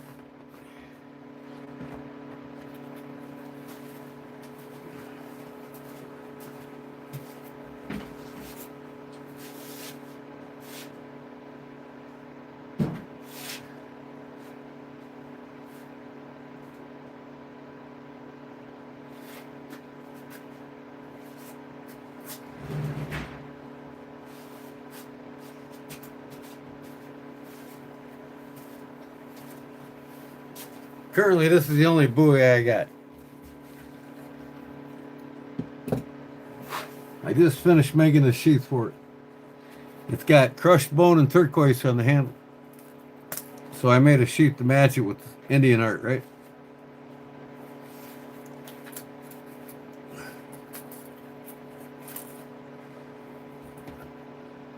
Bulldog brand, limited edition. This is currently the only Bowie that I have. I've got some smaller Bowies, but they're not really considered Bowie. Not like this. Yeah, that's crushed bone and turquoise. In fact, when I bought that, I wanted to replicate it.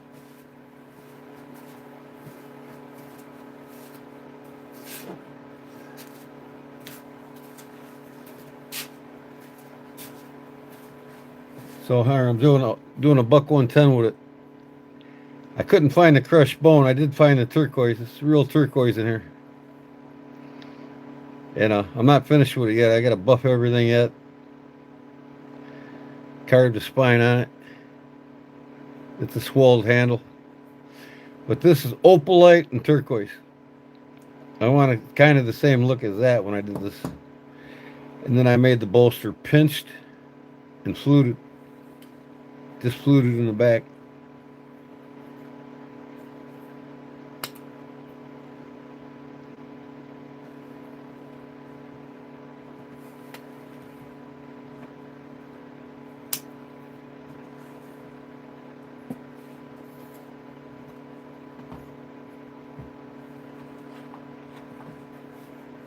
So these are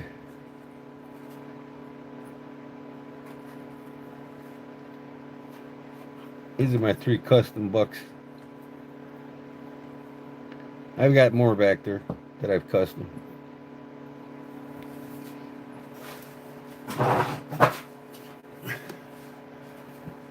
Ah. Yeah, it's a beautiful buoy, man. I love it. I got this thing for almost half cost. Can't tell you where I got it either. I'd have to kill you. Just kidding.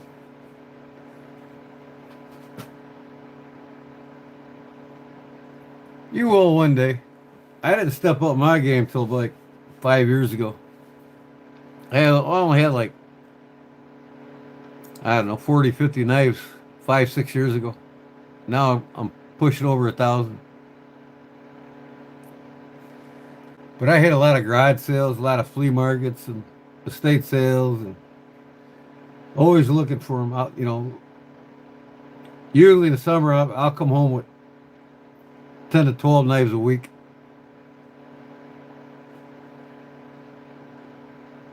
Does it void the warranty when you get a custom buck? No, it makes the price go through the roof. Why would you want a warranty with a buck? You could send this into them. As long as they didn't alter that blade, that they'd service the blade. Hey, give me a spot treatment on my custom buck. They'd love to see it. But if you got a bad blade, they'll switch out the blade.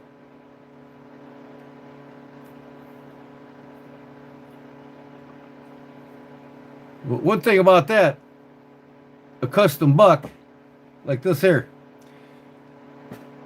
they were $69. Now they're like $96 for a buck 110. But even $96, when you get it done like this, it's polished up, beautiful. That's almost a $400 knife now. You know what I mean? So you got to be a collector to want to get custom bucks and a buck that nobody else has, right? Buck 110. Everybody's got a buck 110, but nobody's got one like this. Nobody. So guys will pay me between $325 and $400 for a knife like this. You don't need a warranty. You got the ones, the factory ones with the ebony scales on it that you'll use, that you'll always have the warranty on. But you don't give a shit about the warranties when you get a custom one. The price goes through the roof. Say you used to buy this on me for $325. 20 years down the road, you could sell it for $425. Because you'll get authenticity papers I did the work on it, and it's a one of a kind buck. I've got friends that have over $100 in their collection, and all of them are different.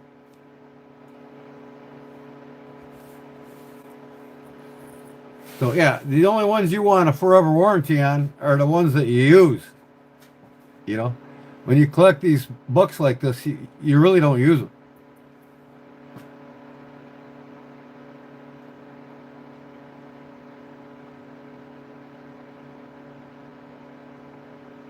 You lost it at the airport. Why would you take it to the airport? I got one K-bar, and I got a whole set of K-bars coming from a buddy of mine. I got 5 K-bars coming. Each one has a different war on it. Korea, Vietnam, World War II, World War One, and Desert Storm. I got the whole collection coming. I was in Desert Storm. Yeah, never take a knife to an airport. I don't care if it's one of these. It doesn't. If it's a blade, they're gonna take it. It don't. It doesn't matter if it's 2 inches long or if it's 20 inches long. I don't know. I'd have to write to them and say, "Hey, you wouldn't have to know what that crushed bone's from, would you?"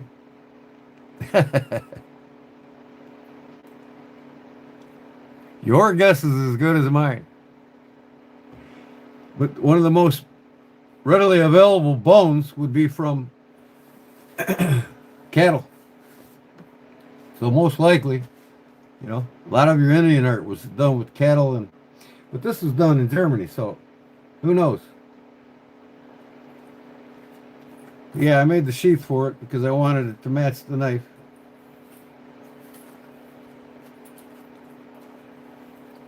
I got turquoise studs here to protect the lace from the blade. Just so you know, the Bowie knife was invented by this fellow here. The American modern Bowie knife was invented by the man that owns this company, IXL. George Washington, Sheffield, England. He invented the modern Bowie knife we love today in America. No, this ain't a Boker. This is a Bulldog.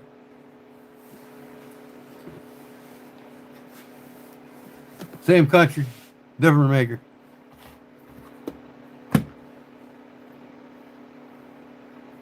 Yeah, I was in Desert Storm, the Kuwaiti Liberation. I got out in '93, at the end of the war. You don't have to thank me either. Nobody thanked me when I was serving, and I don't want them to thank me now. I'm not a big component anymore about war.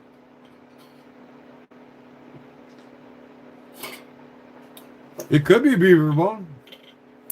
It could be pecker bone from the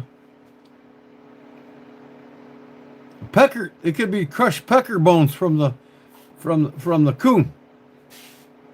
Coon's got a bone for a dick, right? They have an actual bone in their dick. It could be crushed coon dick.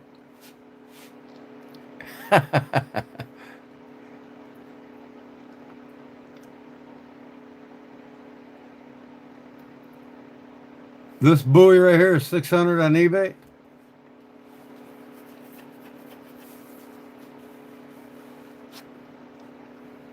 I paid $125 for it, but I got my sources. I don't really give a shit if it's human or animal. Sure looks nice.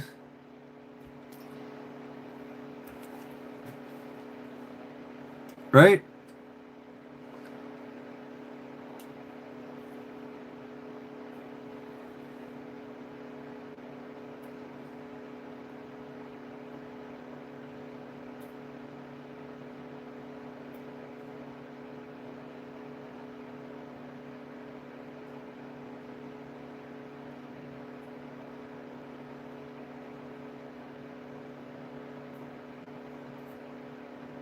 Sure, you can sell knives on eBay. You ever look on eBay for knives? eBay's full of knives.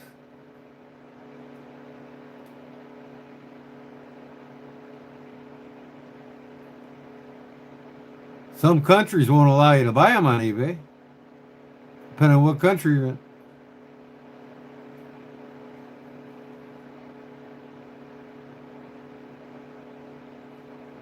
I don't even think some states in the United States will allow you to buy them on eBay. But as long as you don't tell them what it is, I guess it ain't gonna hurt nothing. That's cool. I have customized a lot of LB7s for people too. So I got to finish this. I made this today on my live when I started the live tonight and gave it away. Molded trapper sheath for the belt. He wants it stained ox blood. I'll do black edges on it.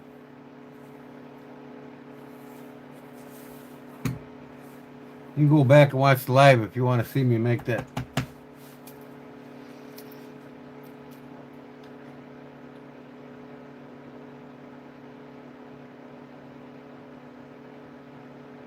Yeah, yeah.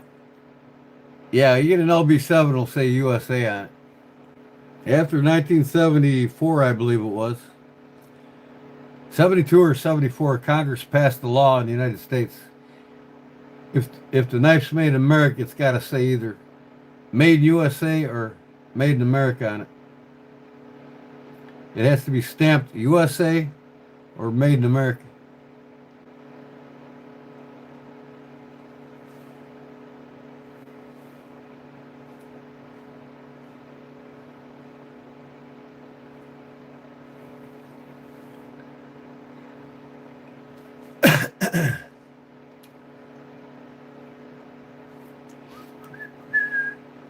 But nowadays, I'm telling you, just because they're made in America doesn't make them superior to any other knife company. In fact, the founders of the so-called jackknife, Barlow's, knives, well before America was even established, were making them, are still amongst the best in the world. In fact, Case don't touch this company. They don't even come close.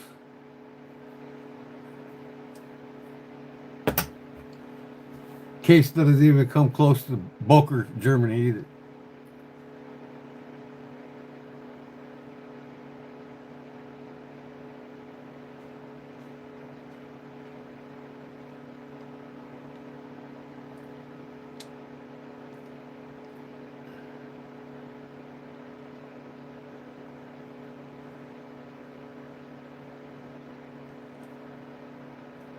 The legal blade size I can carry in the U.S. It depends on the state, like Beetlejuice said, and it depends on what your use for the knife is. Like, I could carry this on my side during the hunting season any day of the year. Okay, legally, as long as I have a firearms card on me, and I'm in the act of hunting or fishing. Now, or hiking. But, in the middle of summer, I'm not going to carry this on me, on my side. But responsible gun owner, responsible knife owners, you can, if you don't have a firearms card in Illinois, you cannot carry this knife, and you cannot carry a OTF, an out the front knife. In Illinois, it's considered a switchblade, and you cannot carry it, an OTF, or a switchblade, unless you have a firearms card. If you have a firearms card, you can carry a OTF or a switchblade any time of the year in Illinois. Now, a lot of other states ain't like that. You can't carry them at all, or you don't need nothing to carry them. Down in the south, you don't need shit. But out west, a lot of the states, you got to have a permit or something different. Every state's different. I do the same thing, Richard. I go to Chicago with a gun on me. You're not supposed to. I'm not going to go to Chicago without my pistol on me. There ain't no way in hell. It's better to be judged by a panel of 12 than carried by a panel of 6. So you make the call. As long as nobody can see it and you don't go into an airport with it, you're just fine. Hell, I go into bars. I go into government buildings with a gun on me that don't have metal detection. As long as they can't see it, they don't know you have it. And when I go to the city, Chicago, I got a gun on me. Every time I go there.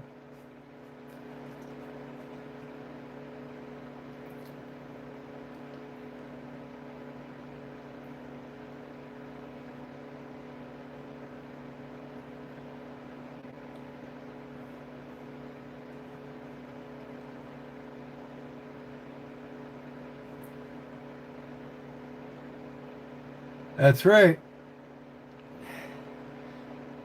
Or, I mean, your mother cares about you, and your parents care about you, and your siblings and all that. But yeah, for the most, people don't care. I mean, nobody really cares about your life more than you do yourself. And frankly, most people today in America don't care about their own lives anyway.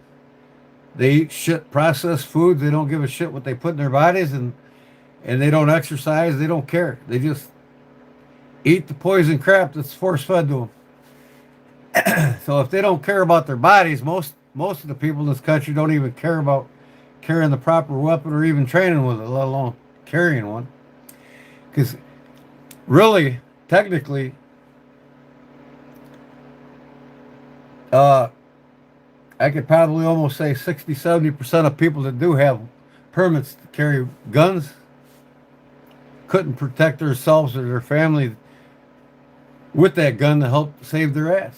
They have absolutely no training with it, no control of their adrenal modes, don't know what it's like to have a gun pulled on them or to draw one on somebody else. Most people that get guns today, they go get a permit and they go to the shooting range and they hit a bullseye on a target and they think it's all good. Them are the ones that are threats to themselves and their family more than they are. They might as well just leave the guns alone. Well, most people do, and it's not your fault eating shit food. Most people in America, the diets in America are the worst in the world. I'm telling you right now. Most of the foods in America are banned in many countries. The foods in America are made with modified cornstarches and MSGs. They're basically the food industry is designed to fuel the medical industry. And they're all there to kill you. I don't eat McDonald's. I don't eat fast food crap. I don't. I don't even eat Subway. Subway's worse than McDonald's.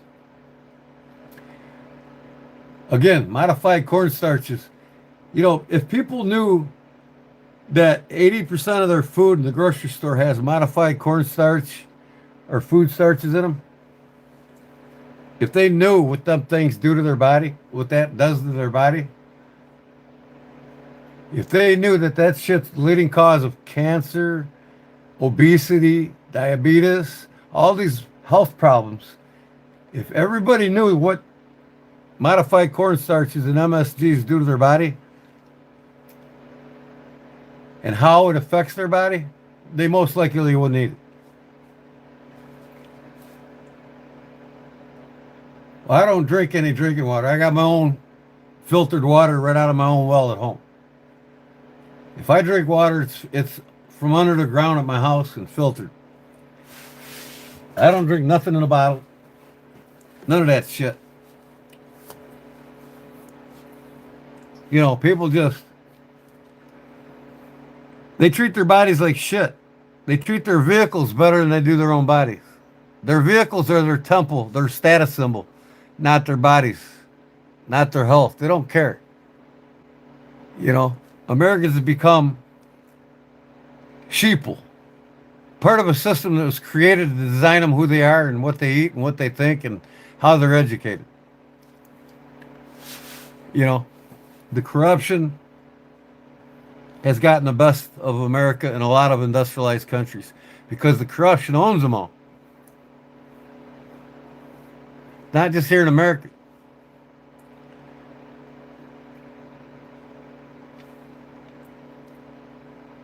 Oregano oil. You talking about extra virgin olive oil?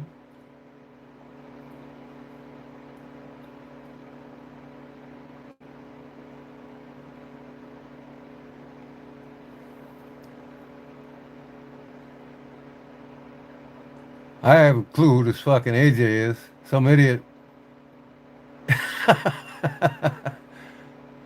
Drinking water is also the problem. Things that are mixed too perfect. If you knew what was in air, you'd stop breathing. Well, you know what? Even the air kills you. That's why you need antioxidants. Breathing oxygen oxidizes your blood cells. It crystallizes them. It slowly ages them. That's why antioxidants are important because the very oxygen you breathe is what actually causes you to become deceased sooner or later, anyways. But here's the thing: how are you going to go out of this world? Miserable on a machine in a hospital and on drugs, or peacefully in your sleep at a much longer longevity?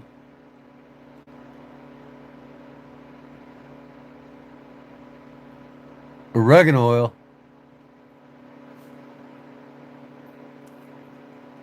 Well, I've never really read my studies about oregano oil being healthy. There's nothing more healthier than olive oil or anything loaded in omega 3s like avocados, walnuts, pistachios.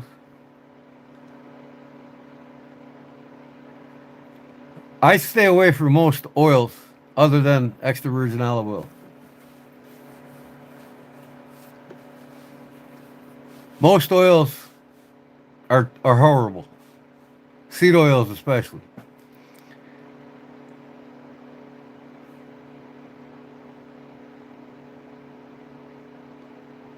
Black seed oil doesn't cure cancer. It helps alleviate it and can slow down its onset. What kills cancer is not fueling it what it needs to survive in your body, which is glucose. Glucose is what cancer needs to thrive in your body. Without glucose, the majority of cancers in the United States today are caused by modified cornstarches. That simple. And MSGs. Your brain's 63% fat. It needs good fat to function properly so you don't get Alzheimer's and dementia and all that. And there's nothing better than omega 3 amino acid oils. It's the number one for your heart, your brain, your body's metabolism, and all around function. There's other good oils too, like coconut oil. But the seed oils, throw them away. I wouldn't touch them.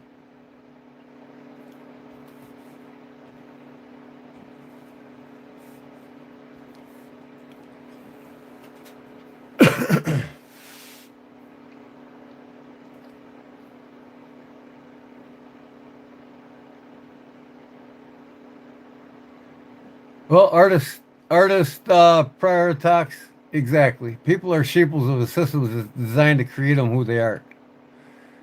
And people are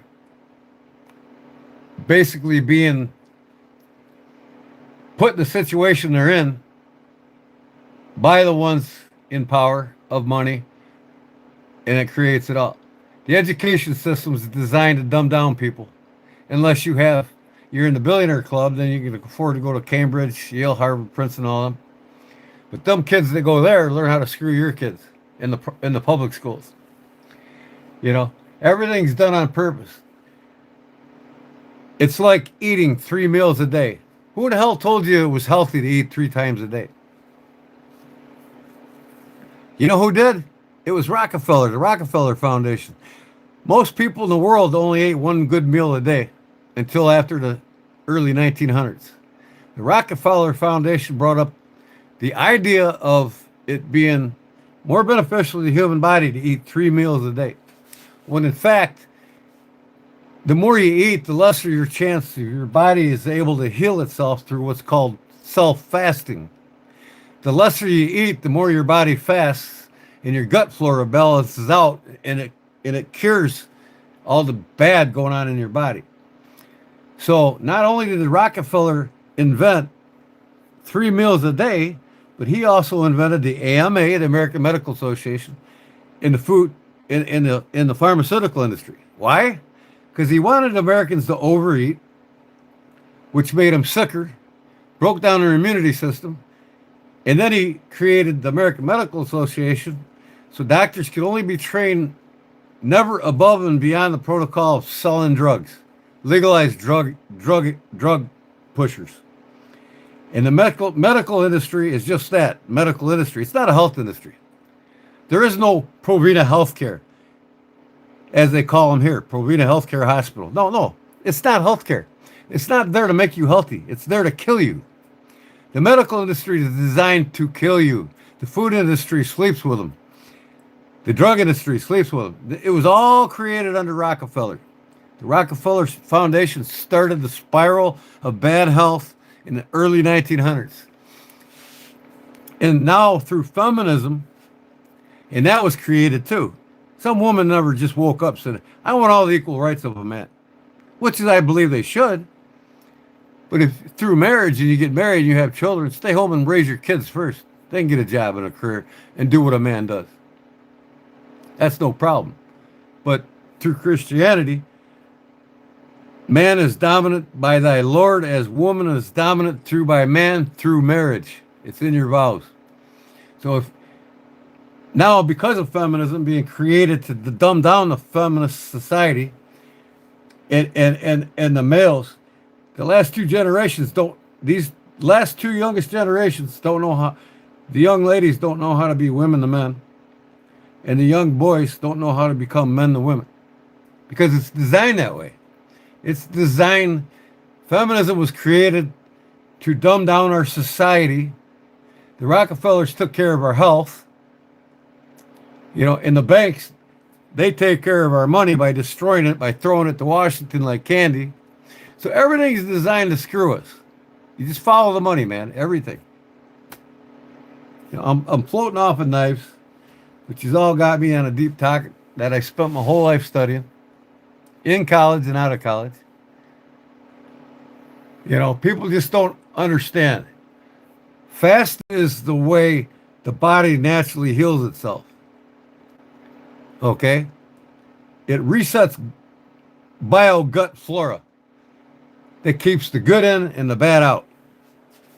By eating a wholesome diet with nothing but protein, your body gets used to you eating proteins to convert protein to energy instead of carbs for energy. Protein you don't burn out on. Carbs you do. So you're constantly seeking it. And your body stores it as fat. Protein doesn't. It metabolizes. It gets rid of extra proteins that you don't use. That's why I eat 4 eggs a day. It's one of your highest it's the highest concentration of protein you can eat. And they lie to you saying that it's full of cholesterol. It's bullshit. So knowledge is useful. How do you want to die? You want to die peacefully in your sleep, moving like you're 40 years old when you're 90? Or do you want to die at 60 now, that most people are starting to die at, and even younger? Miserable on a machine in a hospital and on drugs from the toxicity from the drugs, and then on the machine, and then miserable in the bed in the hospital. And if you're lucky, you don't. All these modified cornstarches, everything's breaking down your bones and your muscles and just killing yourself. Nobody cares. Nobody gives a shit. It's like the education system. Nobody cares about it. They would have done something about it. Nobody cares that Washington's destroying our money, or they would have done something. Henry Ford said in 1942, if the American people knew how the monetary system worked in the United States, there'd be a war tomorrow. It's designed to screw us all. And you've all been bending over for the last 80 years and loving it. I eat all kinds of wild game. I've got a 1/4-acre garden. I've got 150 different types of peppers, tomatoes. I can my own goods. I make my own condiments. I make my own ketchup, my own whipping cream, my own mayonnaise. I make my own barbecue sauces, my own rubs. I make all my own peanut butter. I make that. I make lots of nut butters. I make, pecan butter, peanut butter. I make everything myself. Mayonnaise, I make it all. Butter, I make everything. Oh, William, what do you want, another beer? So when Americans learn to become more dependent on themselves instead of a system that was designed to screw you all mentally, physically, and health wise, then the country ain't going to get better. It's not. It's just a shithole that's getting worse and worse. And it's not the only shithole. 242 industrialized countries now. You know who owns 235 of them? The IMF, the International Monetary Fund. They own the Federal Reserve. They own all the monetary systems. And that was all Rothschild's plan. Go or give me control of a country's money and I care not what laws it makes. America in 1913, the Federal Reserve Act was the last one that Rothschild succeeded in with his last son to go and take control of the American dollar. When he did that, he took control of our government. And all these lies, you can take the history books we learned in school and shit on them and throw them in the garbage because it's all lies. All the wars we ever fought in this country was not for your freedoms. That's why I tell people when I went to the Desert Storm, I don't want you to thank me for my services. I wasn't there for you. I was there for the banks to take control of the monetary systems of these Middle Eastern countries so the banks controlled all the oil internationally. That's what it was all about. Vietnam, scam. World War II, scam. World War I, scam. They were all scams. Korea, scam. Every war we've been in is nothing but a scam for banks to make money on all sides because they own all the monetary systems of these countries fighting against each other. Figure that out. So, I've studied all this shit my whole life. I'm 60 years old. I've learned everything there is to know about how worthless our government is, our education system is, our money is, our health care system is, or not health care, medical system is. It's all a scam, people. And until we become dependent on our own, take control of our own health, our own money, our own future, it's not going to get better. There ain't no lying politician that's going to tell you it is. The biggest, funniest one of them all now is the one we have for president now. It just gets funnier and funnier.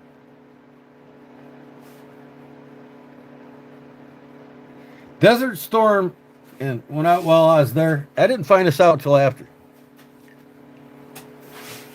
Every country in the Middle East, there was only two countries the International Monetary Fund owned. Now, hence, they own America's, the Federal Reserve.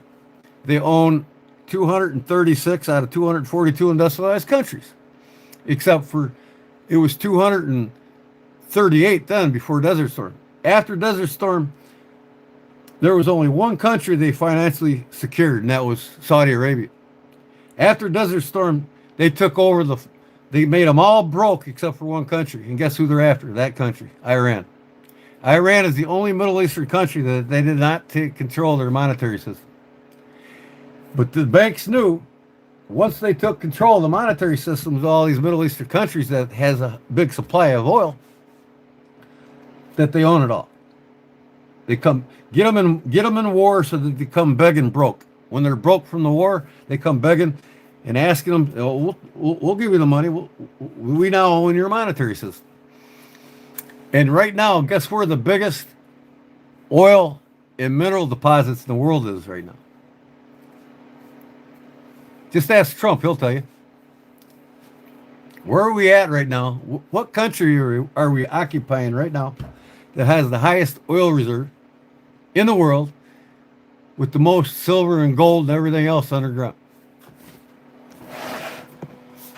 I mean, we done went over there and took over their coffee and banana industry. It's Venezuela. So guess what's going on over there? The IMF is in action again. They're going to take over Venezuela 100%.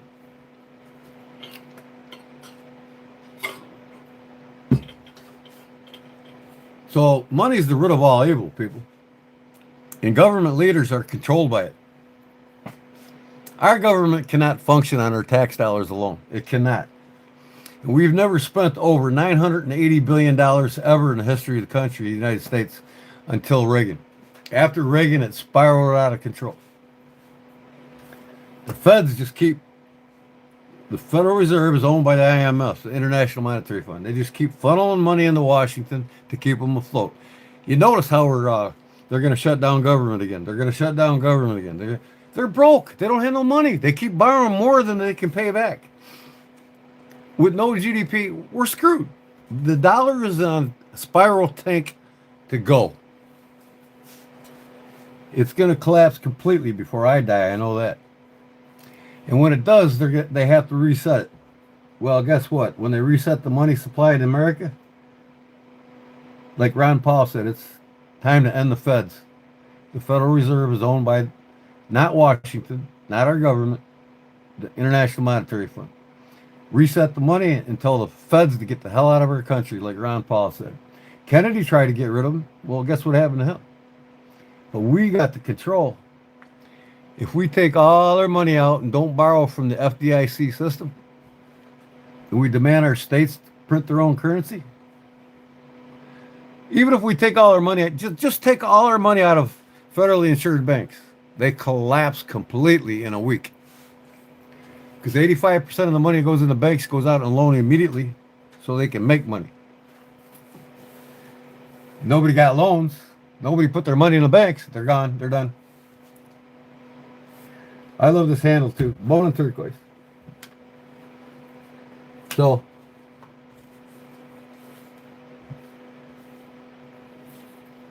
and the sad thing about it now, with the healthcare system and the food system, y'all guys got grandkids just born, kids that are in their teens right now. They're all going to die of cancer before they're 50. They're going to die much younger than you are. And that's just the way it is. The foods today are so poisoned, it ain't even funny. If you don't spend the time to look at what you're putting in yourself and finding out, stay away from MSGs and modified cornstarch, people. Get the hell away from glucose for energy. Eat high protein foods. Steak, eggs, some seaweeds, high protein foods. I eat 4 eggs a day. And I eat sardines. Loaded it. Oh.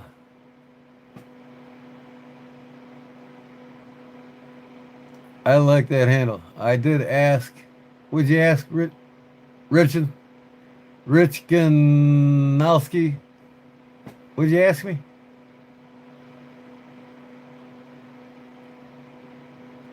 Vegetables is the way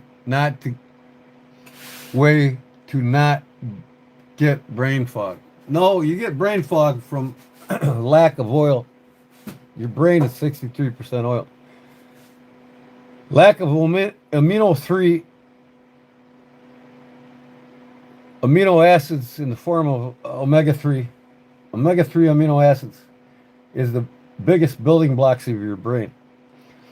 Your brain needs good fat to function properly. Vegetables alone don't do it. If you ate vegetables only and no protein diet with high in omega-3s, you're going to die.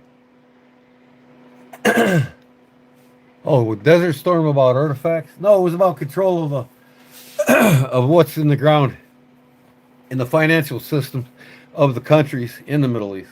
Once they owned them financially, they own everything. Just like they do here.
Ay, ay, ay. Do you have any Alaskan knives? I have one Alaskan knife. It's an ulu for skinning animals.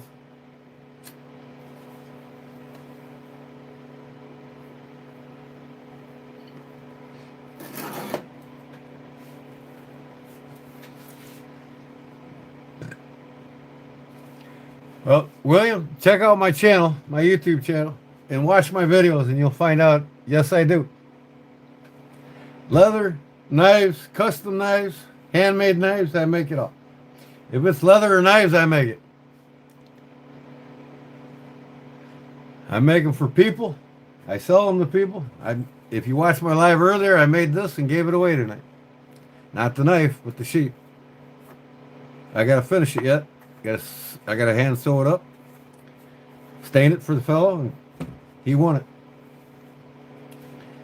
I made all these sheaths here. They're gonna be available tomorrow night on my eBay store. I've got sheaths for sale right now on my eBay store. All kinds of sheaths. I make all kinds of them.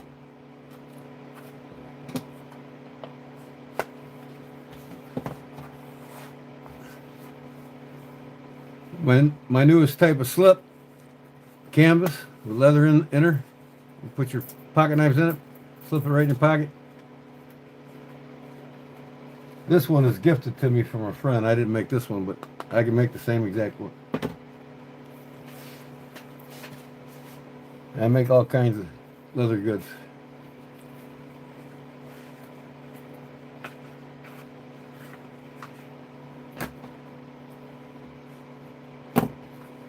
This one here I just threw together for my IXL.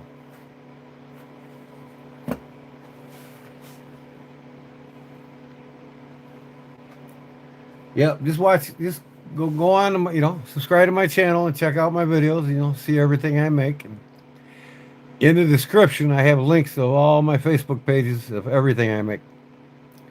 Whether it's upholstery work, leather work, woodworking,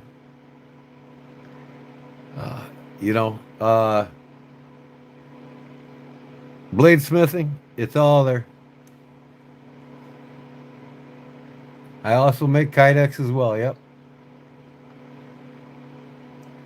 I've got my survival knife, my bushcraft knife that I make. It's a hybrid sheath.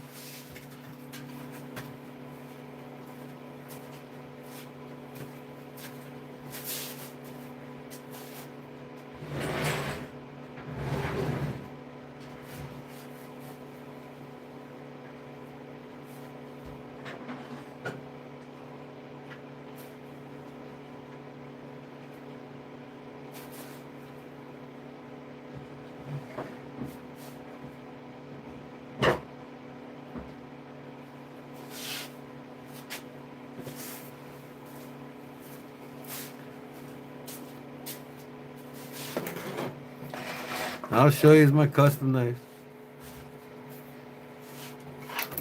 Some of my custom knives.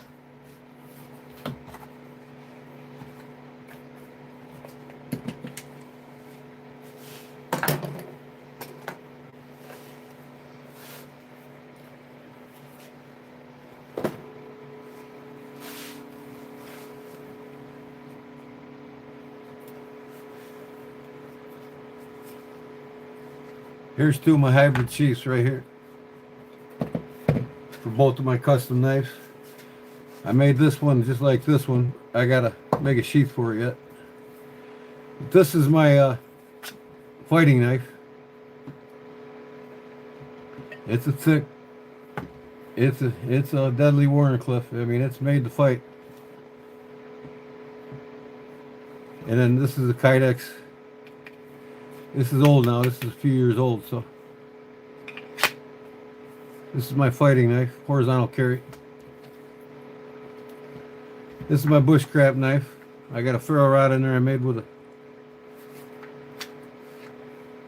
30-06 cartridge case.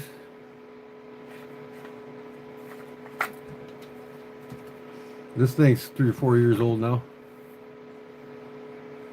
1095, all carved up. You can see the light.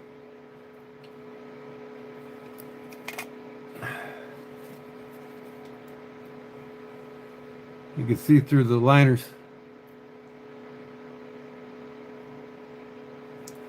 That's hackberry wood. And it's a hybrid sheath. Kydex leather. That's my bushcraft knife. Survival bushcraft. My fighting knives.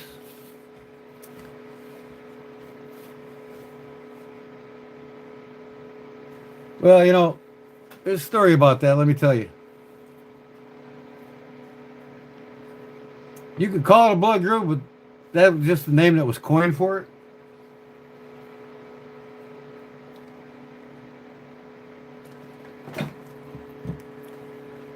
This is one of my custom knives and sheaths here. I didn't finish this one, and one of these days I will. Gotta polish it up and see the fuller. Dirty. I gotta clean the blade. This is one of my custom knives here. The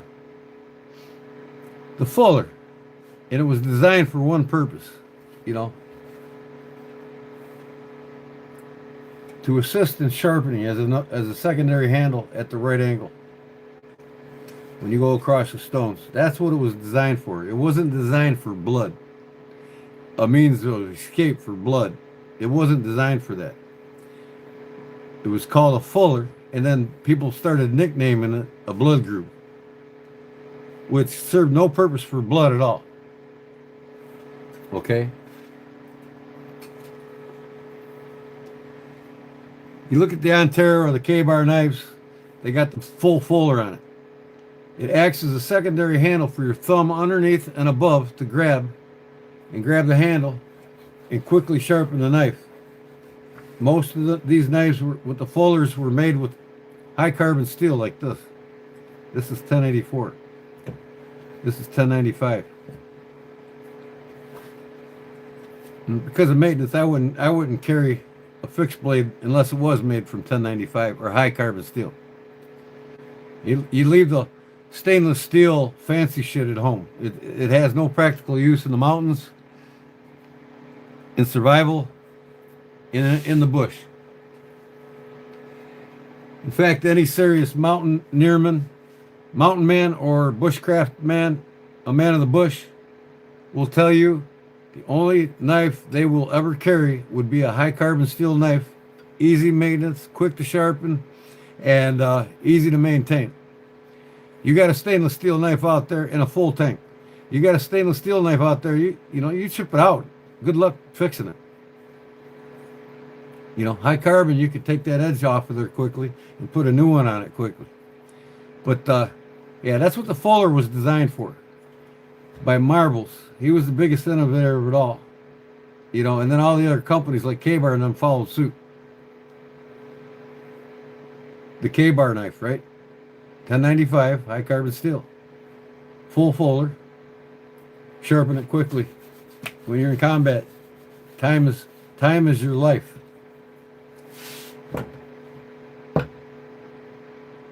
You know, I know most things about knives, you know what I mean? It's like the Bowie knife. This wasn't used by James Bowie to fight the sandbar. This was a design that got flooded into the markets in 1857 by a man named George Washington in Sheffield, England. Right? This is his initial design. The full handle, usually they were coffin bill, with the full guard, and the clip point blade like that. That was all a design of Washington. In fact, when James Bowie died at the Alamo in his bed because he had typhoid fever, he was killing people with his knife in his bed, and it wasn't a knife like that. Okay? In fact, the blacksmiths at the time, there wasn't many bladesmiths. Somebody said, "Hey, I want a Bowie knife. Can you make me one?" They'd make their rendition of this. Not what James Bowie actually fought with.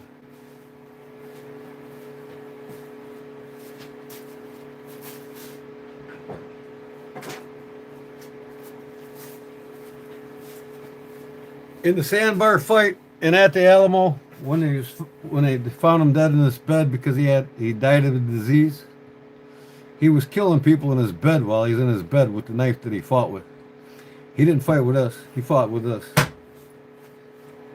Okay? George Washington butcher knife. That's what James Bowie fought with right there.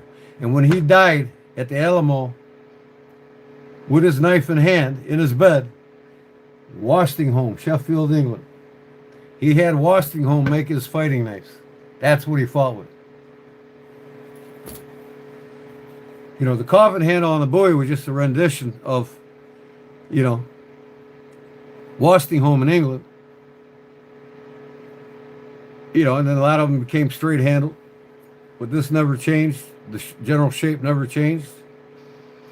And by the late 1850s, by 1860, the American market was flooded with modernized Bowie knife that we still love today, which is this shape.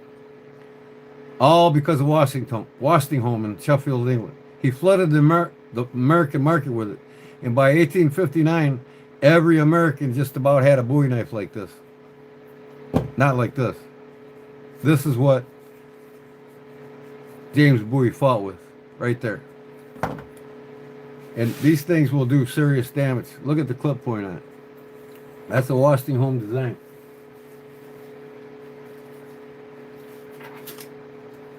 And you can generally see why. I mean, these things are deadly. You know, they're deadly knives. These will do serious damage. Much quicker, much lighter, much faster than this honker. You know. This cut's nice because it's a new knife. But, yeah, this was made by Washington and not fought with by James Bowie. This was.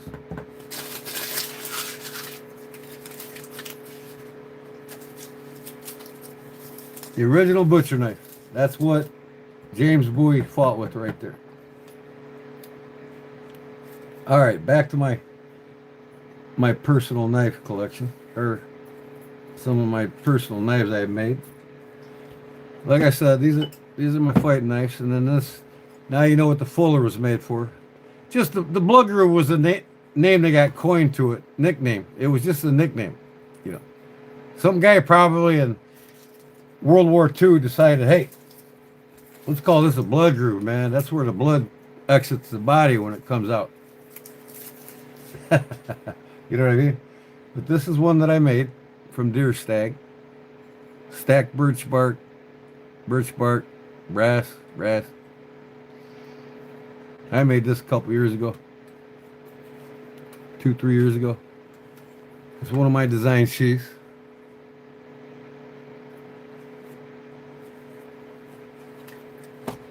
This is my bushcraft. These are my fighters.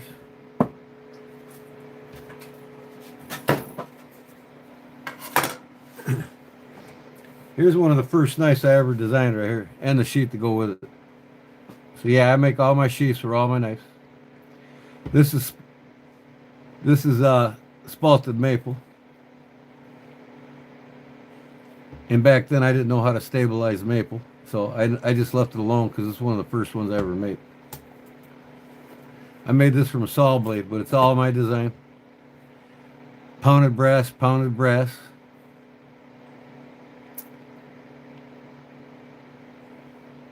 She's got my logo on it, Kodiak Edge. I haven't sharpened this thing in a while. I wonder if it's still sharp. Oh. Yep. Depends on where you hit it with the blade. I haven't sharpened this thing, I think, since I made it. But this is my hand-carved basket weave sheath for it. In fact, I didn't make the sheath till like a year or so after I made the knife, but it's one of my first designs.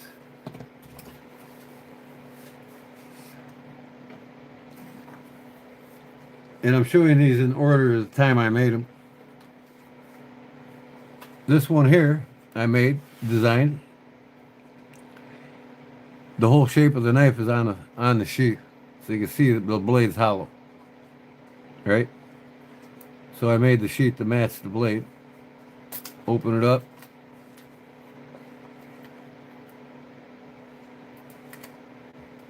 Yeah, I mean, this is what he fought with in his bed. But this one here is an old hickory. It's identical to a Westinghouse. Old Hickory made their knives identical to Westinghouse knives. Westinghouse designed this knife, not Old Hickory. Okay? When they found him dead in his bed, it said George Westinghouse and Sons Cutlery Company. That's what James Bowie had Westinghouse make his knives that he fought with. And this was Westinghouse design, not Old Hickory's. Not the Ontario Knife Company that makes the Old Hickory. This is the design of Westinghouse, not Ontario. They just, every company follows suit, that's all. I've got one I custom made upstairs at a 1095. I use it when I cook. So anyways, the sheet matches the knife, you can see here. This is 1095, high carbon steel again. You can pop a beer top with this, or you can use it to cape out an animal, just not even putting your hand on the handle if you don't want to. You can kind of use it like an ulu,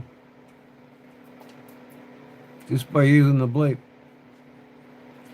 This here I put brown burlap micarta on it, G10 spacers up here, and splitting the ironwood. One of my designs.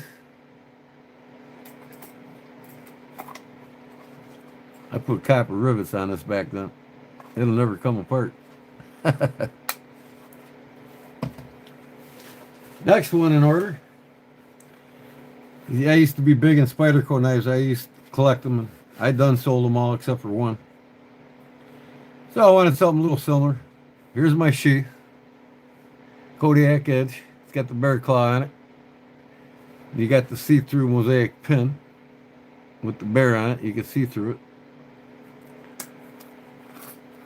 This is it.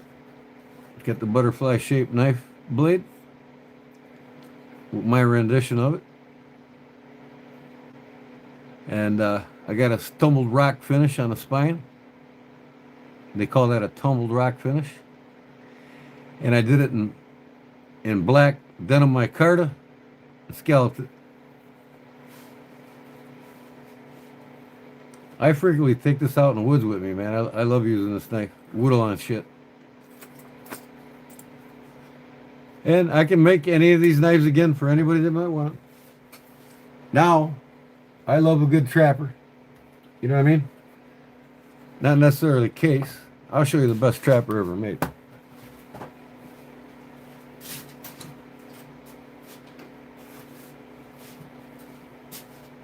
This, ladies and gents, is the best trapper ever made. This is garbage in comparison. In fact, the man that made this trapper owned this company, and the best knives case ever produced were the Case Classics by this man. This is the Parker Trapper. In fact, it is Parker Edwards, Jacksonville, Alabama. It's getting rarer and rarer to find this knife. There ain't a finer trapper made. Look at the thickness of this thing. It's not just that. Parker made the best knives ever by Case when he owned Case. Which one would you rather have? But okay, I love a good trapper, and here's my point. Eagle brand knives by Parker Edwards. Art Edwards, they were only together 2 years, and he split off and formed Frost Cutlery. Just so you know. So here's my latest knife that I designed in the sheath. It's ironwood again, but I wanted to see. I carved a spine on it all the way up the blade. I wanted a fixed blade trapper. That's what I did. So this is my rendition of the fixed blade trapper right there.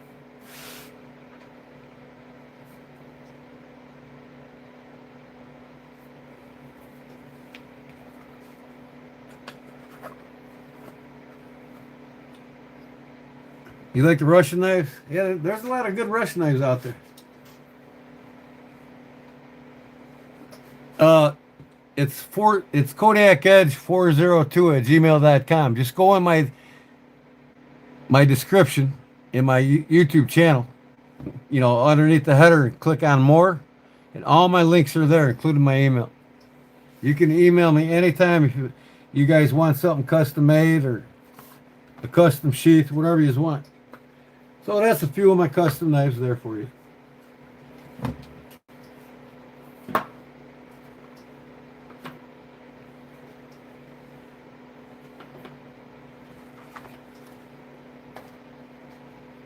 I'm going to put these back, and then I got to go to the bathroom.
There's my kitty. You coming to say hi, huh?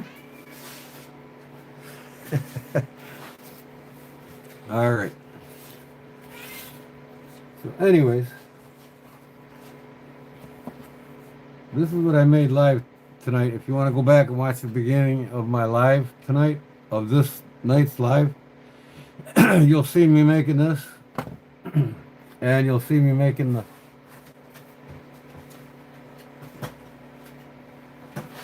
I made this pen slip.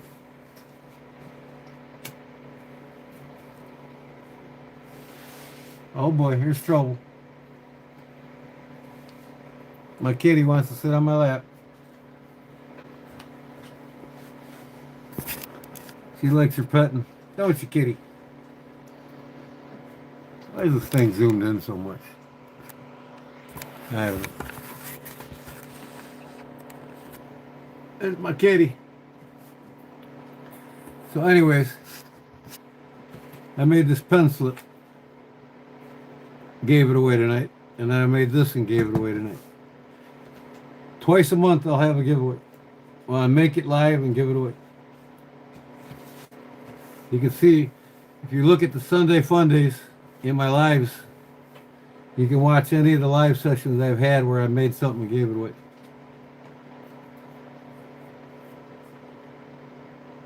Read the feed.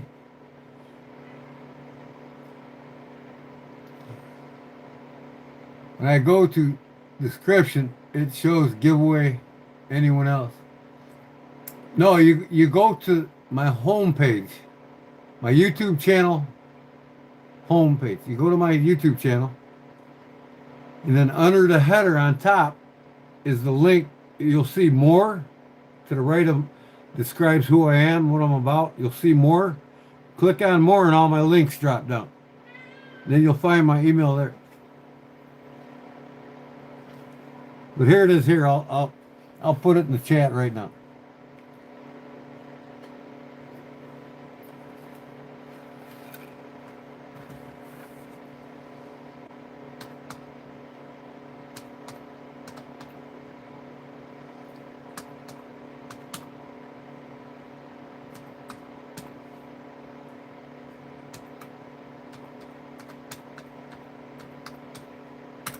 There it is. That's my email there.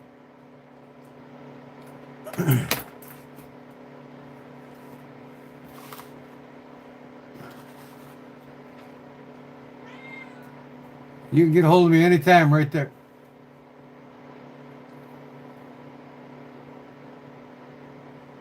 eBay says no returns. What's that mean?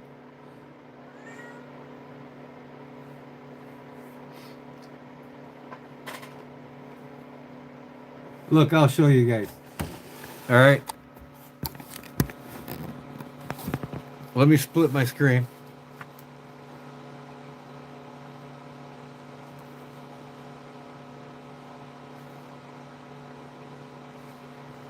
There's my eBay store right there. We go to YouTube again. All right. I'll go to here's my homepage. This is my channel right here, right? Now, see right here where it says more? You click on that. There's all my links. All my Facebook page, Kodiak Edge Facebook. My regular Facebook. My woodworking Facebook page.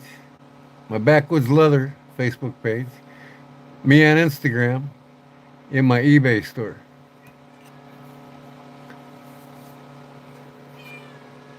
Scroll down, more info, Kodiak Edge. What do I got here? Oh, I don't have my email in here, do I? You guys are absolutely right. I'll be damned.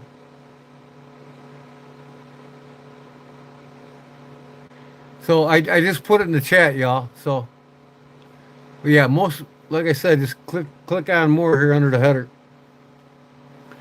And then you can go see all my work in my Facebook pages. And I just started Instagram, so there ain't much in there. But you can see all my work in one place more on my Facebook groups than you can anything else.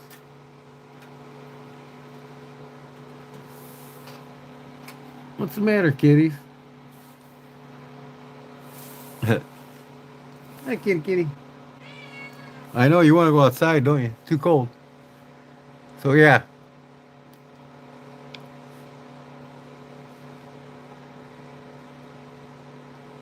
Yeah, there's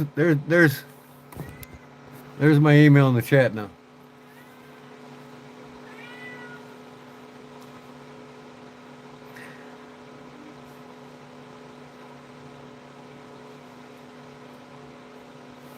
So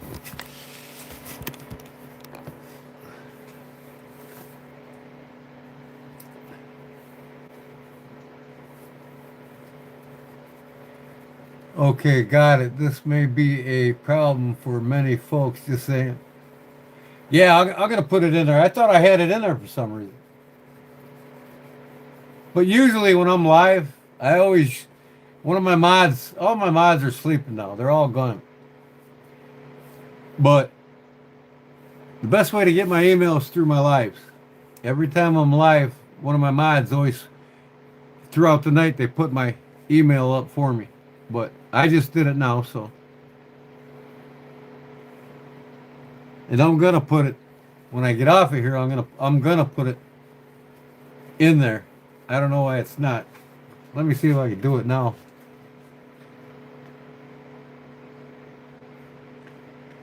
Uh, Studio.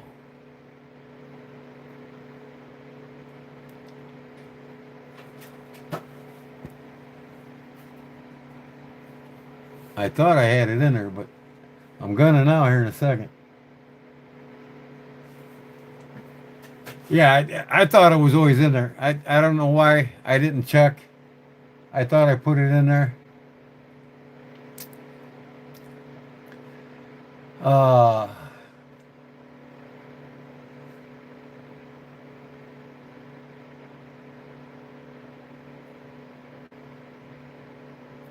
oh, I am.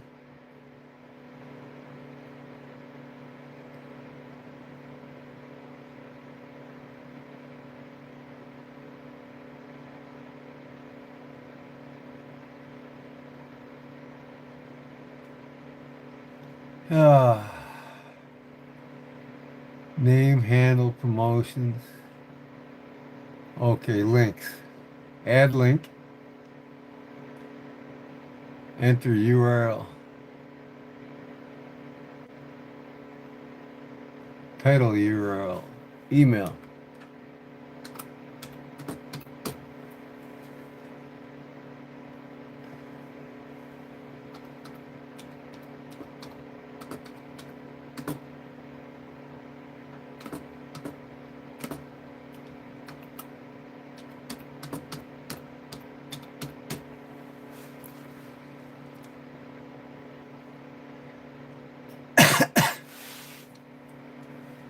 Oh, I got it in contact info.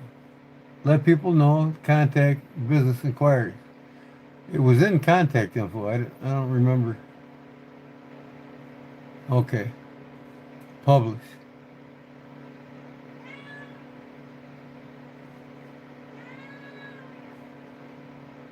All right. Go to channel.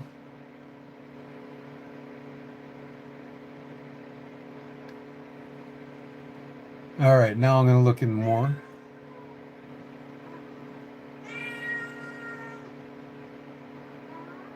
Shut up. You're not going outside. All right. There it is. Email. KodiakEdge402@gmail.com. So now if you just go back to my main page and click on more, you'll see it. It's underneath my eBay store now. It is now there. But let me see here. 6 more links. Yeah, it's there now. All right. Got that straight. I thought I always had it in there. Yeah.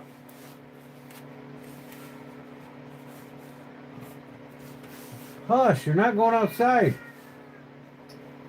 I'll pepper your ass with my BB gun. My Red Ryder. I got pepper rocks in my Daisy Red Ryder. He shoots the cat in the ass and he goes away crying. I don't do that. I'm just kidding. So, anything you need made, just get a hold of me and we'll make it happen. Whether it's a knife, you know, I make gun holsters, I make women's purses, I make everything from leather, man. And I make knives.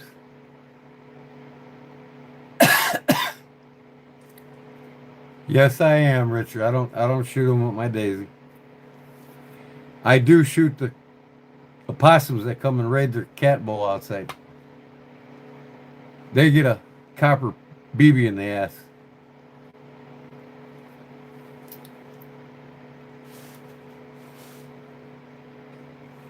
What is that brown one? This one here? Or that one? Did you just come in here? This is a Parker Edwards from Jacksonville, Alabama. The best trapper ever made right there.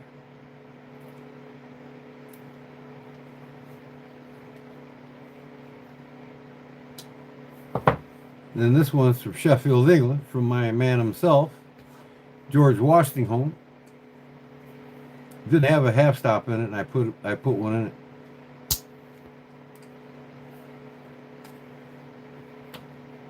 IXL.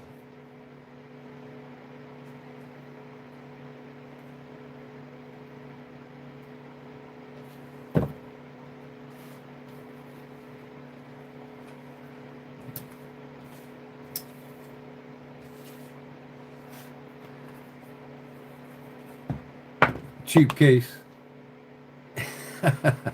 A cheap case.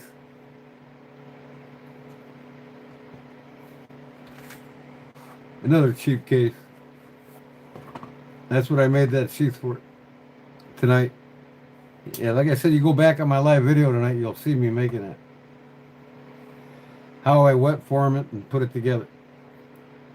I'm yet to stain it and then hand sew it, but I'm doing that tomorrow. The guy won it. And a gal won this pen set slip that I made. Put custom pens in. Not these crappy ones, but I made this and gave it away, and made that and gave it away. Tonight, in the beginning of my live feed. First couple hours, you'll see me making these. If you go back and watch my live after I'm done here.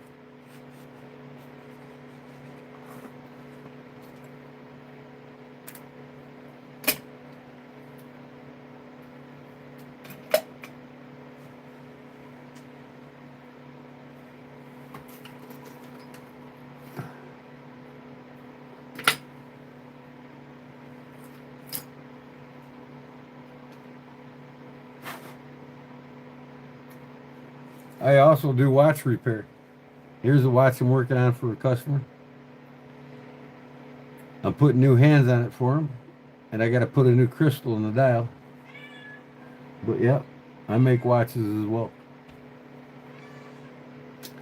I don't have a Facebook page for that yet. I don't think I'm good enough yet.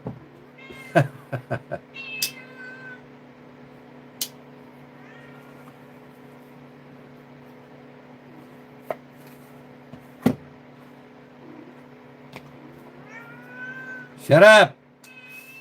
No! You don't need to go outside. Go back in the other room. I'm going to block you off again with the drywall.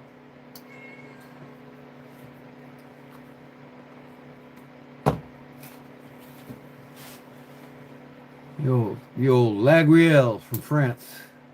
One of my favorite knives. Got the notorious B on it.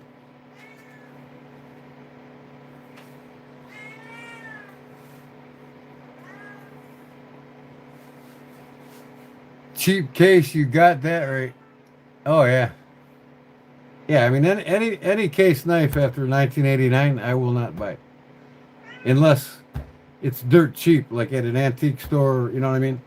And then even so I'll probably trade it for something I like. But I got some rare case knives all the way from the 40s that I won't part with.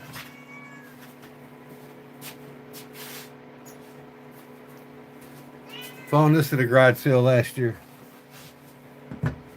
Case tested double X. This is 1920. Original case cleaver.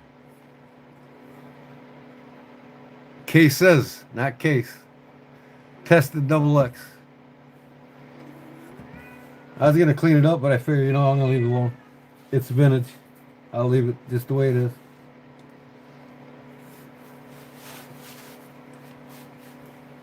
This is back when I made things good. Put your head up here, cat. I'm just kidding, baby. Come here. Say hi to everybody. Don't cut yourself. Hi, babies. Come here. Get on my lap. That way you don't have to. That way you don't have to growl. I'll sit here and pet you. Then you'll be quiet. Yeah.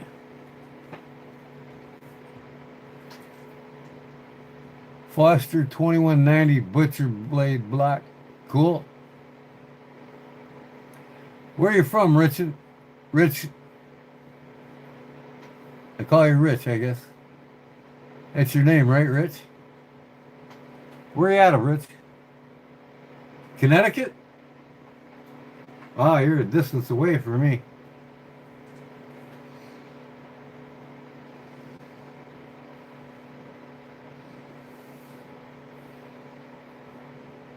You gonna lay down? Huh? You gonna lay down, kitty? Why would you want to go out in the cold when you can lay here and let me pet you? Huh? Yeah.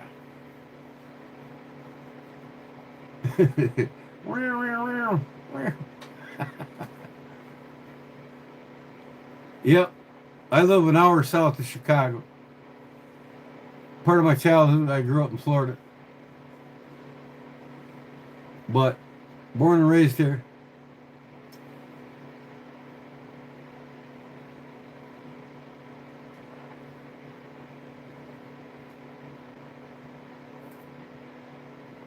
What time is it? 3:18.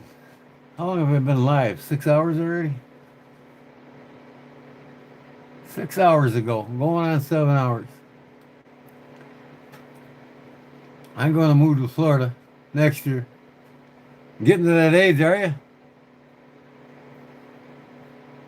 You retired yet or no? You sound like you're a older gentleman that knows what's up about knives, usually obtained by the time you're 55, 60. You know, you're 45? Well, you got a good knowledge of knives then. That's good. That's good.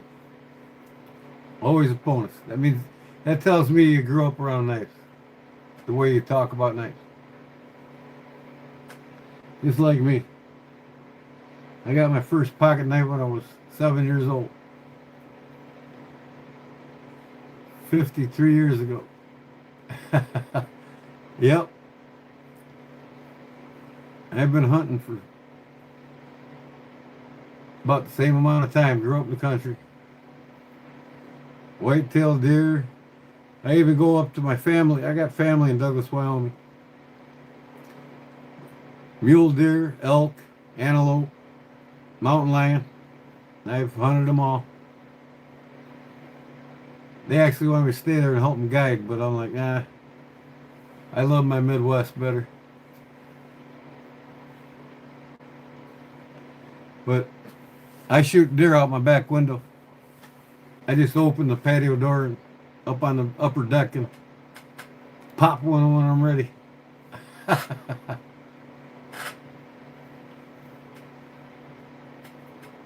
I won't do it out of season, and I'll have my license and tag. So, but generally I'll shoot it either my bow or my shotgun.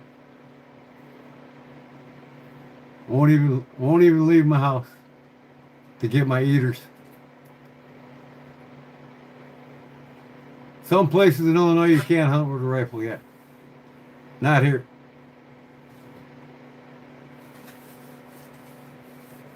Muzzle loaders you can.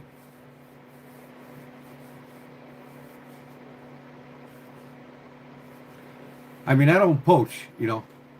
I'm getting them on my land, and I can shoot them however I want on my land, as long as they're in season and I got the proper tags. And you can't bait deer here. You can't, you can't. You can grow certain crops like alfalfa and stuff that the deer like, but you're limited to like minimum 2 acres or something like that. You can't just, make a small patch for them. You can't bait them with apples or acorns or corn or nothing like that. It's highly illegal. Oh, you know what? Now you're making me hungry. I want to go upstairs and get me a A deer jerky. I got in the fridge. I might even take out a deer steak.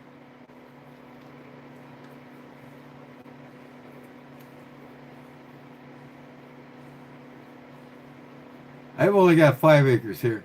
A little over 5 acres. That's all I want. No neighbors to deal with. Out in the country. No idiots.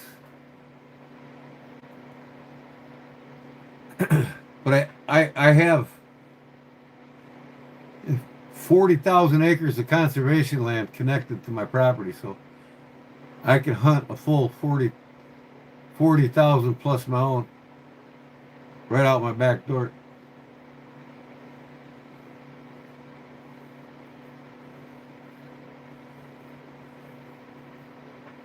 And when I bought the place, it was grandfathered in. And now you can't buy land around me unless you have 250 foot of frontage, minimum 10 acres.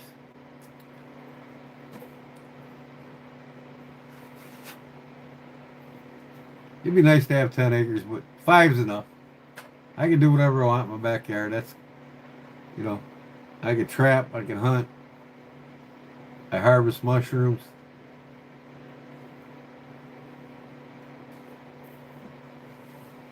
There's more deer in the state of Illinois per square mile than any state in the country.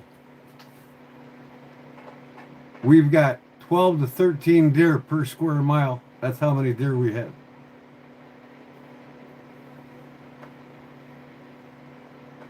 I mean, that doesn't mean 12. Don't you bite me. That doesn't mean we have 12 deers for every square mile. Just, it's averaged out that. Some places there's 101 in one square mile. If you know what I mean. No, PA don't have 40 per square acre. Nope. Not even close. If they had 40 per square acre and the conservation effort didn't take them out, they'd be dying quick of disease. In fact, when we got up to 14 deer per square acre, the conservation stepped in with rifles and they shot over 16,000 deer in a single season. When you get a concentration over, I think they said 16 or 14, deer start dying of disease and competition for food.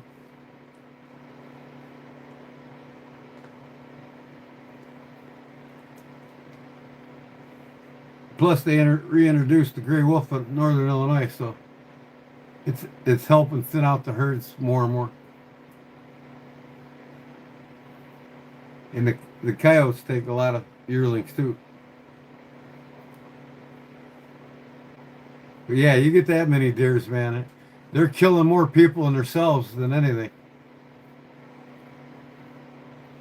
You gotta run. All right, man. God bless you, brother. I don't have to worry about work. I'm retired. I can stay up as late as I want, but I'm going to be getting off here myself real quick. You have a good night, too. Thanks for coming in, and hopefully you subscribed and tell all your friends about my channel. If there's any live channels you like going to, tell everybody. Check me out, and I appreciate it.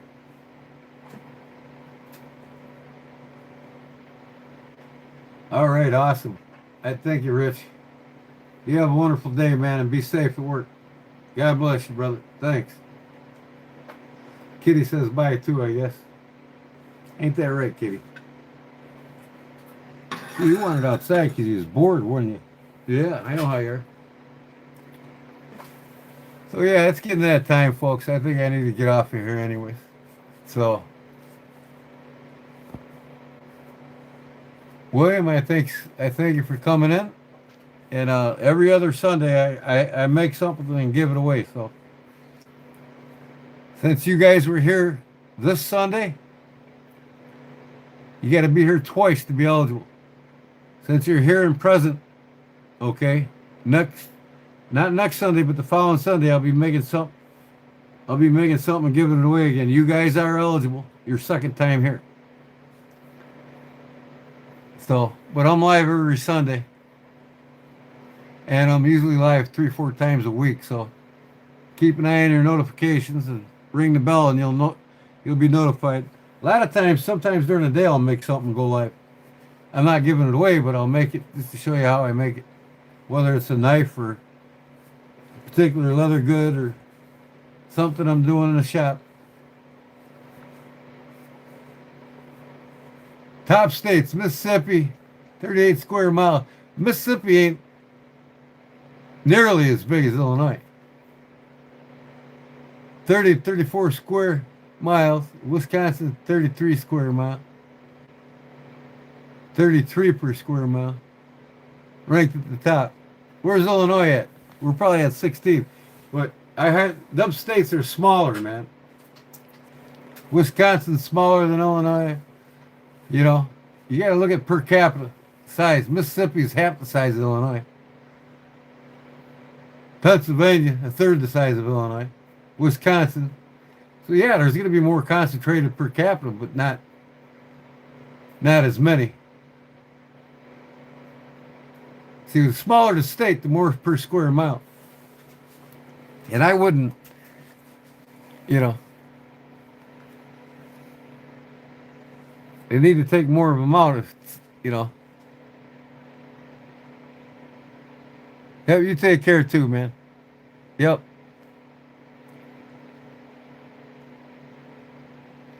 And the biggest deer are in Wisconsin and Illinois because of the corn. Minnesota. I mean, we get 260-pound fully dressed deer. They're huge. They're corn fed, man. Look at this cat. You're just chilling, ain't you? I enjoyed your company, William. I appreciate it, but thank you and God bless you, and we'll see you on the next one, man. I might be live Tuesday or Wednesday night again. Probably making something, but not giving it away. I do that every other Sunday. All right, folks. Thanks for being here, and God bless, peace, and have a wonderful and safe day, okay? Till next time, Kodiak Ed signing out. Peace. Thank you.